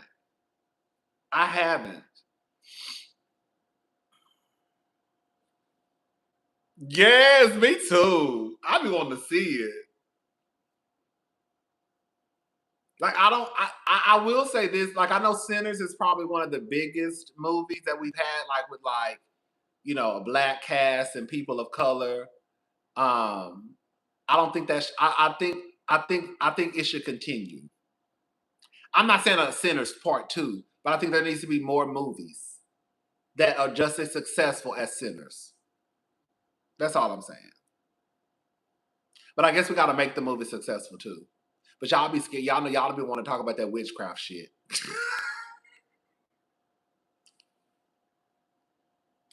You start talking about witches and vampires, girl.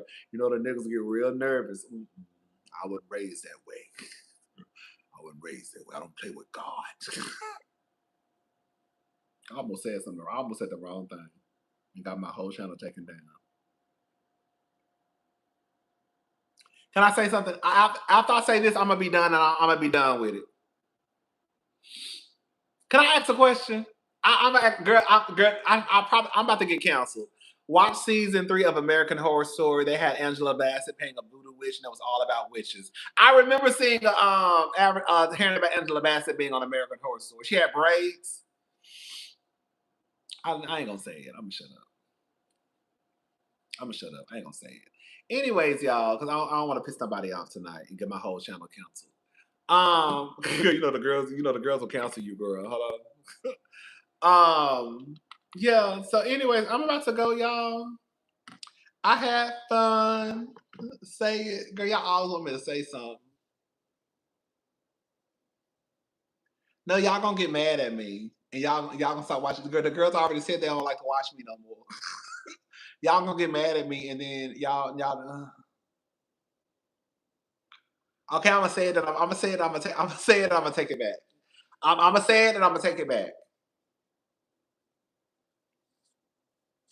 Why y'all be so nervous of witchcraft and magic and potion when y'all say that the person who you worship, girl, died and came back alive after so many days? Y'all go to church acting like y'all drinking blood and eating the skin of Jesus Christ. But girl, anytime anybody mention magic and potion, girl, y'all start getting real nervous. Girl, I don't understand it. Girl, when we be in church drinking cranberry juice and crackers, girl, we be eating the blood of Jesus. We over there pretending we drinking the blood of Jesus. Girl, it's a little cranberry juice. But girl, we be pretending we drinking the blood of Jesus. Girl, what's the cracker? Not the skin. What's the crack? What does the cracker stand for? I forgot, y'all. What's the cracker? What does the cracker stand for? I know the cranberry juice is supposed to be the blood of Jesus. Huh? What's the cracker for? Because you eat a small little cracker, the body. The body. That's what it is. The cracker's the body, his body. So we over here motherfucking eating. We over here popping a crack in our mouth, acting like it's the body, and drinking cranberry juice, pretending it's the motherfucking blood. Girl, if a motherfucker can raise from the dead, girl, after being hung on a motherfucking cross, and then y'all start talking about, girl, y'all don't believe in the whole goddamn magic and voodoo. Girl, you don't? Are you sure? Girl, are you sure? Are you sure? You don't believe in magic and voodoos? And girl, people lying on crosses and coming back from the dead, girl. What is he talking about? All I'm saying is all I'm saying. I'm just saying some stuff I do be thinking like it don't make no sense. It don't be making no sense. Girl, like a motherfucker can split the Red Sea.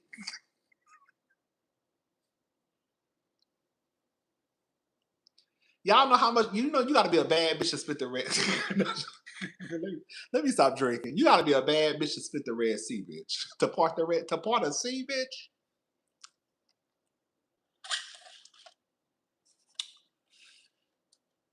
Bitch, to part a sea, you got to be a bad bitch to part a sea. Didn't somebody part the sea?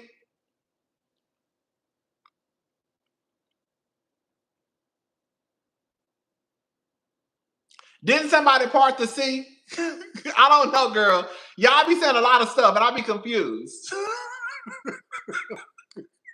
Y'all be saying a lot of stuff. I be confused.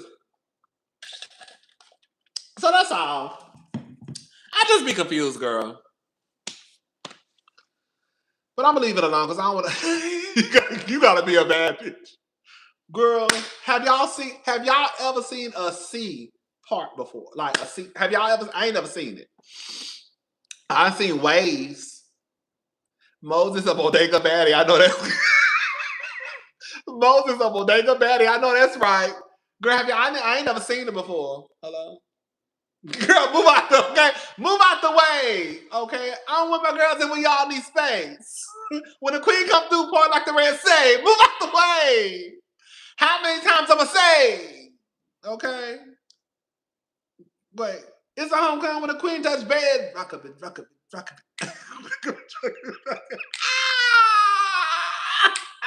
Move out the way, bitch. I want my girls in when y'all need space, bitch. When the queen come through, part like the Red Sea.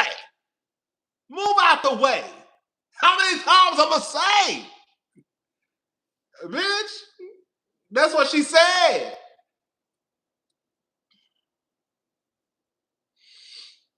That's exactly what Beyonce and Grace said. Bitch. And they meant it too. Let me shut up. Anyways, I ain't want to offend nobody. I'll take everything I bet. Everything I said, I'll take it back. I didn't mean it. I didn't mean it. Anyways, we'll be back down here tomorrow. And then hopefully, girl, we can have. I'll give y'all an update on the AC. Right now, we okay. It's not that bad. They come tomorrow, and we gonna see what's gonna happen. But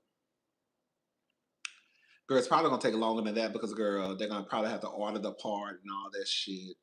You know how the girls do. But like I said, girl, it's okay, girl. I got my little fan right here. It's a cute little mini fan. Let me show y'all. Y'all see? It's one of these little cute. You see? One of these little cute little fancy fans. One of these cute little fancy fans. I got this. Oh, I got this right here. So, girl, it's okay. And then I got my fan in my ceiling. Oh, girl, hold up. Oh, girl, hold up.